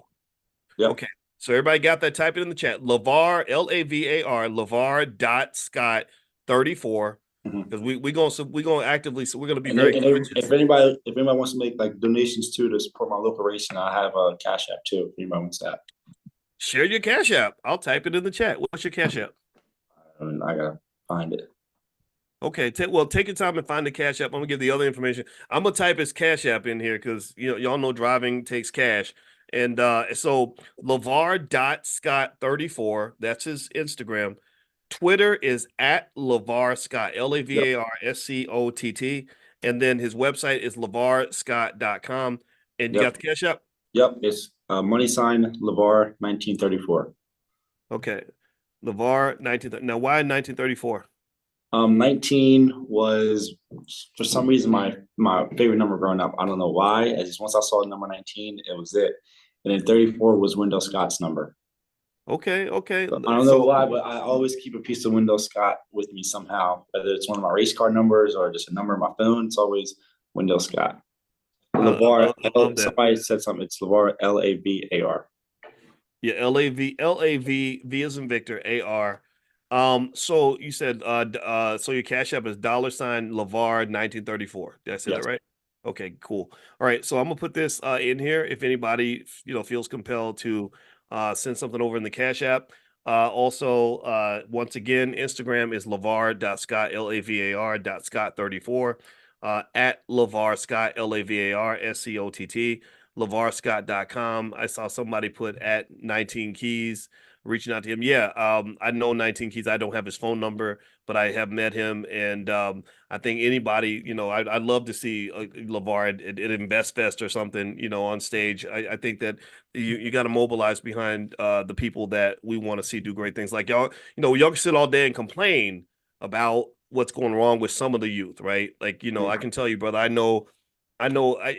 What makes me happy and sad to see your success is that I think about another kid I know who's your exact same age, Yep. who's in rehab on a fentanyl addiction, right? And another kid who's in rehab on a meth addiction, right? Yeah. And it's the sometimes the culture can take away somebody like think about this. For You sure. take right, you take away a LeVar and you replace him with a drug addict or something. Like that's what they want to do, right? So I think as much as some of y'all might agree with me when we complain about it, I think we got to cheer it on when we see the positive. So I hope you can be involved in supporting in some way. So that's my plea to you. So I would say thank you, Thank man. you. It was Thank an you. honor. Awesome, It brother. was honor. It was honor for me. Seriously. Absolutely. I love to Absolutely, answer man. questions. All right, brother. Well, good to see you, man. And Thank you. everybody have a great day. God bless you. And we will be back tomorrow morning at 10 a.m. Eastern. So don't forget, if you want to get an invitation to Money in the Morning, text the word morning to the number 87948. Text morning to 87948. Secondly, tomorrow I'll send you information if you want to join the estate planning class that I talked about before. I'll share that tomorrow. And then also toward the end of the week, I'll give you guys the offer for the convention that I mentioned that I would give you guys in here only. So all that's going to happen this week. So we'll see you all tomorrow. Have a great day and take care, brother. Good to see you, man. Was in the 5 a.m. club this morning. Clap for me. I made it to the 5 a.m. club. You guys know it's not even a 50-50 for me. Most days I'm in the 6:30 or the 7 a.m. club, but I did get up at 5:04 a.m. 5:04. I thought about 5:04 because isn't that the area code of New Orleans? And my friend D1, he's a great rapper out of New Orleans, and he has this song that says, "Y'all ain't ready for that 5:04." So apparently the 5:04 is a source of pride, and shout out to everybody from the 5:04 because I got up at 5:04 this morning. So one of the things I thought I would do is I thought I'd pull up a book I wrote when I was on the faculty of Syracuse University called Financial Lovemaking. And this book, Financial Lovemaking, which if you want to copy, it's at drboycebooks.com. In this book, I talk about that. I talk about being a shopaholic and signs that you might actually be one because a lot of people don't know that you can have addictions to money and to shopping the same way you can be addicted to crack, the same way you could be addicted to sex, the same way you could be addicted to gambling, the same way you could be addicted to alcohol, the same way you could be addicted to anything, you can be addicted to money. Money affects your brain the same way as a drug. Shout out to Professor Andrew Lowe at MIT, whose research dug into this issue in terms of what region of the brain it specifically affects. So it affects the same region of your brain as cocaine. So addictions are very real. Addictions are everywhere.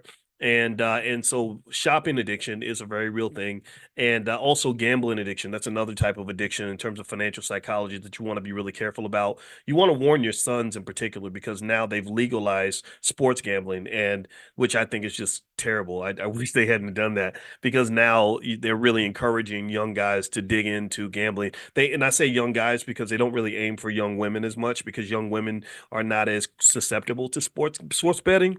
But the young guys, I think like between the ages of 22 and 36, oh, you're toast. Because the thing is, when you're young, I guess the testosterone, we think we're invincible. We think nothing bad can happen until it happens. Until you're making 60,000 a year and you got $400,000 in debt, and you're trying to figure out how to fix it.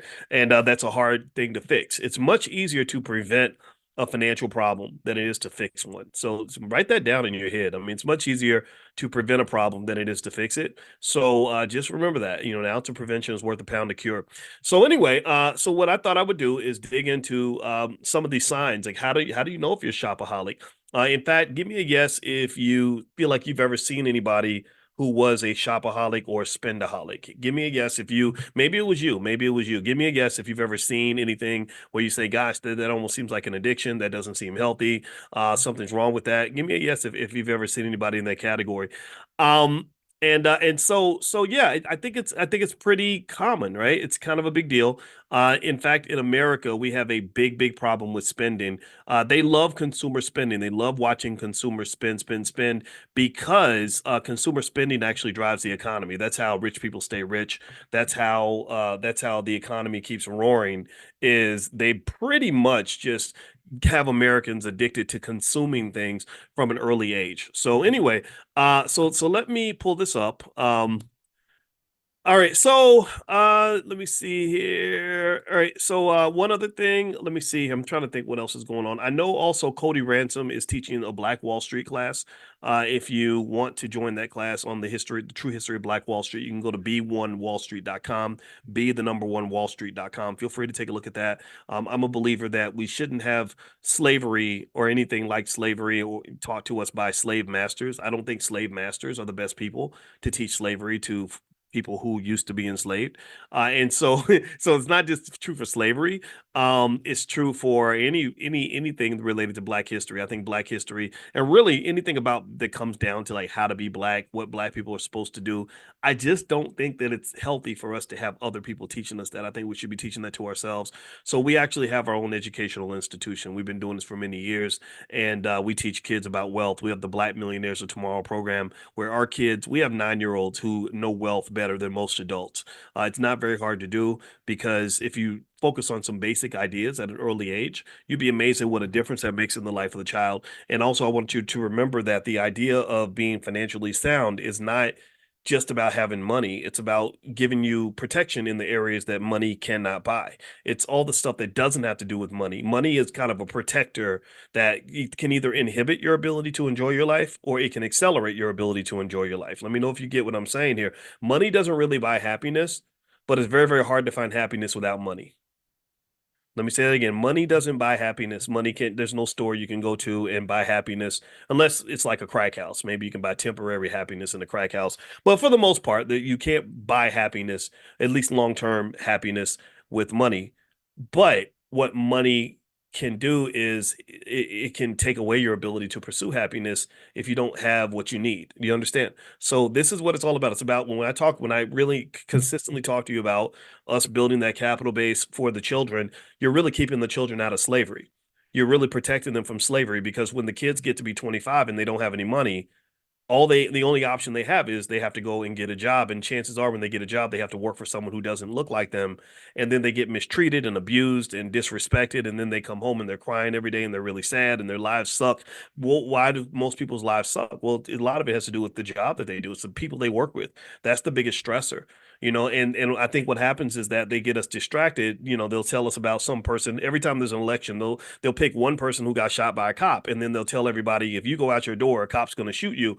And I don't know a lot of people. I'm gonna be honest with you. I don't know a lot of people who've been shot by cops. I don't. I really don't. I know it happens for sure. I knew cops growing up. My dad was a cop. My dad had to shoot somebody. He shot a white guy actually. He had to kill him. And he was protecting people, and they sent him thank you notes and everything because this guy was a real menace in his neighborhood.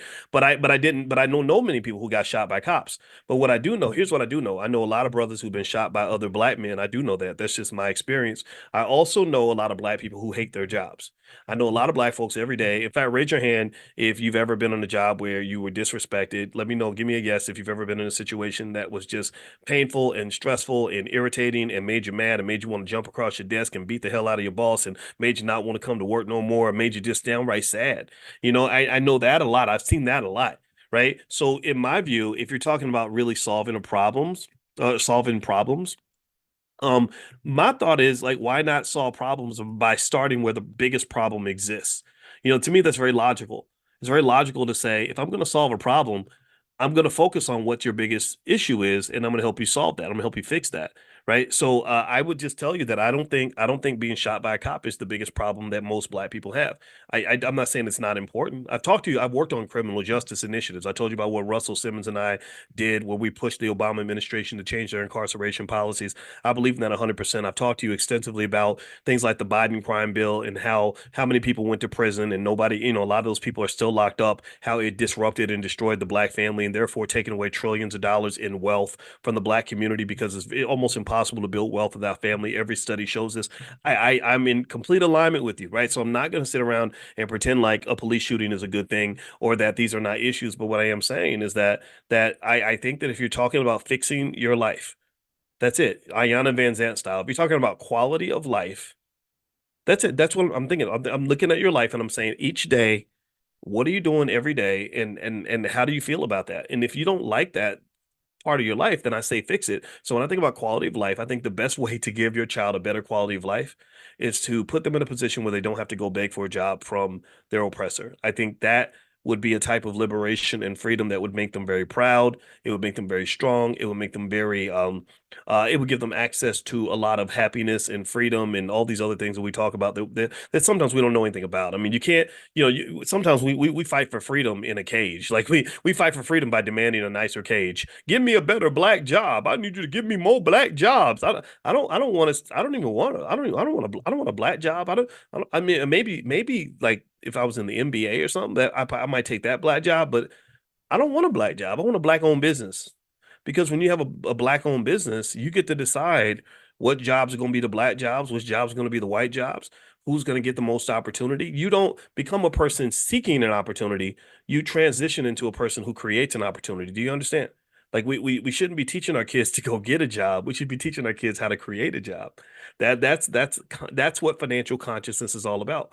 Consciousness is leveling up. It's where you say, okay, I'm not going to operate on this level because I'm not winning on this level. Let me go to a higher level. And if you're not winning on that level, you go to the next level. And each time you notch up a level, you have a little more power. You have a little more perspective. You're higher in the sky. When you're in an airplane, you can see the landscape a lot better than you can if you're in a car. You understand? So you got to level up. We must level up our thinking. That's extremely important. And in fact, actually, I promise I'm gonna get to the shopaholic topic. I know that was what I started with, but y'all know me. I just stream of consciousness. Just bear with me. Um, but I was even thinking about today, like with my wife, we went to breakfast today, and I decided to take her to breakfast because I don't know, I want to spend time with my wife and everything. And I was just telling her, I told her how much I admired her, and I told her how much I really just admire like just how pretty she is. I said, you were the prettiest thing I ever saw. And I was telling her that my theory, I said, when I got married to you, I would have some people ask me, like women would say, well, what was it about her that made her different? Like, why were you willing to settle down and marry her? Because I wasn't in a rush to get married. I didn't feel like I had to get married. That wasn't something I feel like you should do whatever you want to do in life. I really believe that.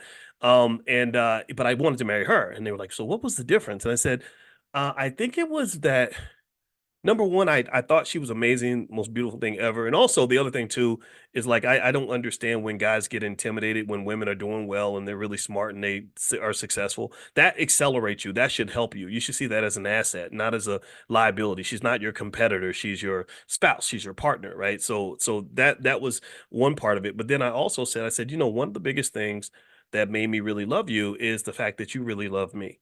I admired you partly because you admired me. And I said I don't think a lot of people think about that enough. They don't think about this. They don't understand how self-esteem plays a very big part in the universe giving you what you deserve. Self-esteem is really important. And so let me give you an example to make it more concrete because I'm trying to get this thought out of my brain and into my voice so you can hear it and see it and hear where I'm coming from. But anyway, so I said, like I've seen men who will say, I want to date the most beautiful woman I can find. But they don't even consider like, well, does that woman also consider you to be a catch? Like you've decided she's the prize, but does she see you as the prize? Because if she doesn't see you as the prize, then maybe that should affect whether you see her as the prize. Because what happens, I've noticed, is that people tend to fight for the things that they value. Like people tend to sacrifice to keep the things that they they really want to have, right? Like, for example, I told my wife, I said, like, this, the waiter came back and he saw the half a pancake sitting on the table and he was going to pick it up. And I said, no, give me some time. I want that pancake, right? I said, now, if I didn't want that pancake, I would have just gave it up. I would have said, here you go. So what happens sometimes is you'll see sometimes like in relationships where because she's a relationship therapist, and I remember sometimes she might say, yeah, she say, yeah, sometimes I have a client where the husband doesn't even want to come to therapy and he'll just be out in the streets doing whatever, and the wife will be in there like wanting to talk it out and figure it out, and he doesn't even care. And I said, it's because he don't really want her like that. Like I said, a man that really wants you is going to sacrifice for you. That's what I just really believe. Or a woman that really wants you is going to sacrifice for you. And it's not just true for men and women and male-female relationships. It's really true for everything. Even if you think about like a job, there's a difference between, tell me if you're following this. If you work for a company that values you, what are they going to do? They're going to pay you well. They're going to be flexible with your schedule. They're going to give you days off when you need them. They're going to give you promotional opportunities. They're going to find out how you're doing. The boss was going to know the names of your kids, right? You see what I mean? Like that to me is a great experience. But think about this. So there's different types of ways you go search for a job. Some people search for a job and they say, I want the job that pays me the most money. That's it. Or I want the job that's the most prestigious. And they don't even factor in, well, how are they going to treat you? What are they going to do for your quality of life? If I get a job that's super prestigious and pays me lots of money and they treat me like crap, they stress me out, I'm not sleeping, my blood pressure's up, I'm drinking myself to sleep every night because I'm under so much stress. Well, that ain't the right job for me. That's not the right place for me to be. I'm not supposed to be here. And what tends to happen is when we get more mature and you get past that self-esteem issue that you had when you were young, where somehow you felt the need to be in this space because maybe it validated you, right? You're young and you're like, I want to go work for the White House so I can tell my friends I work with the president, or I want to go get this job so I can tell my friends how much money I made. Then eventually you get to the point where you're like, I don't need that anymore. I don't need a fancy title. I don't need necessarily a ton of money. I just want to be happy. I want to be in a place that values me. So your job criteria, your search criteria changes as you start to accept and respect the idea that you're a whole human being who should be making a decision based on multiple variables and not just one. Do you understand? So I told my wife, so we were talking about relationships at that time, but I think this applies to everything because remember, your problem with racism as black people, I would believe, is that you're in an abusive marriage with white America. That's what you are. You're in an abusive relationship where your partner tells you they love you, but they might punch you in the face every now and then and pee on you or something, R. Kelly style, but you stand there and you accept it because you somehow feel that nobody else is going to want you, and that's what happens. This is what they this is how the politicians, they get the votes. This is how they get us to give them all our money and all that, because it's a self-esteem thing, right? And I told my wife, I said, you know what? I said, part of the reason I love you so much is because of how much you love me. And part of the reason that I wanted to be with you so much is because I could tell you wanted to be with me and you wanted a man like me, which that right there told me, oh, this woman got good taste. Right? She got good taste. Now this was genetic. Her father was a professor like me.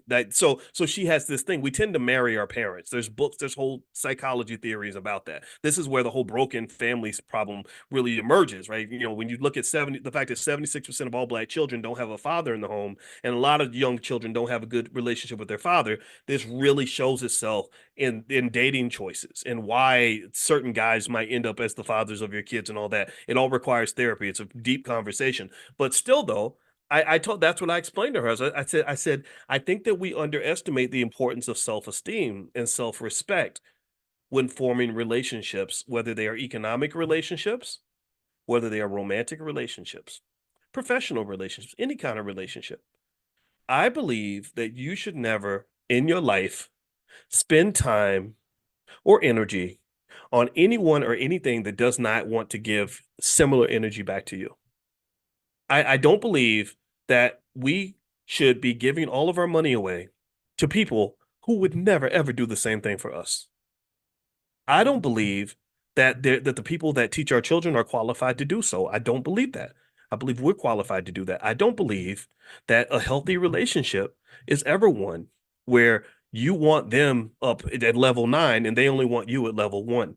And what happens in those relationships is you get abused. You know, literally, they're crapping on you. They're calling you names. They're disrespecting you because they know you're not going to go anywhere. And you're sitting there doing Jennifer Hudson songs. You know, no, no, no, no way. I'm living without you. I'm staying. I'm staying. I don't want to be free. That's the black people all instead of the black national anthem, that needs to be our new anthem because some of us are out here literally singing Jennifer Hudson songs, talking about you gotta love me. Right. So first off, if a woman ever sang a song like that to me, I would run for the hills. That is a scary song. That means that she's either gonna have you or she gonna kill you. But then second of all, what in the world would make you ever think that it makes sense to behave that way in front of anyone? Where is your damn self-esteem? Where is your self-love? Where's your self-respect? And that's what we do. We are trained. I think we're trained to be beggars. We're trained to sit there. No, no way. You gonna love me. Like you go, no, no, no, no way. I'm living without you. Right. And we take pride in this. I'm not begging nobody for nothing. I think I don't, and it's not an arrogant ego thing. It just it's a self-love thing. I think that if we practice simply loving ourselves as much as we love white people, we would just move like light years ahead as a community. I really do. I think that we really are in love with their validation. We're in love with their acceptance. We're in love with whatever it is that we think that they can give us. And we don't really love ourselves as much. And so so this all spun from the conversation I had with my wife. And I said, a good part of the reason that I love you so much that I would fight for you and that I did fight for you is because I had a sense that you would fight for me, that you loved me, that you wanted me. If you did not want me, then I would not want you because I know that if I go out here and I hold my head up high and I become the best man I can be, that there would be some woman who would be worthy of that love. And I don't know if that I hope that doesn't sound arrogant because it's not meant to be. To me, it's about simple, basic self-respect. I see people in relationships all the time with people who truly don't care about you. But maybe you picked him because you wanted to be married to a surgeon, or maybe you picked her because you wanted to be with the prettiest girl in the room instead of the woman who wanted you the most. I think that those factors need to be considered in every type of relationship. That's a self-esteem thing. That's just a parting thought. And maybe it's on my mind because I was going to read a little bit from my book, Financial Lovemaking. I hope that's okay. I wrote this book a long time ago. So if I say something stupid in here, just know that I was literally 18 years younger than I am right now. But I'm going to read some of this because there is a section on shopaholics or spendaholics. Actually, I call them spendaholics in the book, and I'm going to read this. And by the way, I just want to remind everybody, in case you just came in, today is the first day of the Black Investors Championship. If you'd like to enter the Black Investors Championship and win the Black Investors Cup, which also comes with lifetime access to the Black Business School for the winner, you can go to blackinvestorscup.com. Or if you get on the text list, I will text you a link that will let you join with the entry fee cut by 40%. I think the entry fee is $69 for lifetime access to all the material because we'll give you training materials on how to invest and things like that to go with it. But we will take 40% off and the price drops to $39. So that link will go out later on today. If you want to receive that in via text, just pull out your phone, text the word morning, MORNING, to 87948. Text morning to 87948. And also, I want to remind you the All Black National Convention is going to be October 25th through the 27th in Lombard, Illinois, right outside of Chicago. It's a very nice suburb, very cool area. I went to visit the Hotel the Westin's, very, very fancy. We have about 60 experts from our community coming in all different kinds of areas with the sole objective of solving problems for our community. Everything from health, physical health, mental health. We have mental health experts. We have relationship experts. We have political scientists. We have economists. We have real estate experts. We have people from groups as diverse as the Nation of Islam. We don't care if you're Democrat, Republican, gay, straight, male, female, young, old, rich or poor, educated, uneducated, as long as you're Black first. So if that's who you are and you want to repair our community and build institutions in our community and build the next generation, then that's the convention for you. It's going to be a lot of fun too. We always have the B1 ball. The B1 ball is a lot of fun. So feel free to go to allblacknationalconvention.com. That's allblacknationalconvention.com. Okay, so let me read this. This is from page 57 in my book, Financial Lovemaking. And I wrote this when in 2006 when I was at Syracuse University because I was really fascinated with how love and money are connected. I didn't understand. I never. I still never. I never fully processed how me making more money suddenly made me more handsome. I just didn't understand that because I was the same guy when I was a broke graduate student, but when I was making six figures, I noticed a change in terms of how women responded. You know, like your jokes suddenly are like the funniest jokes ever, and you become like the most interesting man in the world. And it made me study it. It made me just say, wow, this is so crazy. Like you want to sleep with me and you just met me 20 minutes ago. Oh, holy crap, this is nuts. And so anyway, rather than like digging into it in that direction, I decided to study it because that's what I do. I think about things. And I found I was really fascinated by what I found. I found that my belief, for example, is that it is just fundamentally true that generally speaking, women are more attracted to men who can provide security and various forms of security, right? It might be men who are taller on average are more attractive, men who are stronger on average are more attractive, men who are more intelligent, men who are funnier actually, because funny comedy or the ability to be funny is a type of intelligence. What else? Men who are more powerful, men who are wealthier, things like that, right? It's not always true, right? Sometimes it's not the case, but on average, that tends to be true. So anyway, here's what I wrote about shopaholics, and I was talking about your financial body, and I asked, do you spend like you have no common sense? And I spelled sense CENTS. Let's see what Boyce said. This is he said this 18 years ago. When I teach personal finance, I love to use a particular term with my students. The term is spendaholic. I use this term because I see overspending to be similar to any other kind of hyperindulgence. Overeating, using drugs, or drinking alcohol. All of these things can be done in moderation, but there are some who do them incessantly. Americans have a horrible problem when it comes to overspending, mainly because our culture is driven by consumption, credit cards, and many other things that can put us into financial jeopardy. And I remember when I wrote this book, I was doing that summer research visit with the Center for European Economic Research. And that was when the German guy pointed out to me that Americans make less, that we make more money than Germans, but they save five times more than we do, and also we spend like crazy. They haven't paid more in taxes. They make less money and pay more in taxes, but they save a lot more than we do because it's a different culture. So it says here, a spendaholic is similar to an alcoholic. Answer this questionnaire to determine if you might be a spendaholic. These questions are not meant to embarrass or chastise you. They are simply meant to encourage you to study your own spending habits to see if they can be improved. So give me a yes or no if any of these apply to you. So answer in the chat. Let's have some fun.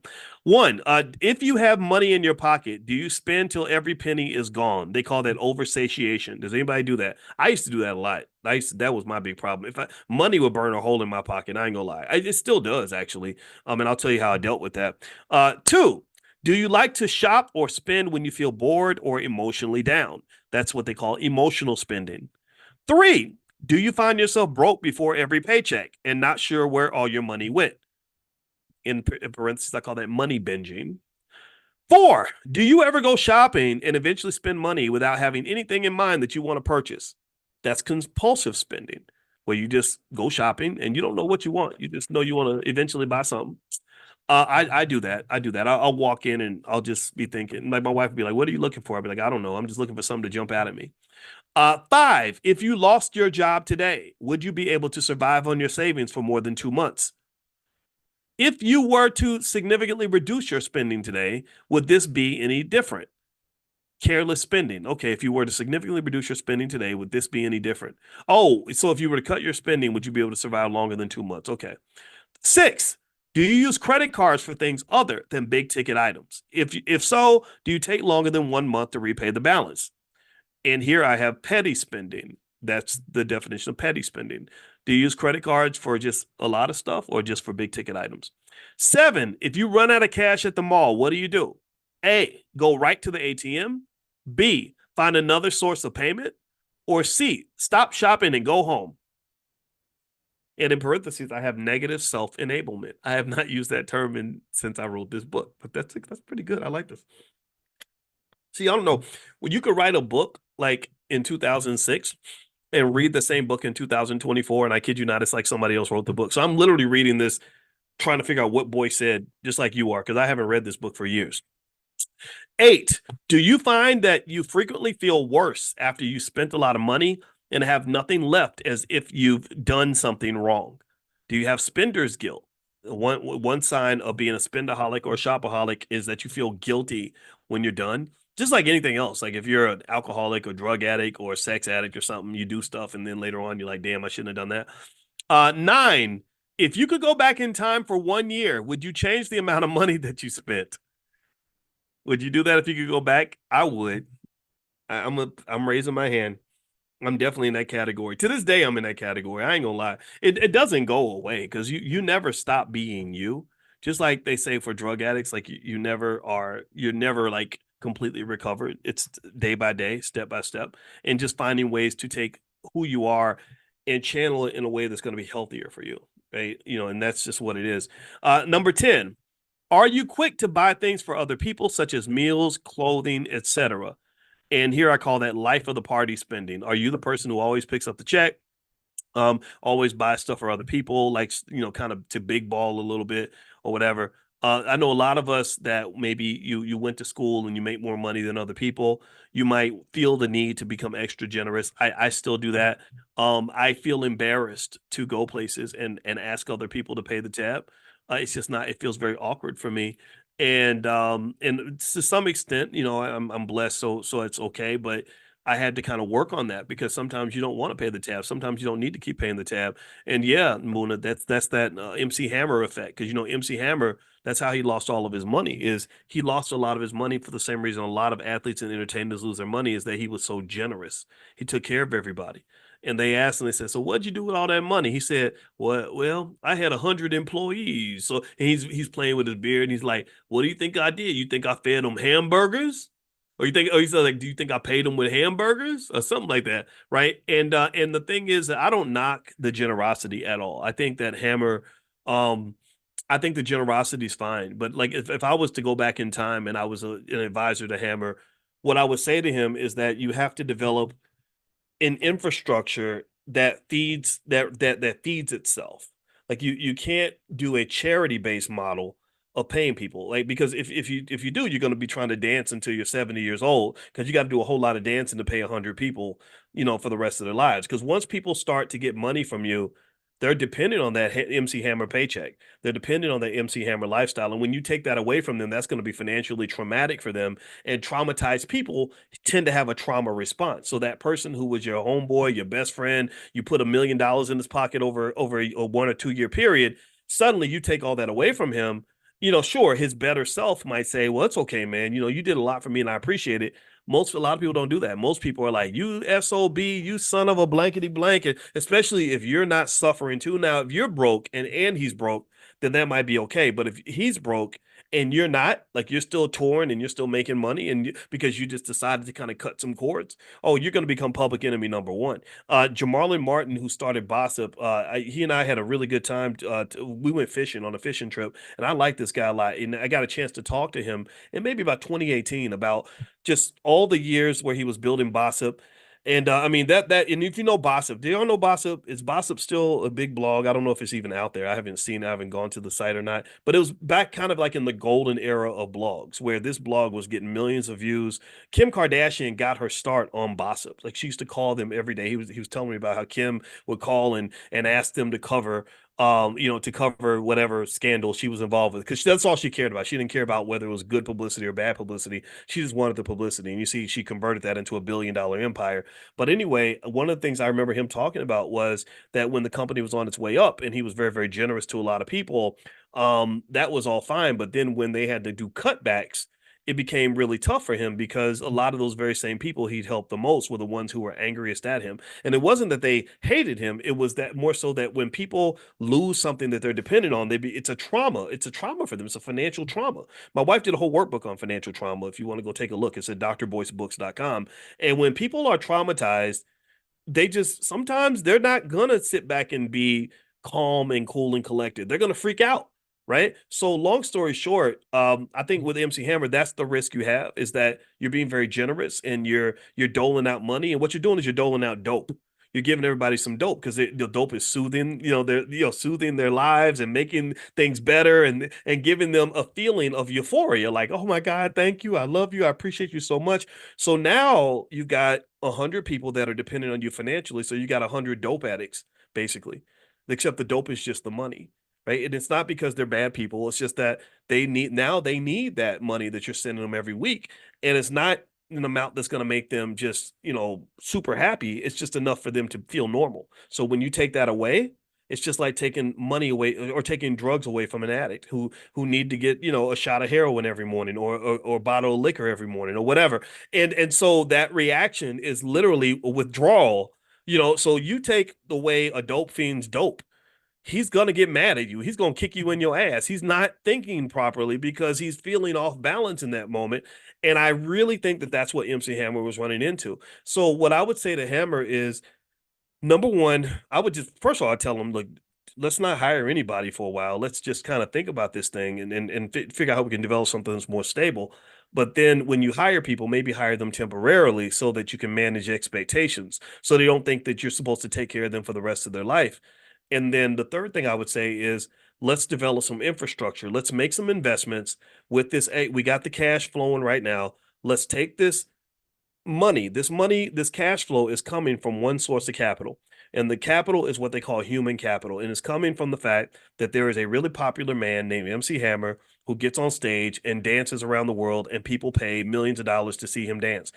That's not sustainable. That's not a sustainable source of capital. You're going to get old. You're going to be 50 years old. You won't be 50 years old if you're trying to dance like that. You can't even dance like that. It's hard to dance like that at 28 years old. So, I mean, you ever see Hammer dance? Hammer, Hammer, Hammer, Hammer. I mean, that man moves. That energy was insane.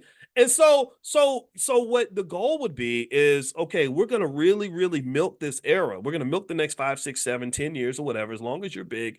But the whole time we're going to be siphoning this cash into a more sustainable form of capital. We're going to start buying into other types of businesses. Maybe they're movie theaters. Maybe it's just buying shares of stock, right? Or whatever, right? Okay, here, this company called Apple. The stock is $5 a share. We think this company is going to have a bright future. And then years later, Apple's trading at $200 a share. So you're sitting on millions of dollars in capital that isn't going to get tired, that doesn't have to dance, that isn't going to get old. It's just going to sit there and keep paying people forever. And that's how you develop something that's more sustainable. That's how you develop a recursive ecosystem, right? A feedback loop. So now you've got these people on your team. They're trained. Everybody's trained to do their job. They're all being paid well to do their job. And because they're doing their job well, that's bringing more money into the business, right? So you can afford to pay them because you're getting something back. It's not a charity model. Charity is important, but charity will drain you. You can't do charity forever. You can't have a one-way source of wealth for all of eternity, because eventually the original source will dry up and then everybody suffers, right? So long story short, I would have probably tried to convince Hammer to take some of that money and make some other investments in some appreciating assets, starting with the very basics: stock market investing, real estate investing, and some limited amounts of entrepreneurship. Nothing crazy. We ain't buying your cousin's bowling alley and your Aunt Lucy's liquor store. We're not doing all of that. Maybe what we're going to do is develop businesses around the things that we know. Well, what do you know? Well, you know entertainment. Okay, we're going to start the MC Hammer Dance Studio, and we're going to hire a bunch of really great dancers from your team who are going to be teachers in the dance studio, and the whole community is going to come and pay a fee to learn how to dance, just like MC Hammer, whatever it is, right? Just like Alvin Ailey has his dance troupe, and they've probably made hundreds of millions of dollars all around the world. And I don't even know, y'all got to tell me, is Alvin Ailey still alive? I don't even know if he's even still here. I know his name is big. Is Alvin Ailey still out doing stuff? Does anybody know? I don't know. I don't know. No disrespect. I don't want to kill the man if he's still here. But that name is capital. Do you understand? The name Alvin Ailey is a source of capital that is feeding hundreds, if not thousands, of people. How cool is that? And it's not just Alvin Ailey's name. I mean, there's a lot of other names. Steve Jobs, what he did with Apple, that's now a $3 trillion company, and Steve Jobs ain't even here. You can keep going to Henry Ford. Ford Motor Company has fed millions of people. And he's been gone for a very long time. Walt Disney, the name Disney, just this summer, 50 years after Walt Disney died, this summer, Walt Disney Corporation had the two biggest movies of the freaking summer. Or this week, actually, this past week, They Wolverine and whatever that is from Marvel Studios was the #2 movie, and #1 was Alien, the movie Alien from another studio, the 20th Century Fox that they own. And they have the biggest haul of movie revenue of any major studio on the planet. And this is 50 years after Walt Disney died. Why is that? Well, that's because Walt Disney did something that's really important. He did something that the ancient Egyptians did at a very high level, is that he spent his life planning for that afterlife. When I was in Egypt, I was fascinated by how obsessed the old Egyptian kings and the Nubian kings and all the kings and pharaohs and queens were obsessed with death, and they really planned for death. King Tut, for example, as we saw King Tut's mummy, King Tut only ruled for like 9 years. He wasn't even a ruler that long, but he spent that whole 9 years preparing for the afterlife. So here we are 5,000 years later looking at this kid's mummy. He was a kid, and it's kind of crazy, right? Well, the same thing I think is true when you talk about economic afterlife, right? Just sort of preparing legacy, preparing infrastructure, just saying to yourself, okay, if I'm MC Hammer and I can't dance no more, how am I still going to feed these 100 people? Because they're still going to need to eat, even when my knees have arthritis in them. Well, that's where financial literacy and financial intelligence are not just nice value adds. They're not just nice little add-ons. They can literally become a matter of life and death. It can literally become a matter of, I mean, process this. Think about how many people couldn't eat anymore because MC Hammer wasn't selling records like he used to. A lot of people suffered financially because of that, right? So Alvin Ailey died in 1989. Thank you for sharing that. So about 10 of y'all shared the year of his death. So thank y'all for giving me the information. Y'all intelligent Black people are the best. So yes, he died in 1989. I was actually a senior in high school that year. That's how long ago that was. And so even though this man died, what's 89 is 35 years ago, I guess. He's still, they're still making millions of dollars from his name because there was an infrastructure put in place. See, infrastructure and a process and a system will always outlive an individual. A system can work harder than an individual.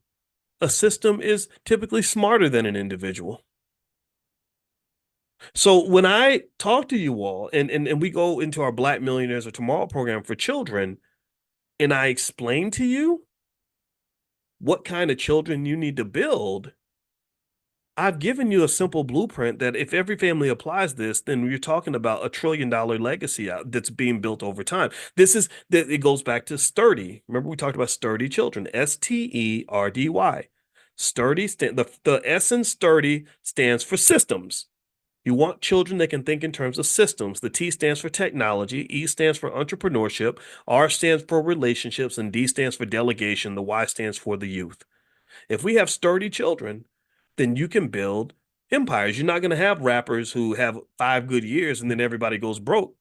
You'll have rappers that can parlay 5 good years into 500 good years, or at least into 50 good years, because they understand the importance of developing infrastructure. Black leadership comes and goes because there's no infrastructure. Martin Luther King gets shot, the whole movement's done. Malcolm X gets shot, movement's done. Umar Johnson doesn't survive past tomorrow. We don't have King Kong consciousness. All that stuff is gone. He's just another dead Black man. But if you have systems and infrastructure, like for example, the Anti-Defamation League can't die. Nobody can kill it. They wouldn't know who to assassinate if they ever decided to do that, because it's a system. It's an institution. They've got infrastructure. Do you understand? So what you want to do if you're building that legacy is I encourage you to think in terms of infrastructure. If you do that, then you've got a chance to live forever. You can do what the ancient Egyptians did and have people literally benefiting from your labor for the next 100, 200 years. And the beauty of it too, that's amazing, is that you literally are liberating people that are not even born yet. If you just think about, if you were able to, if we were all disciplined enough, for example, to just buy some shares of stock and never sell them and hold that in the family for the next 50 years, that will be enough to buy an apartment building for your great grandchild. That's enough for somebody to never have to work for anybody. My wife bought her first house from World War II savings bonds that her great grandfather bought in 1942. Do you understand? That's what so there is no U in sturdy. Sturdy spelled Sterdy, and it's from our Black Millionaires of Tomorrow program. We have a whole financial literacy program for children, which literally the guarantee is that when your child goes through the program, if they take the self-study exams and they get their certificate, they will have a financial literacy level that exceeds the average college educated adult. That is our guarantee. And if you don't feel that way, then let us know. We'll give you your money back. But if you want to go take a look, you can go to blackmillionairesoftomorrow.com. That's blackmillionairesoftomorrow.com. So sturdy is an acronym, STERDY. And that's what I talk about all the time, because if you develop that kind of thinking, economically speaking, then that's a type of consciousness that takes you to the next level, where it's not just, I'm going to try to be a successful Negro by getting me a fancy job and living in a nice neighborhood. Who cares about that? I don't, and I'm sorry, no disrespect, but no, the world don't really care a whole lot about your master's degree. The whole world don't care a whole lot about the fact that Mr. Charlie gave you a good job. Nobody cares if you got an Oscar or a Grammy. Nobody really cares about that. And it's not because it doesn't matter. I get it. I got the degrees and I got the fancy jobs and I've had all that. But if something happens to you, if you're dead, if you stop breathing tomorrow, then everything you've accomplished is gone. All that labor, all that energy you put into making yourself into whatever you are, because you live in America where rugged individualism is celebrated, and we're told to celebrate ourselves and invest in ourselves. The biggest investment is the investment I made in me. I remember, I remember when I used to hang out with Dame Dash. He used to talk about that all the time. I'm gonna invest in me. I'm gonna invest in me and do this for me, me.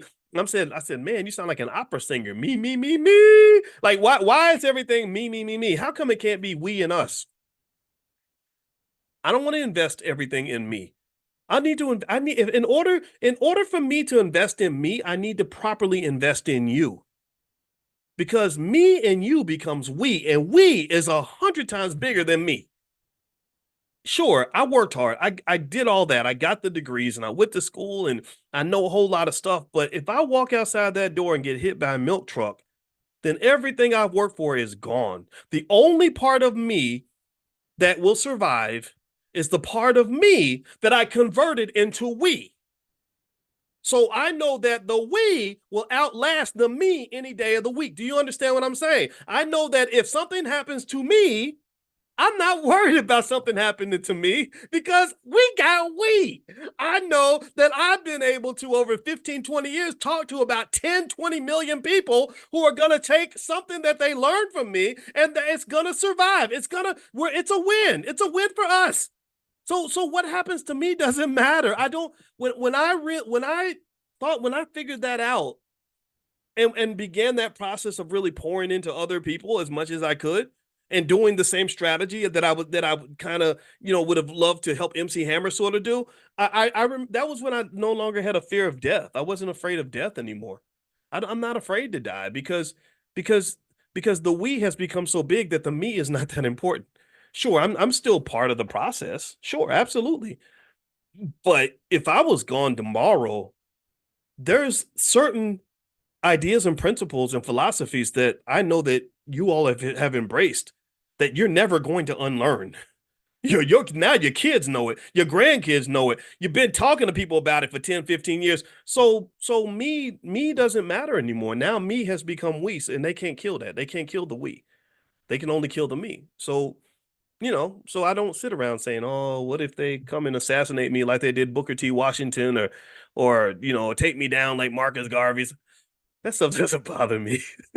I have a job to do. And I would say the same thing is true for any of you, all of you. A lot of you are super talented. You've got so many great things you've worked on. You have so much knowledge you have so much skill, so much possibility and potential. Try to make sure you turn that me into a we, and don't fall for the me philosophy that exists in America, because the me is why so many people are struggling, why so many people are losing, why our country is not becoming the country that it needs to be. If you want to know why China is becoming so strong, it's because China understands this. China says me don't matter. It's the we. We are what matters, not you. You're an individual. So doing everything by yourself is not really going to get you what you're looking for, because I hate to break it to you, but at some point you're going to die. We're all going to die. And so the best thing we can do while we're here is enjoy the present, really pour into it with reckless abandon, fearlessness. I believe deeply in that. I believe in relentless fearlessness in terms of pursuing whatever purpose you believe God gave you, and then making sure that you're passing that baton so that everything that you have, everything you work for, everything you become becomes something that's bigger than just you.